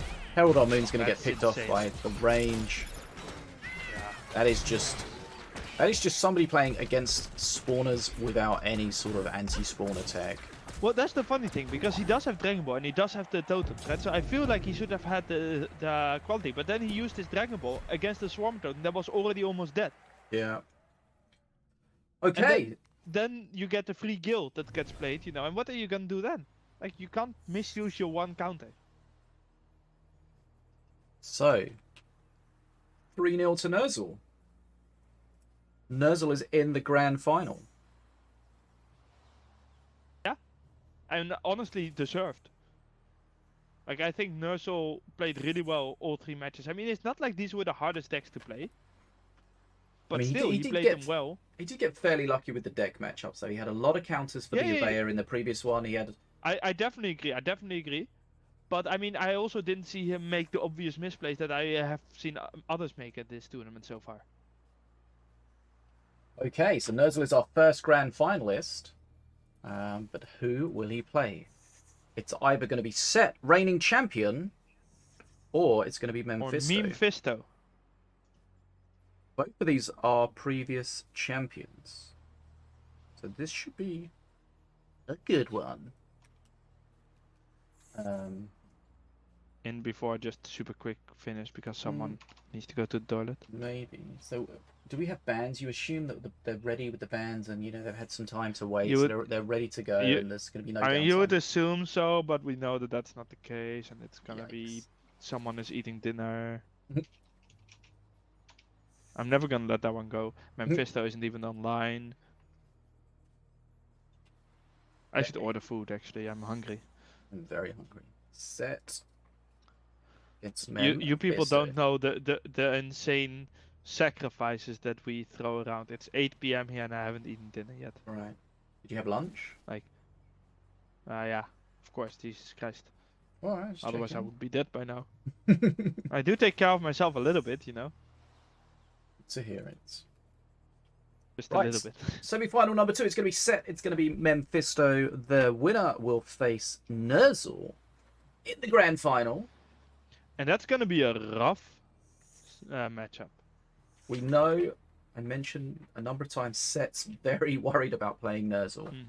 But first So of all he has to do is lose against Memfisto. That solves all the issues. that's it. And then he won't have to play him. Easy. Yeah. But let's Like see. this is how I do every tournament. I'm like, I don't want to play against any of them, so I just don't participate. Okay. Right. Do we... Let's have a look. Sinobii is typing. Let's see if we got any bans for these guys. I feel like if I would be playing in the tournament, people would just ban my Stormbringer, and then I would be like, shit, what do I play now? Cool. Okay. Right. Who is online? Not Set. And not Memfisto. But apart from that, Well, brilliant! we're ready None to of go. the players are online. Okay, so we're still waiting on bans from Set. Looks like Memfisto has completed the ban process. That's legit funny though. Player 1 ready? No. Player 2 ready? No. No. Player 8 ready? Right. Set just came online, I think. No. Nerzl Gummidge. If you're not British, you probably won't know that. You won't know that reference. I have no idea what you said there. There was a kids show called Wurzel Gummidge, basically about a scarecrow who comes to life. Ah. Okay. There's a play on words, you know, like Wurzel sounds like Amazing reference. Nerzl. Yeah, I mean, we're all insanely impressed. I got it. Intrinsic Paolo, I mean- I appreciate you. It would have been insanely sad if you didn't get it. Well, You know, being Didn't the one happen. that makes the joke. we don't need to worry about that. Words, see, that's good. I like that. Wurzel Gummidge. Nerzl Gummidge. They remade that as well. It's kind of creepy, though. Real creepy. Right, bands. Set. Bands. Zeppelin. Hello. Apep. Rabid Prowler. Memfisto bands. King Puff. Zeppelin. And Fang. Okay. Ooh, Fang, what a surprise. So, I mean, as I said, the Zeppelin band versus Memfisto seems focused. for sure.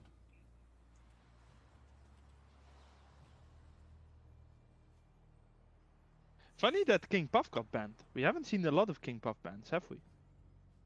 We also have not seen a lot of King Puffs. We have seen a couple, but not that many. On that note, what are the masters we have not seen at all? I don't think we've seen a Foco. No Volco. I think that's the only one we haven't seen. Because we have seen a Setsu. Yeah. We have seen a Florian. Yeah. We've definitely seen all the others. Yeah. I mean, that's good. Also, right? one R3KT, yeah. But I mean, it also shows that Foco needs a little bit of love. The thing with we've seen a wrecked, but we saw a lot of wrecked vans as well. That's one thing. Yeah. But we didn't see Foco bans or plays, so that's a little bit sad. Foco deserves your love, people. Play Foco. Especially against me and lose. It's good for me, though. Okay, so right, Memfisto is online. Check. Stead is online. Oh. Check. Okay. Ooh! Yeah. Ready to spectate. Memfisto set. Looks like we're already here. That would be absolutely incomprehensible. Okay, so set cannot play Inconceivable. KP. You got there. And Memfisto cannot play Apep. I mean, that's a little bit harsh to say. Based on the bans, not on their ability. I've got a cat next to me who wants attention, and if I don't give it, she'll give me little nibbles. So I'm preoccupied now. Have fun. Thank you, Tangelizer. So the ban for the Zeppelins, we know. Surprised Set bans that back against him, but probably for the same reason. Wait, Memfisto banned Zeppelins? Yeah, both of them banned Zeppelins. Ah, I did not even notice that. So, Rabid Prowler ban expected, Bang ban expected. Ah, yeah, it's because of this super weird order where the set bans were like card, master, card. Sorry, it Okay. was too confusing for you. Yeah, I need things simple for you know. Why do you think the game is made to be simple? I've got that weird bug where like I don't get like the the intro where the screen like the two. I don't get that. I think it's if you. I've noticed that before. If I have my game open for ages, I don't remember ever having that. I noticed that in the last tournament. Right. Okay. Ooh. Hold on. So we've seen a lot of R3KT bans, but now we're seeing an R3KT. Okay. So Set playing APEP, Memfisto playing Wrecked. And Memfisto, of course, is not allowed to play APEP. So Set really thinks that APEP is strong, playing it and banning it. What is the perk 1, Fishy? Perk 1 is Skeleton Crew. Ah, Not amazing. Nope. And the poor Salad there, being stuck in attack animation, but not actually being in range to attack. So despite that you saw the attack animations, it wasn't an actual attack. Could see some fun with the Impetus Blast. Rocket Scrat's going to get some good value here. Well, the fun thing is that it's not enough to actually kill R3KT, right? But did it really get the value there? I feel like you would prefer to tank Fang there with the aimbot, who has a shield anyways.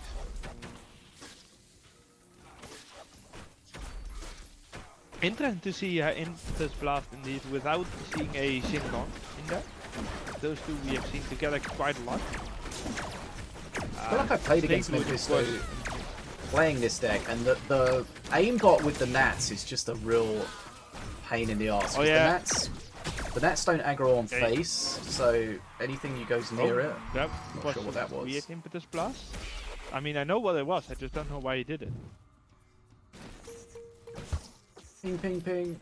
So he's kind of frustrated there because it's just not really doing anything. He's holding it up. But I mean, so much face damage already against Set. Yep. Rocket Scrat getting some good value there, but Memfisto's just doing damage with each push, and it's eventually going to probably become too much. Oh, and the Salads being together again. You really don't want that in against this, I feel like.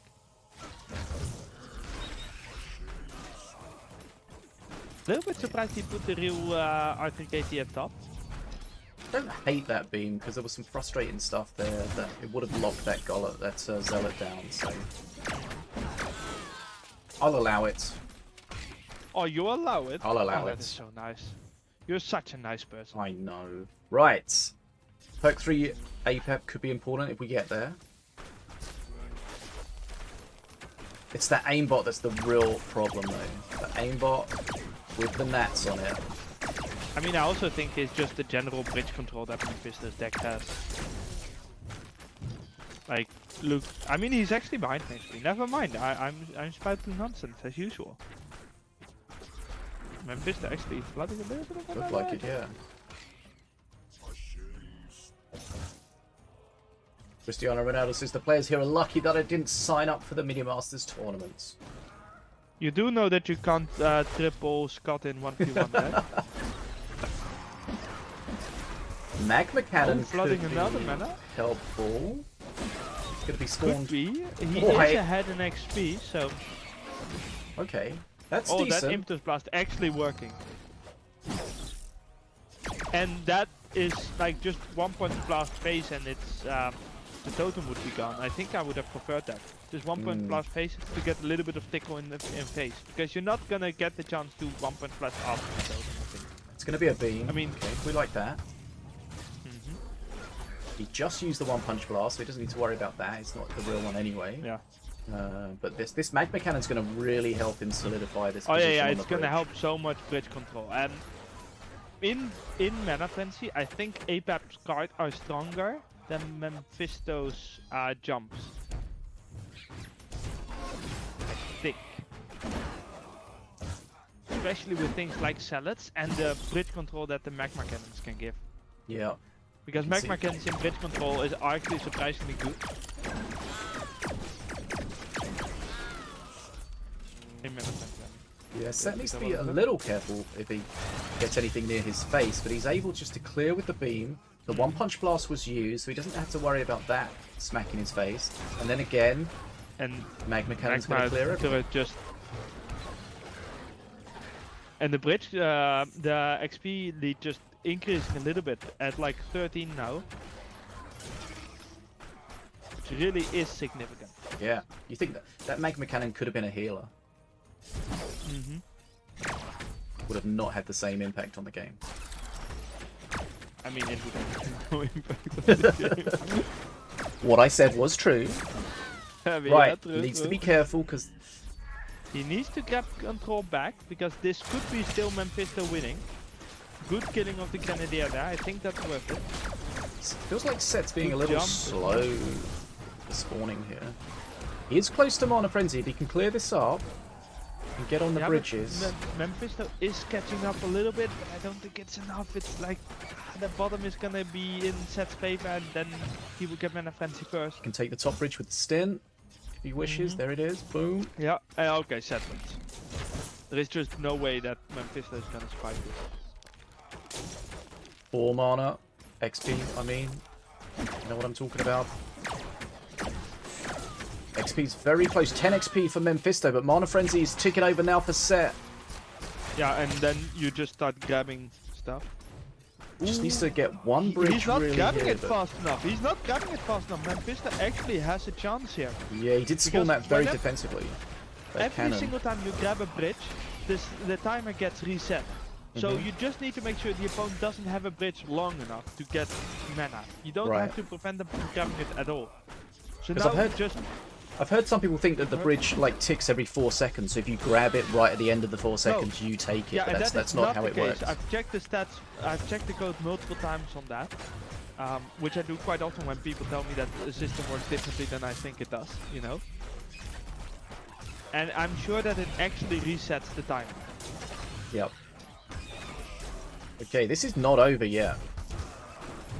No, especially not with something like Impetus Blast. He could just blast the salads out of the bridge or something. Which he doesn't seem to be inclined to do. And it goes that would have down. been a nice though. play. This is a good game. It's definitely not over. Both players in Mana Frenzy. Now, he does need to grab a bridge soon again, because Set had a little bit of control there, but now the bottom fight is going to be iffy again. And I really think that Memfisto should use Impetus Blast to get control of the bridge. Like, play Impetus Blast right now Oh, at top. Memphisto's coming back. That gets... Good beam. Just play Skeleton Horde top. Yeah, nice. I just Yeah, feel like Set's been Memphisto playing there. slow at times. Like he's been up to 10 mana. You know, Just- you don't want to be holding on to it. You got to... I do dislike that Memfisto isn't using Impetus Blast. I really feel like that's a card that just can get you the bridge control and get you that 1 extra mana every so often while dealing damage, you know? And I'm just not seeing him using it at all. Oh, there it is. There he used it. See, that's great. He's clearly listening to the stream, because What? that's been like 3 minutes of me complaining about it. Well, this is probably it now. Both of the bridges. Oh, especially if a beam like that starts happening. Hey, He did also GG. this looked He's like not Set willing was to going to give get up it. He yet, got to but- Mana Frenzy first, but You mean Memfisto? Oh, that, yeah, okay. But then it looked like Memfisto was gonna get it, and now it's still not entirely certain.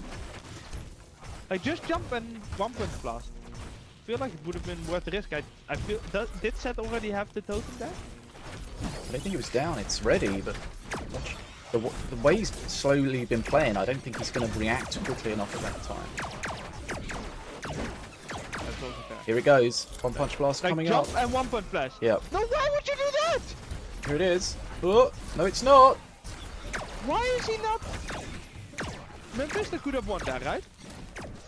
I mean, he still wins, but I don't understand why he didn't just jump somewhere and immediately 1 punch blast. Unsure. Wow. Okay. So. I mean, well played to be able to get back, you know, from a game that I definitely thought was lost. But both sides have some improvement to do if they want to win this. Yeah, it looked like that magma Maybe cannon too was harsh. really helping, but of course, you know, it helps put pressure on the bridge, but it doesn't help take the bridge directly. And a lot of little units that the magma cannon was chewing through them, but it's just not chewing through them quickly enough. Okay, so Memfisto takes the first game there, and yeah, that goes to show just because you get to Mana Frenzy first doesn't mean you're going to win. Even if you're playing APEP. And yeah, we did expect Memfisto to do the little jump and 1 punch, but ultimately didn't need to. Okay, so that's the first game. Best of 5, of course, here. This is the second semi-final. First semi-final was was won by Nerzl against Nataraja. So the winner of this will go against them.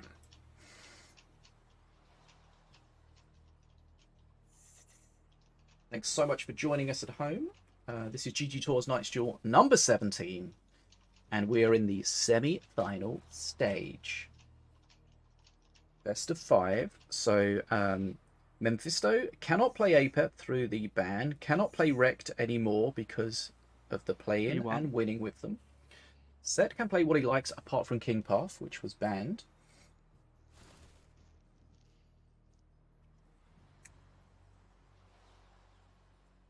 I feel like, from what I've seen, talking to Set directly and seeing him in the chat, feels like he wasn't really confident coming into this event. Definitely didn't expect to win it. I mean, I think this is public information, but I can imagine him being distracted at times lately, you know? I can imagine that affects it, but could also just be, you know, a case of just seeing some other people play, not really feeling the meta. Yeah. I mean, there's a lot of good players that he's got to beat, and he's not going to enjoy facing Nerzl if he gets there, but he's got to get past Memfisto to do so. And he's a game And for down that, he to needs to start win with. once he gets a Mana Frenzy. Okay, so APEP against Diona. Remember, because he played APEP but lost with APEP, he can play it again. Okay.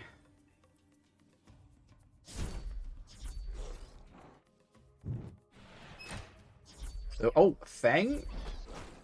Feng detected. So remember, Feng gets a buff based on the factions in your hand. Oh yeah. Holy shit, we actually get to see a Fang. So there's a Feng. What does he have? That's a lot of HP. Is that Spirit like from the a Spirit Accursed? and Giant Growth, I think. There's definitely a Giant Growth in there, because that's the green and yellow particle. Oh, yes. Okay. So just look how tanky that is. Almost like twice the that HP. Spirit and Giant Growth? Or I what think is it's that? gotta be. It's huge. Because I didn't see anything else. It didn't have Rage, didn't have Slow, didn't have any add-ons. No, I think it might have just been 2, because he definitely had 2 buffs available when it was in his hand. And yeah, I think that was Spirit and Giant Growth. Oh, that not grabbing the bridges. he's had the flyby in his hand. What does the flyby give him? That's Stout Heart, right? That's slow. That's slow. Slow on the attacks. But he is not using it for that. Right, so let's have a look where we are. That flyby is worth it. Like flyby to stop a boomer from grabbing a bridge. So here we have a Feng Then he still grabs it. with Spirit from the Accursed, Zenshi from the Zenshi Giant Growth. No, Giant Growth from the Senshi and a Nat from Outlander. That's And the good thing about having that Nat is suddenly you have counter play against flying and swarm, which you normally doesn't. So I think a that little one is thing, an but- underrated buff. Just look how long it lasts for. It's so much value. It is ahead on really XP surprised though. that we haven't seen it more. Yeah, but I mean... Okay, the flyby at the It's not top's best nice because it holds. combination for Fang though. It didn't hold the Oh, bridge. but it now forced he it. now he can just play Fang top. Just play Fang top. This Fang is going to Kinda have surprised. giant growth. It's going to have a spirit, and it's also going to have a nat with it, which is, as you I'm say, actually it's surprised he didn't surprisingly just play it useful. at the bridge.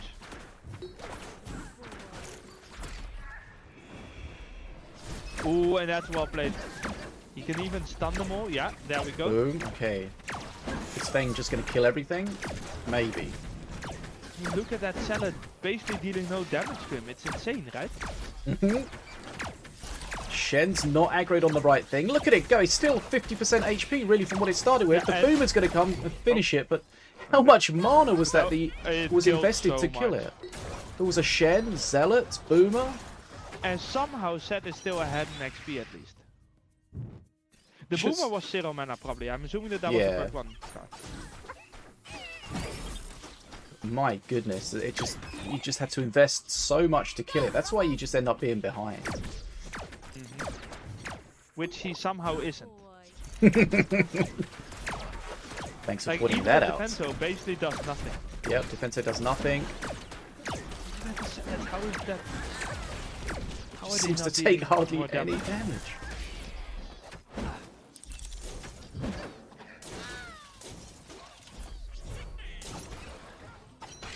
Nice grab of the bridge top with YOLO.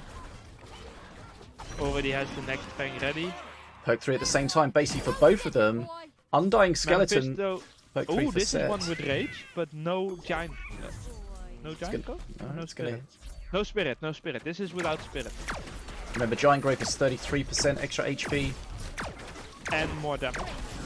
More damage, yep. And the Spirit is 50%. I think that's dealing pretty well with this. I mean, Zed has been dealing with it overall pretty well, but I mean, he is now behind in XP. What was his perk 3? That Undying Skeleton. Oh, the Undying, yeah. So that's going to help, because he's going to get that Skeleton pop at the top. Oh, yeah. Put on that pressure. But is Fang Fang- alone already gonna deal with it? I mean, Because Fang's gonna- that's Yeah, a look at spirit that. giant growth rage. Like that's so much damage. He will murder you it, but can it's just holding it up for a while. That's the helpful part. Nice traps, though. Trap killing the Boomer. Yeah, And and the Fang just skeleton's comes in also and- helping so much. It's so rough. Zealot's putting pressure on Memfisto's face, but Jolo doing a great job tanking them all. Holy cow! Sometimes That you is a don't get. hero's card if I've Yeah. ever seen one. Sometimes you don't get the Jolo luck. That time he really did. And that Fang actually killed the Defenso at face. Wow. Okay. Nice double use of the traps. Memfisto with a small XP lead at the That Boomer, moment. though was nice. Which one of these two decks do you think is better in Mana Fantasy? Ignoring the play, just the decks. I feel like Personally, Fang. I feel like Mephisto's deck's cheaper. Well, He's going to be able to that's the funny recycle thing. those things out. I think that Fang, because he is a slow attacker, actually gets weaker in Mana Fantasy. Let's see. This is a good push. This is a nice time for Set to have a good push. Closing it on Mana Frenzy. Oh Going to yeah, do yeah. some good Actually face getting damage ahead here. now. Getting ahead right before you get to that Mana Fantasy could be massive. And that decoy obviously Set doesn't burning mana do here. much. Yeah, but also getting extremely close to Mana Frenzy. Like Yep. he just needs to focus on getting that bridge, Put everything We on saw getting how that bridge. good Memfisto was in Mana Frenzy in the last game, though. Let's see what he can do here. Yeah, but That- he's also not focusing enough. Like, what's that Defenso at top? You need that grabbing bridges. Yeah. Because now Memfisto also has got Mana Frenzy. He will heal there if he can just prevent that Undying one hit. Like, play YOLO. Ooh. There we go. Next This Fang is comes a little out. bit dangerous. In these games where it's so close, sometimes there's a very small window where you can get Mana Frenzy first ahead Yeah, of yeah. your opponent, and you've got to take advantage of that. If you don't, And I think, then it can I turn think around. It was a huge mistake playing that Defenso at face, you know, I get that Fang is a risk, but you have Mana Frenzy, the opponent is getting close, you need to pressure right now, or this will happen. Yep. Okay. I mean, Set's okay And from HP, he's got the totem. But we're seeing some great traps from Memfisto. Memfisto is low HP though, but not low enough. Yeah, and there is definitely Set. the risk of Setsu taking control, you know? That risk is there, it's just relatively small. He does have great things like the spear throws that can easily grab bridges, and the rocket scatter can also do that. So it's definitely not lost yet, but you need to deal with it. I feel like And Set's that's- burning mana still, and the last thing he needs. You can't afford that. Memfisto and, gets the Unho- heal from Ruffles. Unholy Ground also so amazing in Mana Frenzy, because just resetting that timer continuously is insane. Spawns on the bridge at the top, gets it for a moment, but not for long.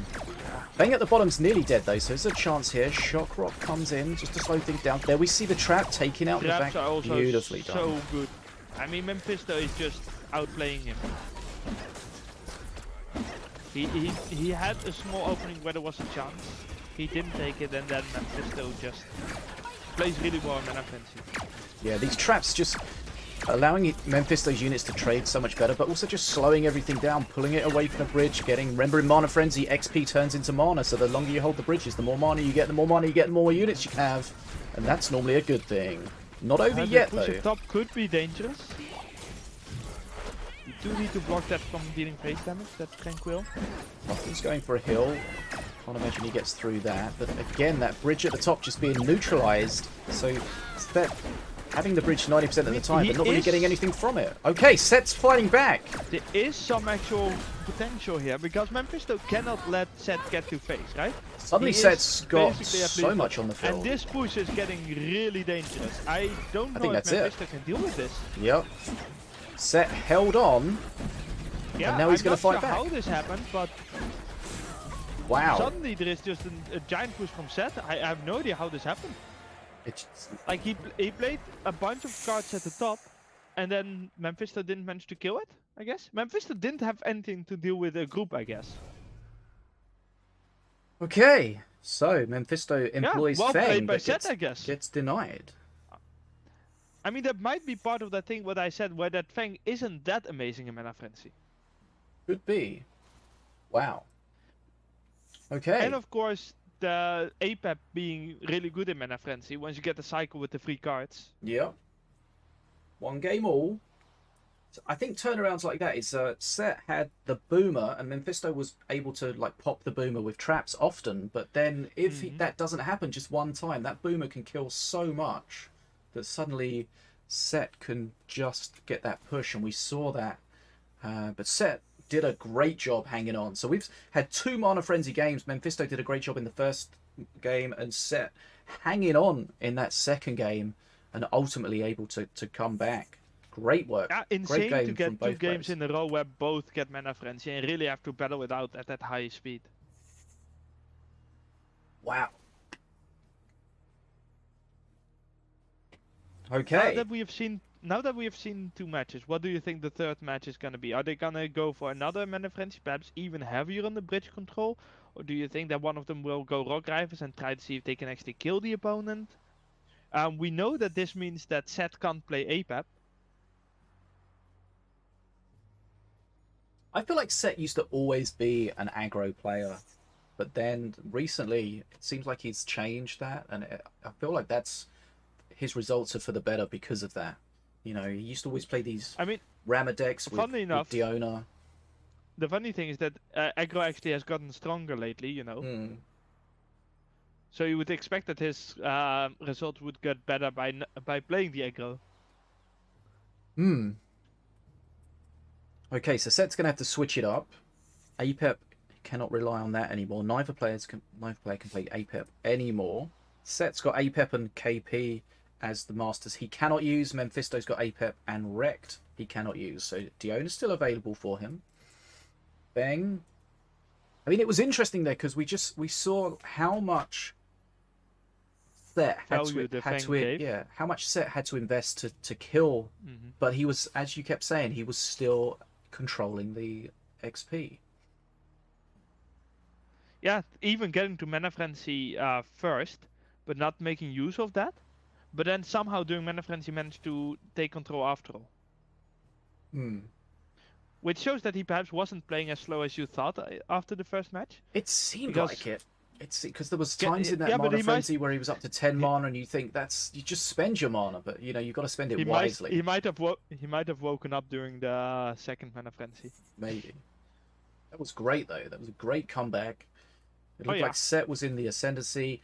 Then it looked for all intents and purposes that Memfisto had really got a hold of the game, got the bridges. Rocket Scat dealing some great damage there, by the way. Yeah, Like Any Rocket sort Scat of- and Mana Frenzy is pretty insane. any sort of AOE in those situations is so nice.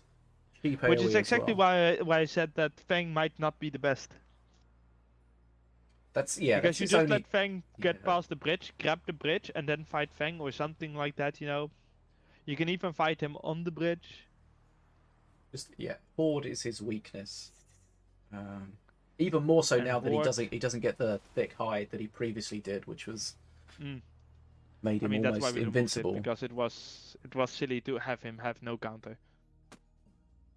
Okay, looks like we're going into game number 3. Interesting to see Feng played in a master like Diona that doesn't give you the opportunity to give additional buffs to Feng, like a Fun fact. Volko.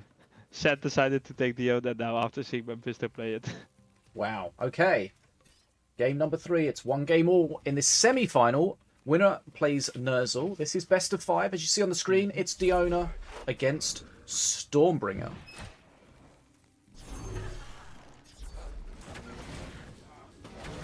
So again, we see the Mountain Shaper, not a card we expect to see, but it's the second time we've seen it. It's an 8 mana clear. Not the easiest to get value out of in solos, but we'll see. Oh, Memfisto flooded a mana already there. I'm a little bit confused. Hey, Not Bounty sure how Sniper's- much I like Memfisto. I don't really like Memfisto's deck so far. I have trouble seeing what it really does. Rocket Scout just jumping around. Set getting I mean, the what- early XP lead here. Shen dealing with YOLOs, of course. It's just the same deck from... No, Set didn't Mountain Shaper before. No, it's not quite the same. Some similar cards, I think. Yeah, you see that ultimate plays that they think specific cards are really good and will have them in most of the decks, you know. Yeah. But, I mean, Seth has a good XP lead right now. Has some damage lead. Saga has a lack of attention.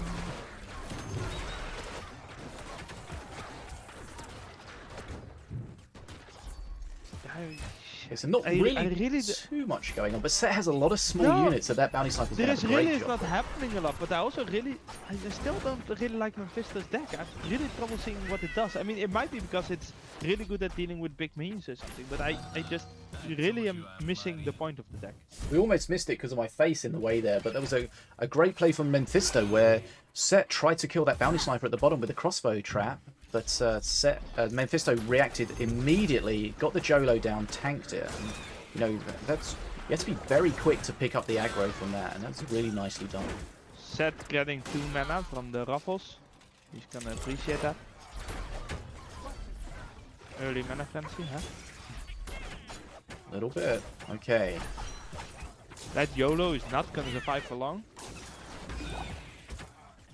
That Bounty Sniper's just going to be so valuable. Cat hitting face. Yeah, but look at the XP lead that Seth has. Seth has 14 XP lead at the moment.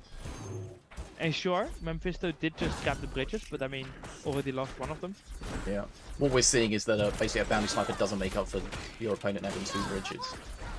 Yeah. Especially a bounce sniper that doesn't kill that much. And again, nice. There the YOLO again. Nice. Keeping that Bounty Sniper alive. He knows he needs to. He's falling behind on XP. Without that Bounty Sniper, it's going to be even worse. Oh yeah. Without the bounce scrap. sniper, it would just be over. Rocket Scat, of course, becomes untargetable the moment it actually does the jump. Okay. We've seen in some previous matches how the Stormbringer perk 3 really can start changing things up. So we'll see if that allows Memfisto to start getting back into us. He's not too far behind on XP, but it feels like Set's just had the bridges this entire game. It's kind of interesting that he's not that far ahead. Every so often I see Memfisto doing a little bit of a pushback where Set then a little bit later grabs the bridges, but I do agree that I feel like Set has been burning mana for sure there. leading. Right, perk 3 now. Stormbringer starts pinging. Kinda surprised that he plays things so far back when he should just be grabbing the bridges. That one. Oh, the rocket scrap. Oh, just gets off. Well, I mean, that's a little bit TMI, but... Sorry about that. Phrasing.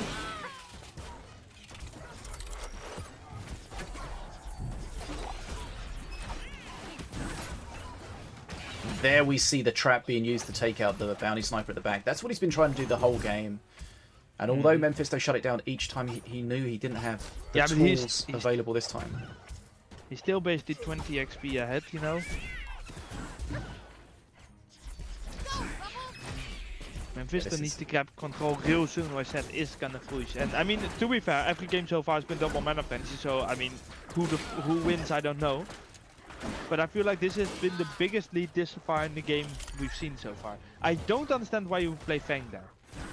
Why are you not going for the bridges right now? Did I not say Shen?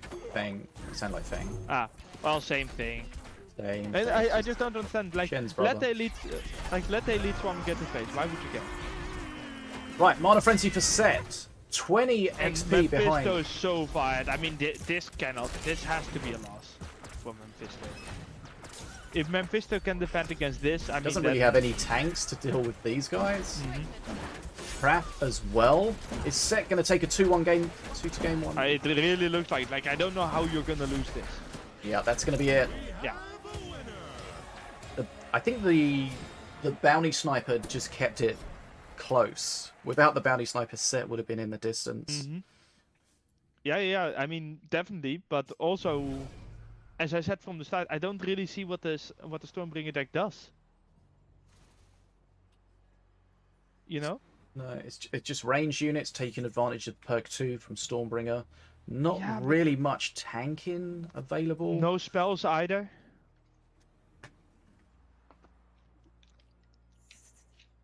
If he could have built up a couple of bounty snipers, but you know, the chances are your opponent's going to have some counter to them. Yeah, I feel like it's almost as I mean, I know it's not intended like that, but almost a disrespect deck where you say I don't need to have a win condition. I don't need to have a deck that's super good at grabbing bridges. I don't need a deck that can push. I need nothing. I'll just win. But clearly, he did not just win. Did not just win. Okay, so... Because the thing is, the cards he had were not good at grabbing bridge. He didn't have swarmers, he didn't have spear throwers, he didn't have good splitters outside of the range units, you know, who die fairly easily. Yeah, I don't know. I didn't like the deck. Sorry. Okay, no problem. Right, so Set takes a 2-1 game to lead. 2 games to 1 lead. This is best of 5, of course. So Set is within 1 game of the grand final, where Nerzl is waiting. But these games have been... I mean, the first 2 games were close. That game wasn't really close. That was... No. I mean, it was... in normal situation, we would still have kind of called it close. You know, but not after the first 2 games. No. Because it was only 20 XP, you know? It's not something we would call a massive lead. But, I mean, 20 XP in Mana Frenzy is definitely enough. I mean, there's some decks you feel can hold out against Mana Frenzy. That didn't feel like it was going to be one of those. Oh, no. Like, as soon as he spawned, like, the Zealots, Set Zealots, he had no way of tanking them, did Memfisto. And yeah, the DPS was just not quick enough to take them out.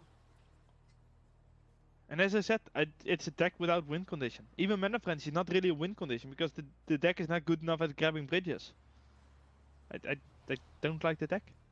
Okay. And that's despite that Set did some plays I didn't really understand either, right? Like he played a Shen at his base to deal with an Elite Swarmer, while I was like, you almost have Mana Frenzy, just focus on the bridges. Who cares about an Elite Swarmer in your face when you have 2k HP? Yeah, we've seen how good Memfisto is in Mana Frenzy. Just close the game out, don't give him that opportunity. Okay. Here we go. Valorian versus Stormbringer. Memfisto thinks that Stormbringer is good. Different deck. On Very balance. different deck.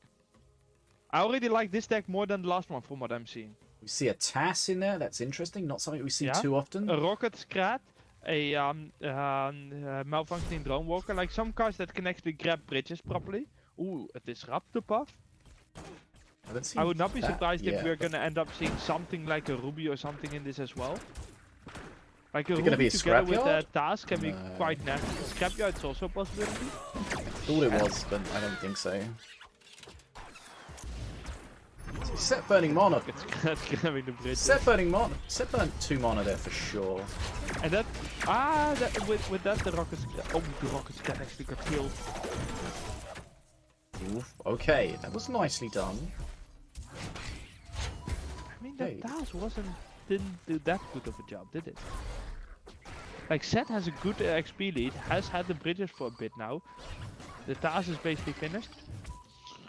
Got one sweat food. The toss is one of those frustrating cards when your opponent plays it and you're just like, well, I don't want to play anything for like 30 seconds. I mean, right now, I feel like Set is sort of handling everything quite easily.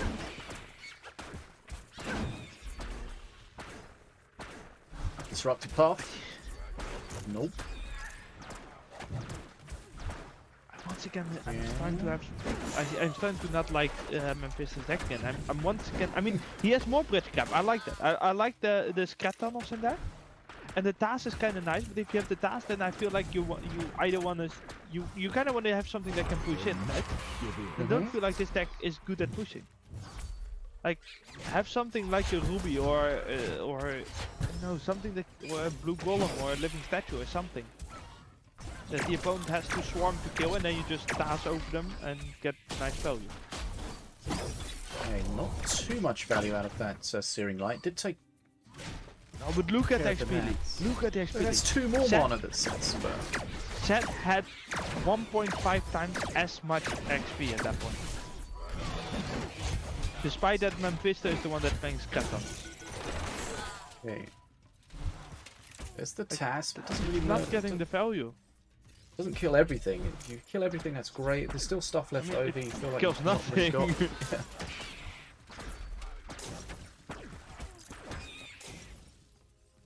Massive XP lead for Set here. Remember, if he wins this, he goes into the grand final. Not over yet, of course. It's interesting. In the chat, Sanjali says, I mean, it's a control Stormbringer. I don't think deck is odd. It's just kind of controlled over in that pack. And I'm like, yeah, but if you want to play control deck, don't you need something like spells to help with the control, you know? Like, get that extra value out of the spells. A control that is not good at grabbing bridges and can't really outvalue the opponent. What's that controlling? See, that was a good kill with the task, but you've got to remember, that's a lot of mana to play the task Oh yeah, plus because the the task Hellfire. itself is not. I mean, the task is doing somewhat, right? It helps with DPSing things down. Oh, Stormbringer killing the rocket strike there was nice. That's Okay, so decent face damage. And that's a perk 3 Searing Light, and you see how much damage that does. Yeah, that's solid for sure. Okay, Memfisto taking some of this on face. It's okay. He's reasonably healthy. Yeah, like HP is not really the issue. The issue is the 30 XP lead that Seth has. The Nats on the Wrecked Walker getting some reasonable value there. Set burning mana. Again. Why is Seth putting mana out? He's always doing it. How is Memfisto losing against? Oh, whoa, How do we mana feel about save. that? Okay. It was bad. That's how I feel about that. Yeah, I agree. Didn't clear the board. Thanks for the sub, Ampy Gaming. Look at how powerful that Searing Light is on the Shen. Oh yeah. Does a Searing good Light job can be- tanking it there with the Wrecked Walker though. Keeps the Shen alive. Okay. Perk 3 now for Memfisto. And the Shen is dead. Can Stormbringer's ping start changing this? No. No, it can't. I mean, perhaps it can, I just don't. I mean, Set's taking some reasonable face damage. We've seen a couple of pushes. Do Yeah, some good but I face mean, damage. this game is not going to be decided on face damage. This match is going to be a Mana Frenzy match. I mean, Memfisto's only chance of winning is to kill him before Mana Frenzy, really. Yeah, and I don't think he can do that. Never say never. Wait, what was that stun? That stun Oh, must that have been was for the the disruptor disruptor buff. buff. I think guys see that the- bug has already been fixed. Mom. Like, I don't understand this defensive. Why play it that far back? You need to fight for the bridges. Why are you letting it not fight for the bridges? That depends, it just got shredded. No but nats at on the least have to be aimbot shredded. that time. Oh, I don't like that at What? all. The aimbot No. just shrugged that off. Okay, the aimbot taking a lot of removal. But look at XP. He still has the XP lead somehow. I don't even understand how. I mean, look at that. He's gonna get to Mana Frenzy soon, and then what? Yeah, Seth in a very strong position at the moment. Memfisto, 35 The XP only away chance from Mana Frenzy. Memfisto has is somehow just tossing him to death. He's got to kill him, While we right? can Yeah, this is it.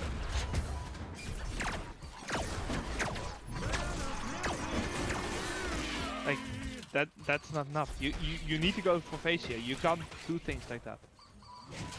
Okay. Like, your only chance is just throw the Tassos to face, throw them to face, throw them to face. See if you can get to a cycle where you can actually kill him.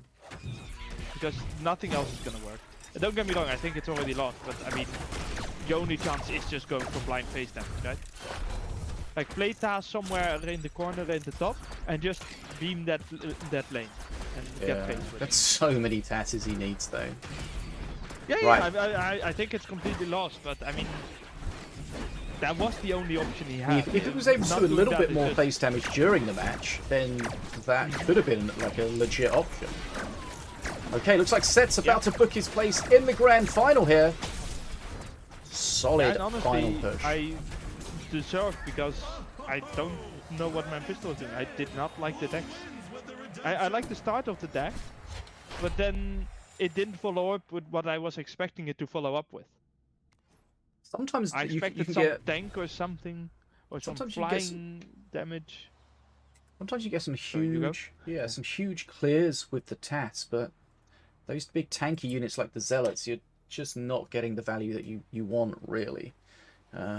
Interesting to see the mountain shaper being used in solos there. Yeah, and I didn't even like how it was used, but it worked out. I mean, I am a critical person. I do say about a lot of things that I don't like it. That's fair enough. Didn't like any of the mountain shapers, to be honest. Okay. But yeah, I think Memfisto should have realized how far behind he was earlier and just gone for the Tassos to face while getting a little bit of value each time by playing it at the bottom or the top and clearing the bridge with it and getting face. Grabbing the bridge, if the opponent plays anything on the bridge, just do it again. Because you're not gonna catch up on 30 XP. No. I do feel like if he'd done just a little bit more face damage early on, then the task to face could have been a legit strat. But I think Yeah, but that's kind of my point, that he should have done that by tassing face during the match. maybe, yeah. He could have started with that way earlier, I think, because I think it was quite early that it really felt like he was not going to catch up on Set. Set had a better bridge grab deck, and despite that I don't really understand the mountain shapers, I didn't really see how Memfisto was going to get into control of that match. And that means, what are you going to do? Well, the only thing you can do, and that's find a way to do the face damage. And perhaps that wouldn't have worked either. I mean, he did manage to get face damage by pushing in a couple times somehow. You know, so perhaps that had a potential. And it's easy to speak after, you know, after it's happened, but... Okay. 1 second. Right, so that's it. We my know our grand finalist. It's going to be Set against Nerzl. Set just messaged me and said, now it's time for the final boss. And he's gonna be afraid. Okay, so Nerzl will have been paying attention to what he saw there. Will that affect what he decides to ban? Let's find out. Well, not mountain Okay. shaper, I assume.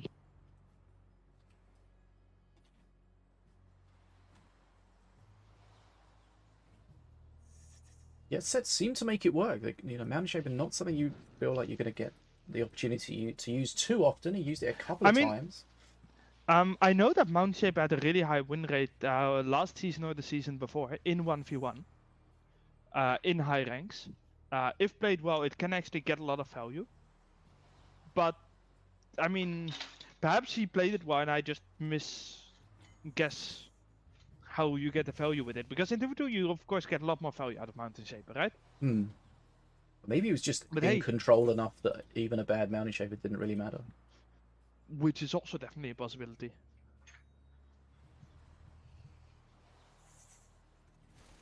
Okay, grand final set against Nerzl.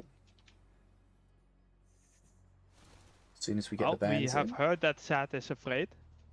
Sad Sad right now is probably doing a little bit of a mantra of I can beat him, Mm. you know. Has to prepare himself.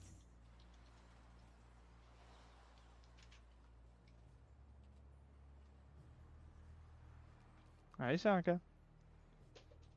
Oh yeah, I mean this is probably a good moment to give the cats their food. Because if I don't do that around 9 o'clock, the sea will go insane. No problem. Right, once we got the bands, then we can unpick that.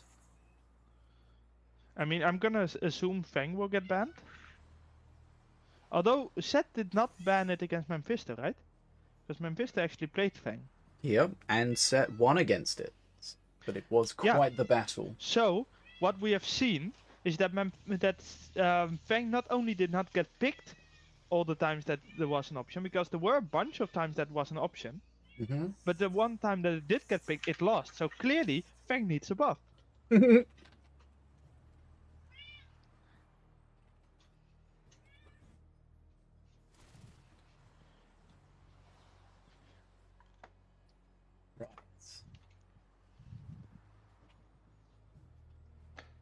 I mean, my logic is correct, right?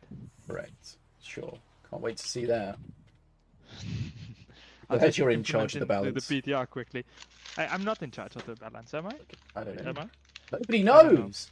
Nobody knows who is in charge of the balance.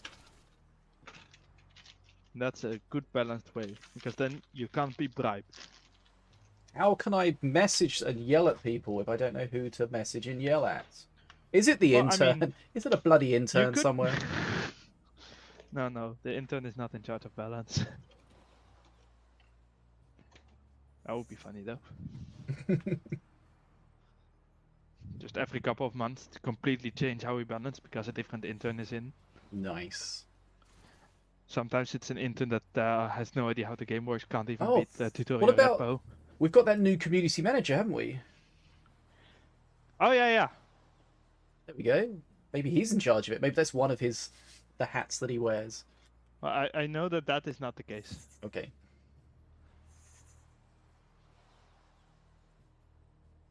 Right, so we're just waiting for the bands. Oh, message coming in, waiting for bands. Okay, I'm waiting for the bands. The admin are waiting for the bands. Right, thanks so much for everyone joining us. It's grand final time here in the fish tank. It's GGtour's Night's Duel number 17. Can you believe it? Remember, the top 8 get invites to the December tournament where the winner gets their name on a skin in the game. So that's really exciting. So the top 8 in this event have got that, and the next few events are also going to give out those invites as well. So yeah, the only thing left is to get the bands and go on with the grand final set. So we've mentioned Set saying multiple times about Nerzl, and I'm going to lose to Nerzl. It's all part of the mind games. Just trying to make his opponent feel like he's worried, but he's going to come out and shred. I mean, it could also be that he's just gonna get completely destroyed right now, and Seth is just gonna cry himself to sleep. Well, this is a repeat of the last final where Set beat Nerzl. So let's see. Tangelizer says prediction. In that case, Nerzl, Seth needs to stop being a crybaby and just accept that he's already beaten Nerzl and just can do it again. Golly. Oh yeah, I started a giveaway like 4 hours ago. Forgot about that. Nice, good job. Let's pick a winner and then Professional restart one. streamer. Okay, Moradin, congratulations.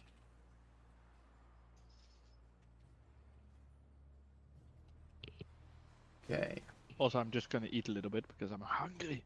I'm hungry too. Alright, let's reset it. Okay, started another giveaway. There we go. I know it says 2 wins in a row for set. Question mark? Maybe, possibly.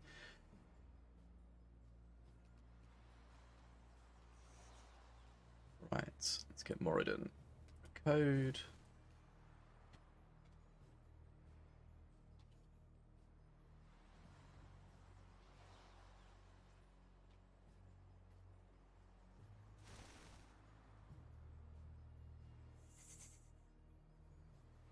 And it says nobody's in charge of balance. Okay, looks like we've got bans in. I'm just going to use the bathroom in a sec.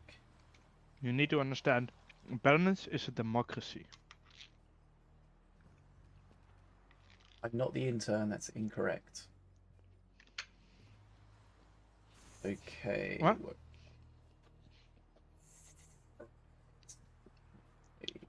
Right.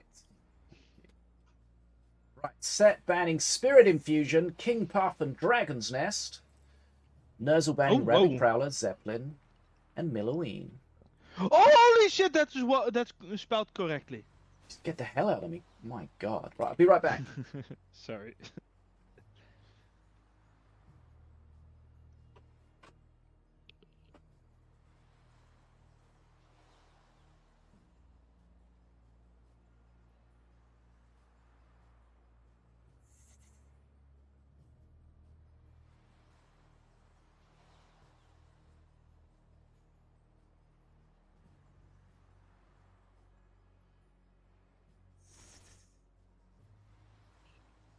Intrinsic on the thing of maybe suggest maybe each month let the streamer suggest 2 or 3 changes.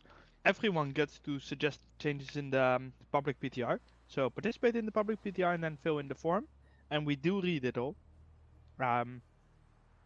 Just be nice, okay?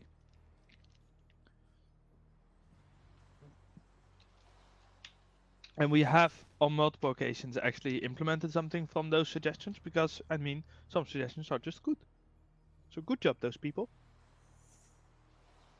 Also, apparently, Set hasn't checked in yet, so we are waiting on that at the moment. Outside of, you know, waiting on Fishy. If you lose, you get bans. Rude. Oh, Fishy is back. Fishy is back. Okay, so banning Spirit Infusion, does that immediately ban Millo Brothers? Wait. I mean, that might be the reason. And then Dragon Nest for the same reason, I guess? Although, isn't Dragon Nest bad at the moment? I think that is a specific He Knows set has a good Dragon's Nest deck. Ah, okay. And I recall him saying something about that. So that seems like a specific one. So Rabbit Prowler we'd expect. Zeppelin, probably to ban the Reconator business.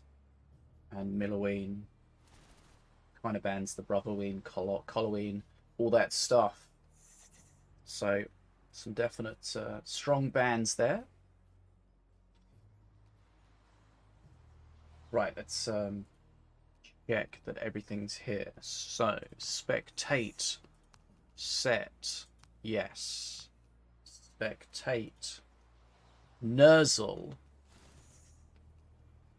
yes. Okay, boom. Check that off the list. Right, do we have our score? 0-0. Grand final, best of 5. It's set, it's Nerzl. We've got the bans. Ready when they are. Ready when they are. Well, apparently Set hasn't checked in yet, so I guess he's not ready yet. What is it, the hotel? I've spoken to reception and Mr. Set has not checked in. Well, yeah, but you can never leave. Because this Hotel Wow. California. Ha! Good reference. 5 Good. points. Nice joke. Thanks. Yes. At least one of us laughed at it. Really? Who? You. Oh, that was not a laugh, that was a shout out. Right. So, okay, set against Nerzl. Lovely. Okay, so Nerzl in what color here? So Nerzl's going to be in the red corner, fighting from Germany, and Set in the blue corner, fighting from the Ukraine. Has the prediction? Did you just what's the word again when you tell Dox? the world where someone is? Yeah, did you just dox both of them? I mean, a little bit, but I mean I'm pretty sure that information is publicly available on the tournament website. I didn't know that Nerzl was German. Oh, you do? I thought so, but I wanted to check it. Fair, Okay, fair. still waiting for Set to check in. I'm waiting for you to check in on the site. Okay, Intrinsic, see you soon. Thanks for being here. Which looks like you've been doing sit-ups. What does that mean?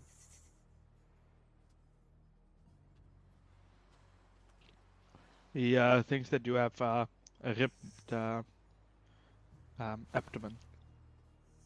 Nice. Let's get ready to Also, rumble.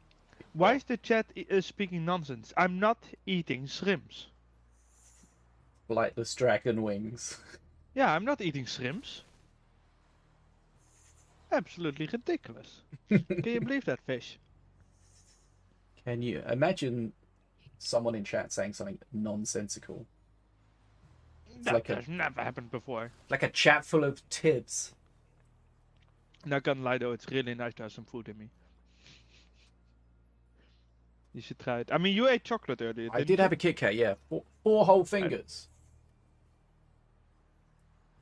Is that what each of the slices are called? Yeah. No, did not know that. To be fair, I also never buy chocolate for myself. The last time I ate chocolate was because one of my colleagues had bought Kit Kat, right? But it was Kit Kat with peanut butter, and he doesn't like peanut butter. Yikes. So I got Kit Kats with peanut butter. They were actually quite nice. Sponsored by Kit Kat. Take a break. Take a Kit Kat. Right. We're ready. Are you ready, FDM? Mm-hmm. Mm-hmm. Yeah, I was drinking cola while you asked it, but I was ready. The problem is, set ready. Okay. Ready, yes. Set's ready. He's checked in. He's been led to his room. He's tipped the bellboy. It's grand final time here in the fish tank, guys. Thanks for joining us. It's going to be Set. It's going to be Nerzl. This is a best of 5. Winner takes the majority, or half. It's the half the majority, almost the majority of the prize pool. We got a $500 prize pool. Thanks to the sponsors, GGtoor, Team Honor Frenzy, and Betadwarf. Let's get some hype. The majority has to be more than half, right? Yeah, I know. It's almost a majority, right?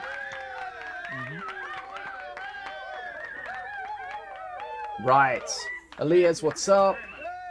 Right, thanks for you guys being here. It's time for the final. I've hyped it up, and now there's going to be an awkward wait while we're waiting for them to start. Okay, Wait, awkward wave? Wait, awkward wait. God damn it. I know you're excited about the awkward wave. I know it's your favourite part of this, but you need to be patient. Oh, it said you were typing in the chat, but I can see you're not typing. Did you just hit your keyboard or something? Is your cat on the keyboard? Did you drop a shrimp on the keyboard? No. I'm literally not typing. No, weird. There is nothing being typed. FDM is currently typing. It's probably because I've got the input field selected. Okay, I could see your hands, and it said you were typing. I was like, hold on, what's he typing with? It's a Awkward wave time. very talented gentleman.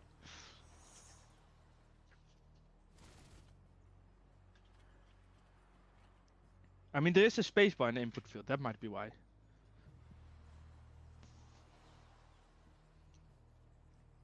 Whew.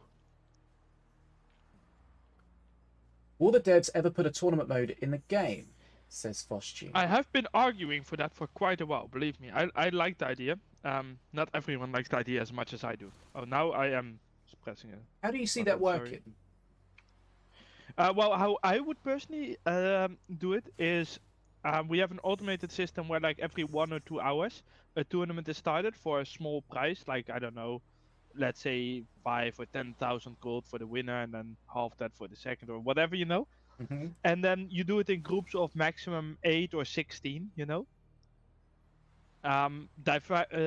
Split by ranking, so you have the top 18 or 8 or 16 or whatever, you know, and then down, depending on how many people actually join. And then every so often, for example, every Friday and Saturday evening, or every Saturday or Sunday evening, or different times for different time zones, you have a bigger tournament where you can have bigger rewards, you know. That'd be cool. And all of it would obviously be automated. But yeah, not everyone is as big of a fan of that idea as I am. Okay, that's starting. Let's go. Woo, woo, woo, woo, woo. Woo, woo, woo, woo, woo. Make this entertaining, guys. Starting with Ravager versus Morelia. What do we think of that? Ravager against Morelia. Okay, early game, late game. The interesting is this, if this gets to Mana Frenzy somehow, I think Ravager is the stronger one of the two. Because Morelia has her 2 perks based on time, and a 3rd perk that doesn't exist, and Ravager has 2 perks that don't exist, and a 2nd perk that always runs. So if we get to Mana Frenzy, I think Ravager wins. The only thing is I don't think this is gonna last to Mana Frenzy. Right, And Battle then we Monkey. see Fang, because No. Nerzl did not ban Fang. Yep. Well, that Badjo who has been stunned for quite a while. Oh, the Tranquil's going to survive, though. deep That's nice.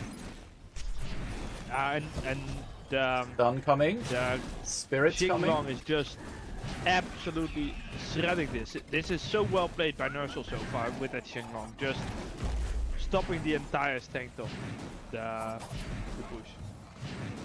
Okay. Slowed, but still going. Okay.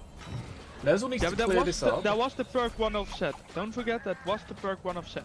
Yeah, it didn't really He do does too have much. both bridges right now, and that Tranquil is getting slightly shreked. But it is almost cleared up now. Now the question is, can you deal with the Badjo who...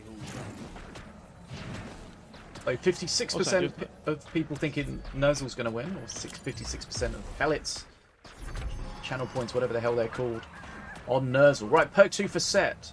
It's going to start getting that was a some... lot of damage on Nerzl. Yeah. And a really good XP lead for Set. Set does need to defend. Trying to get as much value as he can out. Yeah, and some healing. Nice Keeping kill. the And... top bridge, yeah, that's pretty big. That's good. He didn't have perk 2 yet, because otherwise both the monkeys would have died, right? Yeah. Okay. Dragon Ball comes in, unactivated. Blue Golem almost, Blue Golem dying on own side. That's pretty big. Yeah, that's not great. Nerzl under 1,000 HP now. Does have the ability to heal, of course. Tranquil Monkey healing. That's going in, trying to kill it, but sometimes that's not the right choice. Xinglong just shredding everything as well there. And then Value Monkey back at it again. Hey. Set really wanted to put pressure on that bridge.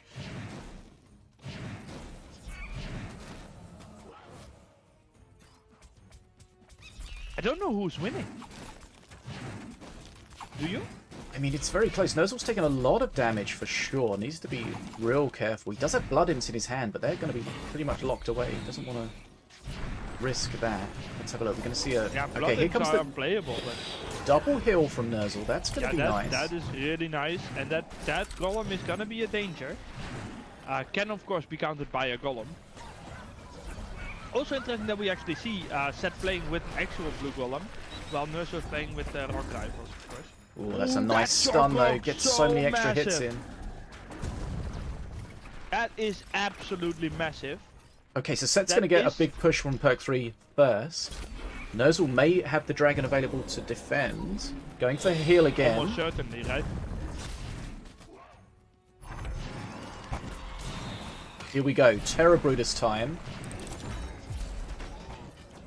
Battle Monkey. Oh, doesn't quite get Shock Rock. Battle Monkey's going to pretty much annihilate that Blue Golem. Oh, that's annoying. That Blue Golem just alive. Oh, that is dealing so much damage, that Battle Shield. Look at him go.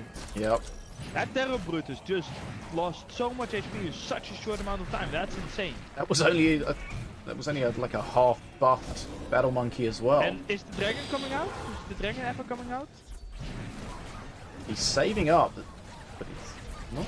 Is he? He was. He's around 8 mana at the moment. Needs to be careful though. Can he hold? Oh yeah, no. but Okay. this does work. Now he can save up. Like Okay. support that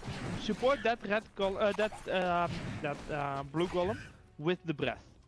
I think that's the play here. Well, look, Ravager, of course, short range, not really being able to touch anything at the moment. Right, Battle Monkey comes in, double heal off the bats. Good heal. Okay, nice shock rock. Okay, Good shock rock. Bang to the rescue, but that Battle Monkey's murdering him. Monkeys, right? Yeah, that Battle Monkey got You so have to much play value. the breath. Get the XP lead. Ah, there we go. Finally. Okay. Took long enough. Fucking hell. Nivea comes in, murders everything. Set slightly ahead on XP. Probably going to get a Yeah, little but bit further ahead on extremely- XP at the moment because of the Extremely defensive close dragon. though. That dragon needs to not attack that. Oh, it's gonna attack that one as well. Jesus Christ, that's the slowest dragon in history. Right. Set actually flooding a little bit there, I think. Those skeletons might actually deal some dangerous damage there. Set cannot really afford getting damage. Okay, that golem at the top trading. Blue golem at that is just... Okay. Yeah, but it's just dead. I don't think he needed to play the tank roll there, but I mean that could just be done for a little bit of extra pressure. Battle Monkey not Does taking have any both damage yet. bridges. That's good. The dragon, as usual at this level, gets dealt with relatively Oh, the easily. dragon's hitting face! Oh damn, that's actually dangerous, but Nerzl doesn't really have spells to hit face, right? He's He got a only has, flyby-ish. the owls, yeah, flyby, but that's 130. I mean, Right. it could actually be enough, but he also will get Mana Frenzy first. But can he grab the bridges in time? I mean, both bridges are contested right now, and he will grab the top bridge and Needs the to bottom deal with bridge. that Jing on his face as well. Like, this should be a fairly easy victory for Nerzl. Good shock rock, just grabbing that control. Has Set given up? No, he doesn't have mana. And now only get mana frenzy. Just do the flyby to face, just do it. Okay, and Okay. yeah, Okay. I mean, fairly close. This could have gone both ways. I didn't expect to actually have this be a mana frenzy game, honestly, and almost turned into a dual mana frenzy game. Actually, they did both get mana frenzy at the end, didn't they? Right at the end there, yeah. I feel... Did not expect to go that far. I feel like Set just took a little bit too long to get through the dragon. We saw his perk 3 get absolutely murdered by that Battle Monkey very quickly. 100%. Whereas the dragon, he just didn't have any way of chucking some solid DPS against that. Yeah, he kind of needed a blue golem on it or something. But then perhaps a Fang with slow, but I don't think he actually has slow. I don't think he has a stout out card, did he? Oh, next game. Next game. Okay, so... So, we did just see Nerzl win, right? Yeah. So that means that Nerzl can no longer play King Puff or Morelia. And goes for Morda. Morda seems to be like a second, third choice for quite a bit of players. Good to see it, because we went for a good while where we didn't see any Mordars at all. Yeah, that's why I'm very surprised about it. I didn't expect to see a lot of Morda here. Did something change? Did they discover something in the meta? Is it something tournament based? Do you I know? don't think so. I think specifically changed. The only recent change that affected it was the illusions no longer resin. But, you know, we haven't really seen those being used at all. As a side note, I do love this arena. Yeah, this is very This cool. arena was made quite a long time ago by one of our interns, and it's just such an upgrade over the previous dwarf world. Okay, this is dodgy for Nerzl to start with here. Needs the stuns, because that statue's going to start DPSing away, but that's going to be a lot of stuns, okay. Yeah, I mean, Xinglong is being played really well by Nerzl. Really getting a lot of value from that. Yeah, But look that at Fang that. on face is just shredding Nerzl. Good getting him off the thing. Wait, where? What? Huh? You good? You good? Wait, what was Snap Freeze played? Yeah. Oh, I did not see it at all. Okay, so a big XP lead for Set. Not a huge res there. Ooh, that's a massive XP lead actually. The big is an understatement. He has twice the XP. We will expect Nerzl to start catching up with the reses and the yeah, that is rock of course the rifles for Brutus sure. push that helps a lot with that. But Nerzl is gonna need some really good reses, which he is not building up for right now. And that Fang has to be counted. Like he is going for a good. Look how hard that Fang hits. Holy Yeah, but cow. I'm really surprised that he didn't keep the shock rock. Ah, but that doesn't work as well anymore, of course. I was like, The why tombstone. not shock rock the tombstone? But yeah, that's not a good count. You very rarely I mean, see you could people just do Dragon that. Ball it. Honestly, I would be super inclined to Dragon Ball. I think he's trying to Of course force he the is Jing Ravager. res. It didn't That would work also work. out. Although, I mean, it's still better than a blue golem, but Yeah, for sure. Jing is so difficult to deal with for Fang because of the Ravager. Ooh, he also really wants to go for a victory here. He doesn't want to wait. He's gonna accept some base damage. He does have the better defending master, of course, to just really get that aggro. Look how hard he hits. Honestly, I would Dragon Ball this sniper. Just get yeah like that, and then that will. Well, he's gonna save it though. That is That's nicely done. That is well played, yeah. I do still agree with the Dragon Ball, by the way. I think the Dragon Ball was the right decision. Just well counted again by Nerzl. And you do get that face damage, and he clearly wants to go for the face damage here. He wants to actually kill him. He's trying to force the res of the bounty sniper. Much better Good than. snap freeze, I think. It's a big blue golem coming up there. That battle monkey though is going to start going ham. Okay. This is the scariest part of the game for Nerzl for sure. From the bats. Oh, it still dies. Okay. A battle monkey on face needs dealing with the... Shock rock. Why did he not shock rock? Could have got a lot more damage out of that. Absolutely insane to me that did not get a shock rock. This is looking like Set's going to take this. He's in a very strong position. Just Dragon Ball. Not there. I would have done the Dragon Ball at a place where he wouldn't immediately get attacked. But still, I mean...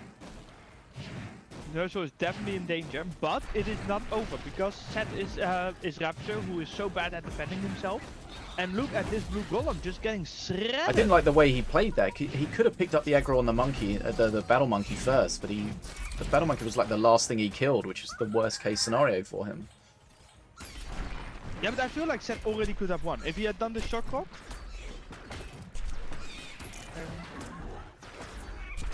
I really don't know who's Remember, two win. fireballs to Set face can win it. A Dragon Ball, of course. But the blue golem to face can also win it, you know? Yes, this is really close. And that Battle Shihu is gonna kill the Fang. He needs to block that with something. He knew that was coming. Good shit. Oh, wow. Okay, Oh, very ooh. good play. I think Nerzl is gonna win this. Yeah, for sure. Wow, Nerzl... So well played on the defense there, but I think that Set should, like that one shock rock, where he had a monkey on face and he could have shock rocked both Morda and the thing attacking the monkey. And that was a Battle Shihu that did a lot of damage. Yeah, that would have been enough to just bring him within lethal with that fireball, Dragon Ball. Yeah. And I mean, you saw at the end, it was 85 damage at the end. Super close, but Nerzl did an incredible job though, shutting that whelp down at the end there. This is the second time that Fang has lost. Thank you for the hydrate, Adam. Yes. 100% lose rate. I don't know why people keep claiming that Fang is OP. Clearly Fang is horribly underpowered and needs a buff. Let's make it 4 mana next patch. No. Do the stats show that Fang's stronger in solos or duos? Equal. So it's not a case that it's just when it's wildcarded it's too strong. No. It's too strong in 1v1 as well. Why do you think that the PTR has it on 6 mana? But it's not showing that slight it's HP too though. strong here. Yeah, Or I is... mean, to be fair, I think that the Battle Shield is also just insanely strong.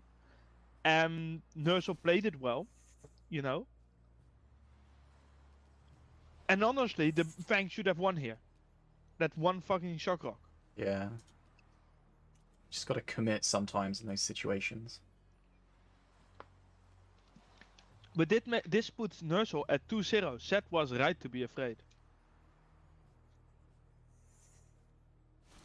Yeah, What do you expect now? Like a Valorian, perhaps? So Nerzl, Mordor, no. Morelia, no. What was the ban? No APAP either. Oh, he could play Arthur KT still. King Puff was the ban.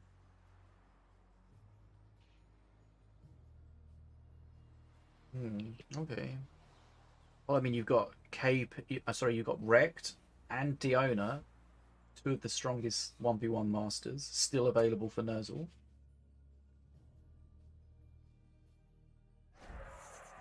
We're going to find out. Right. This is game number 3 of the grand final. Millowing.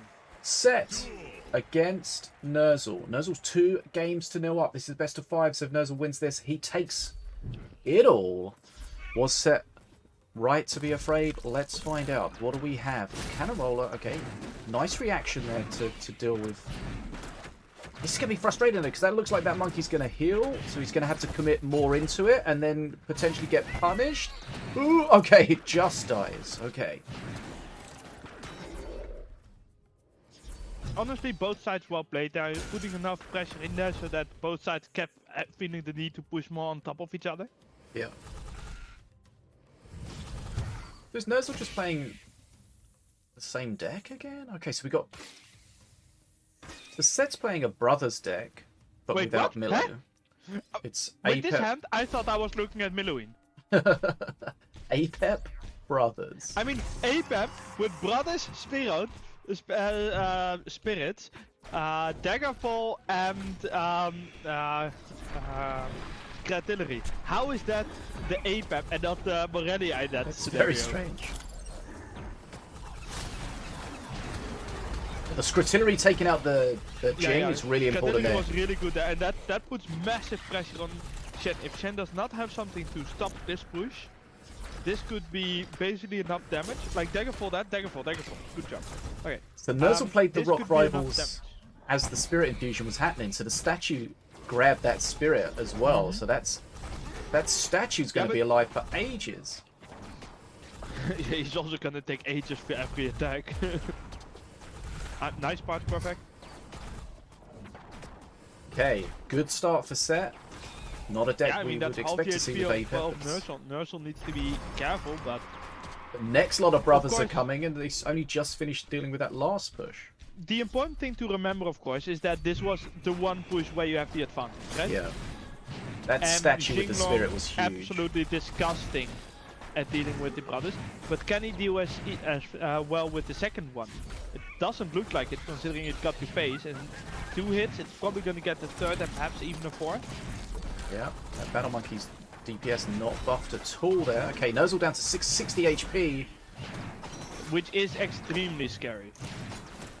Yep, especially Like, against Nerzl the has spells no that way he's to got. heal himself either, I believe. Yeah, just total this, yeah.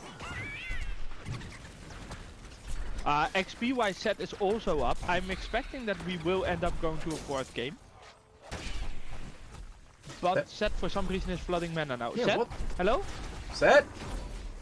I mean, What the fuck was that? He really wanted to have the face tank that?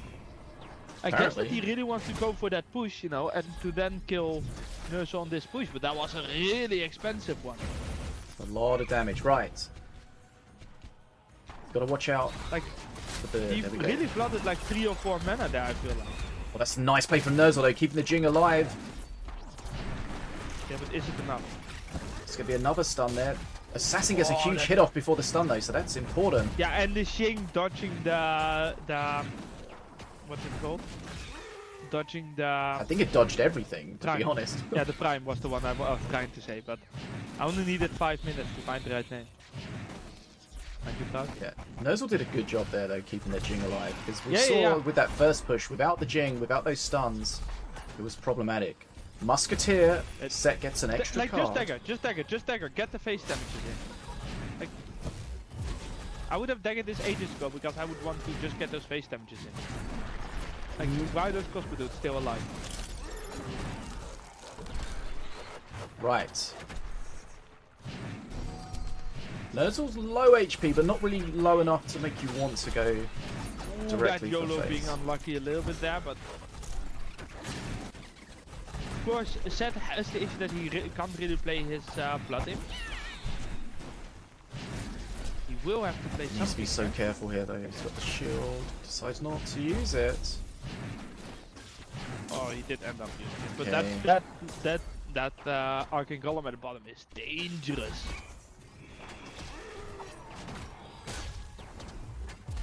Like, why has he not played the Swarmers there yet? Okay, doing okay with that. Yeah, but it was. I The think longer that the game goes on, the there better was it gets for still- Nerzl. Oh, that Ghost. Ghost is sad. Ghost. Ghost. Oh, he gets Oh, it! he got it! Oh, that could be massive. That's actually massive. Because this means supported with spells. What's he waiting for? Pressure. Go. Now. That's, I guess. Here come the spirits. I mean, this is somewhat in his favor because that. Oh, dagger, dagger, dagger, dagger, dagger, dagger, dagger, dagger, dagger, dagger. Why is he never dagger falling that? It's super close. That ghost could change Why are everything. those crossbow do? Right, I can't XP believe that those crossbows set is a... keep getting to be alive. He could just go for mana fancy, I guess. Why is the blind date, the walking blind date on the bridge always a bounty sniper? Always. Because I like bullying you. Is he gonna die? He's got to do something. He wants to get those brothers when he- out. Yeah, I feel- but yeah, I mean, this I is- think he's gonna die here. He was close. That ghost really could have Like- changed things. Yeah, but he could also. The blood imps are out in play. He had to get the shield out, but Yeah, but that means he's irrelevant. dead. Nerzl's going to be I the mean, champion.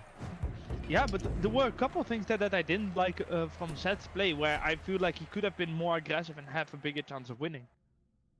But I also really well played from Nerzl, honestly. A really good use of Xinglong, yeah. Xinglong, yeah. There we Lots go. of stuns. Like Nerzl loves his stuns. We saw the first push where he was able to scrutillery the Jing was really good for Set, but then every time after that, Nerzl was ready to cycle, get those spells out, keep that Jing alive, and those stuns really were insane. Well, there it is. Nerzl's the champion.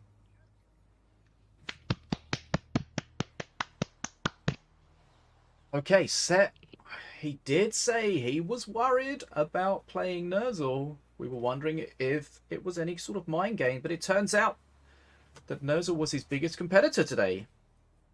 Yeah, I mean, nice to see that go all the way to the finals, because you can't really predict that. Nerzl's first championship.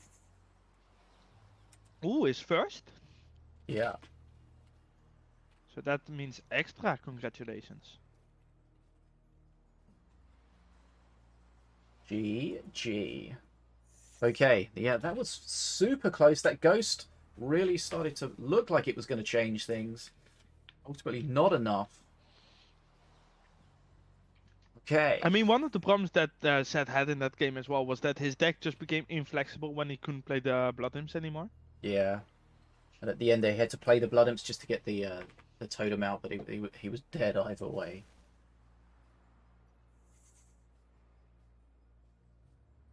Okay, so Nerzl is the champion, and Set is our runner-up. I said to Nerzl, interview question mark. Nerzl said, no.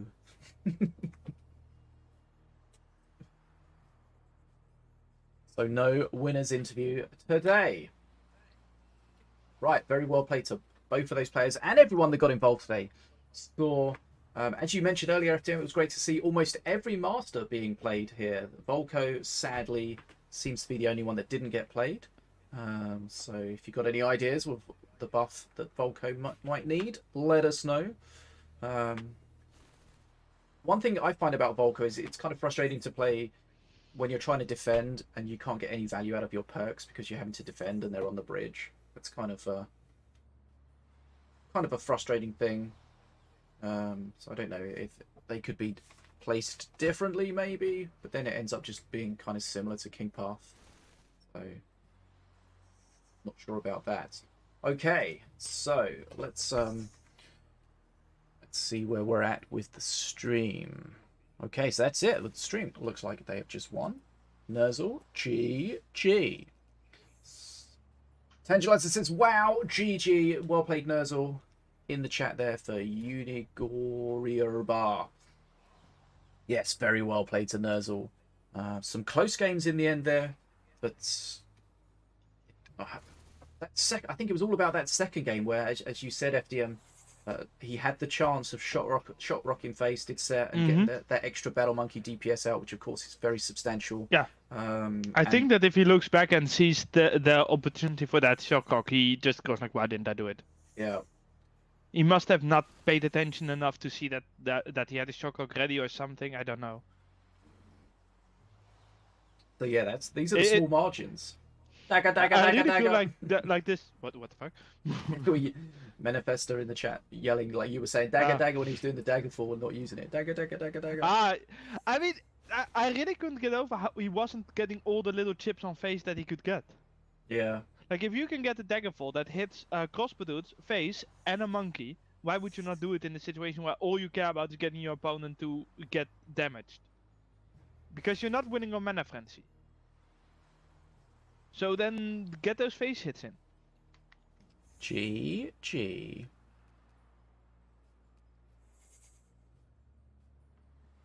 But I mean, well played by Nerzl. Yeah, really well played. I think that this final was actually way closer than the 3-0 shows, where it really came down to small plays. Yeah, there was definitely some games today, especially in the final as well, where, as you say, they were very close. Like, I mean, even more in the Memfisto games.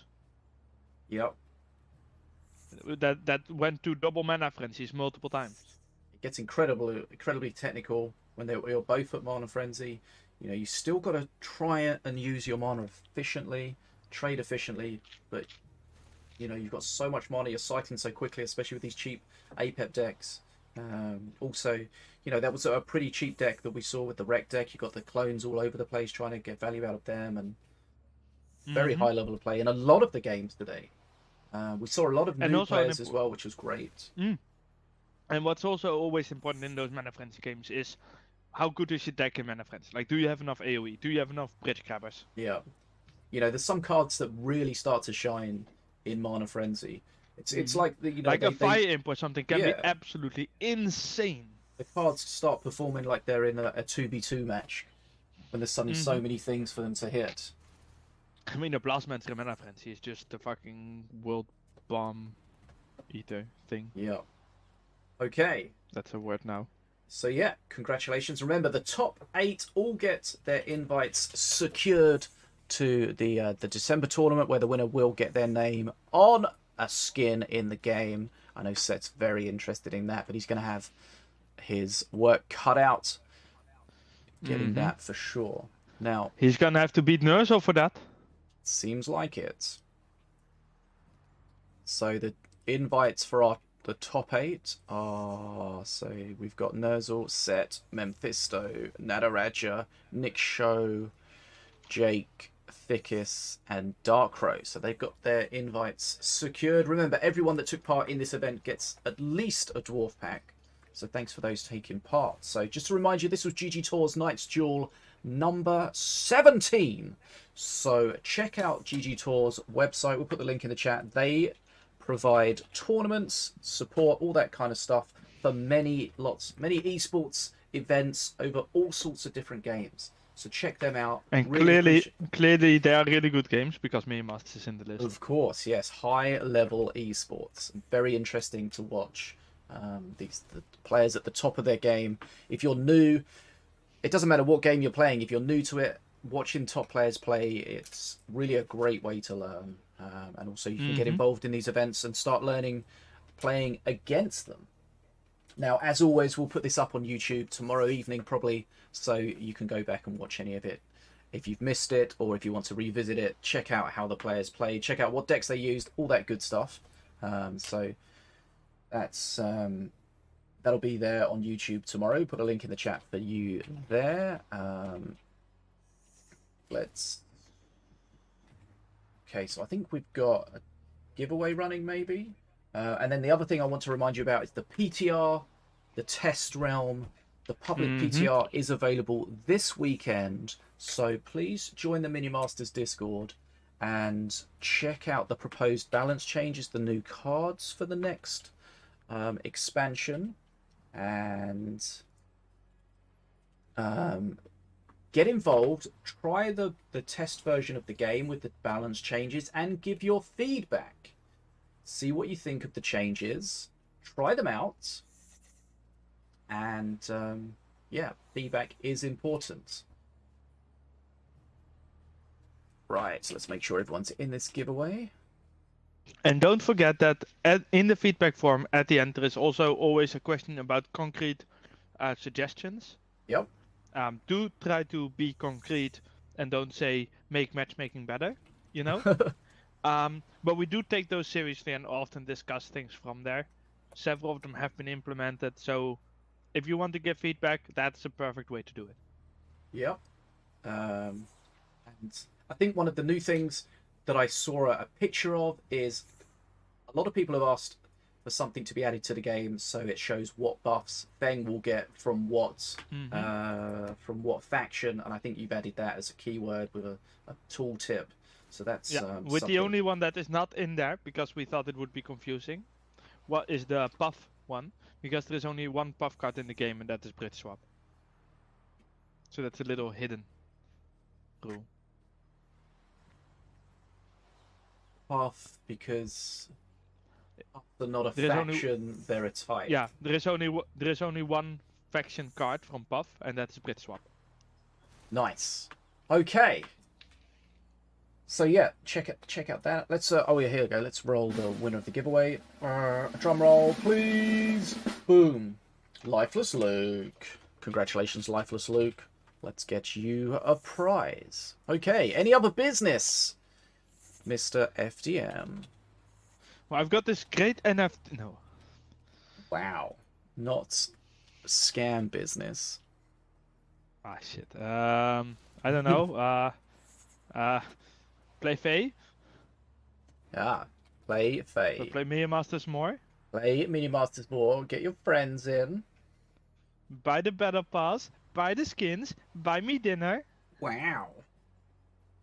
Yeah, thanks for everyone that joined us today. Thanks for being part of the Minion Masters community. It's a very special community, and we appreciate almost every single one of you. And sorry if I insulted your place. Just get better. Wow. Constructive feedback. Oh yes. Also, we could have been doing the awkward wave for that whole time, but you know, awkward. Okay, the awkward wave. I'm never awkward, you know that. Has started. Thank you, shit. Decisive Trike. Thanks for being here. Mortis Yeek says, I love Glenn's Brew. I don't know if he's referring to current Glenn's Brew or the proposed change of Glenn's Brew. There's a big change for the proposed Glenn's Brew, so check that out in the PTR, see what you think of that change. Try it out. Try to figure out how to use it. Can you use it in the same way as previously? I think it like freezes the target and heals it or something, but triggers. Yeah, it freezes and heals it and triggers Revelry after the freeze is over. Okay. Which hopefully would be less toxic than the current one. Because the current one is kind of just toxic in how it actually gets played, right? Like you get something to face and then you glance it. That's the main use of it, and that's get a Battle Monkey or a Fergus. Yeah, or anything with high DPS. Get to face and glance. I mean, also with Setsu or just the dragon from Dragon Ball. Yeah. You know. Yeah. I mean, there's some nice ways that people use it. Like they can use it. They say, "Oh, quick! Let me just Glenn's Brew this stint so it wins this trade and holds this bridge." Yeah, that would be the nicer way, but that's not how it ends up being played. So yeah, it needs to change because the current one is just not nice. Right, I'm gonna get some food after this. But thanks again for everyone taking part. Of course, don't forget about Sinobii and Tiglet behind the scenes. Doing a great job. Oh, you need Tiglet's to, a great we need to know who Winnie to the Pooh raid. fan. Um,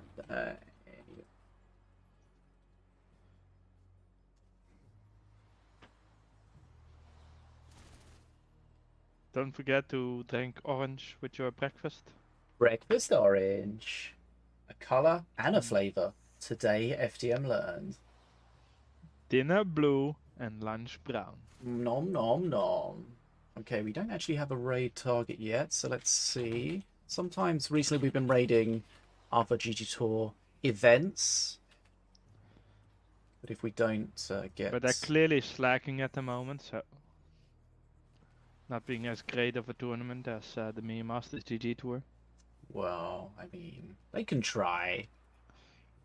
Why is GGtour misspelled though? Is this Melloween I'm all not over exactly again? sure where the name comes from. Okay, just give me a name of someone to raid. Let's have a look. Andy Davo. Don't, No okay. space. No space.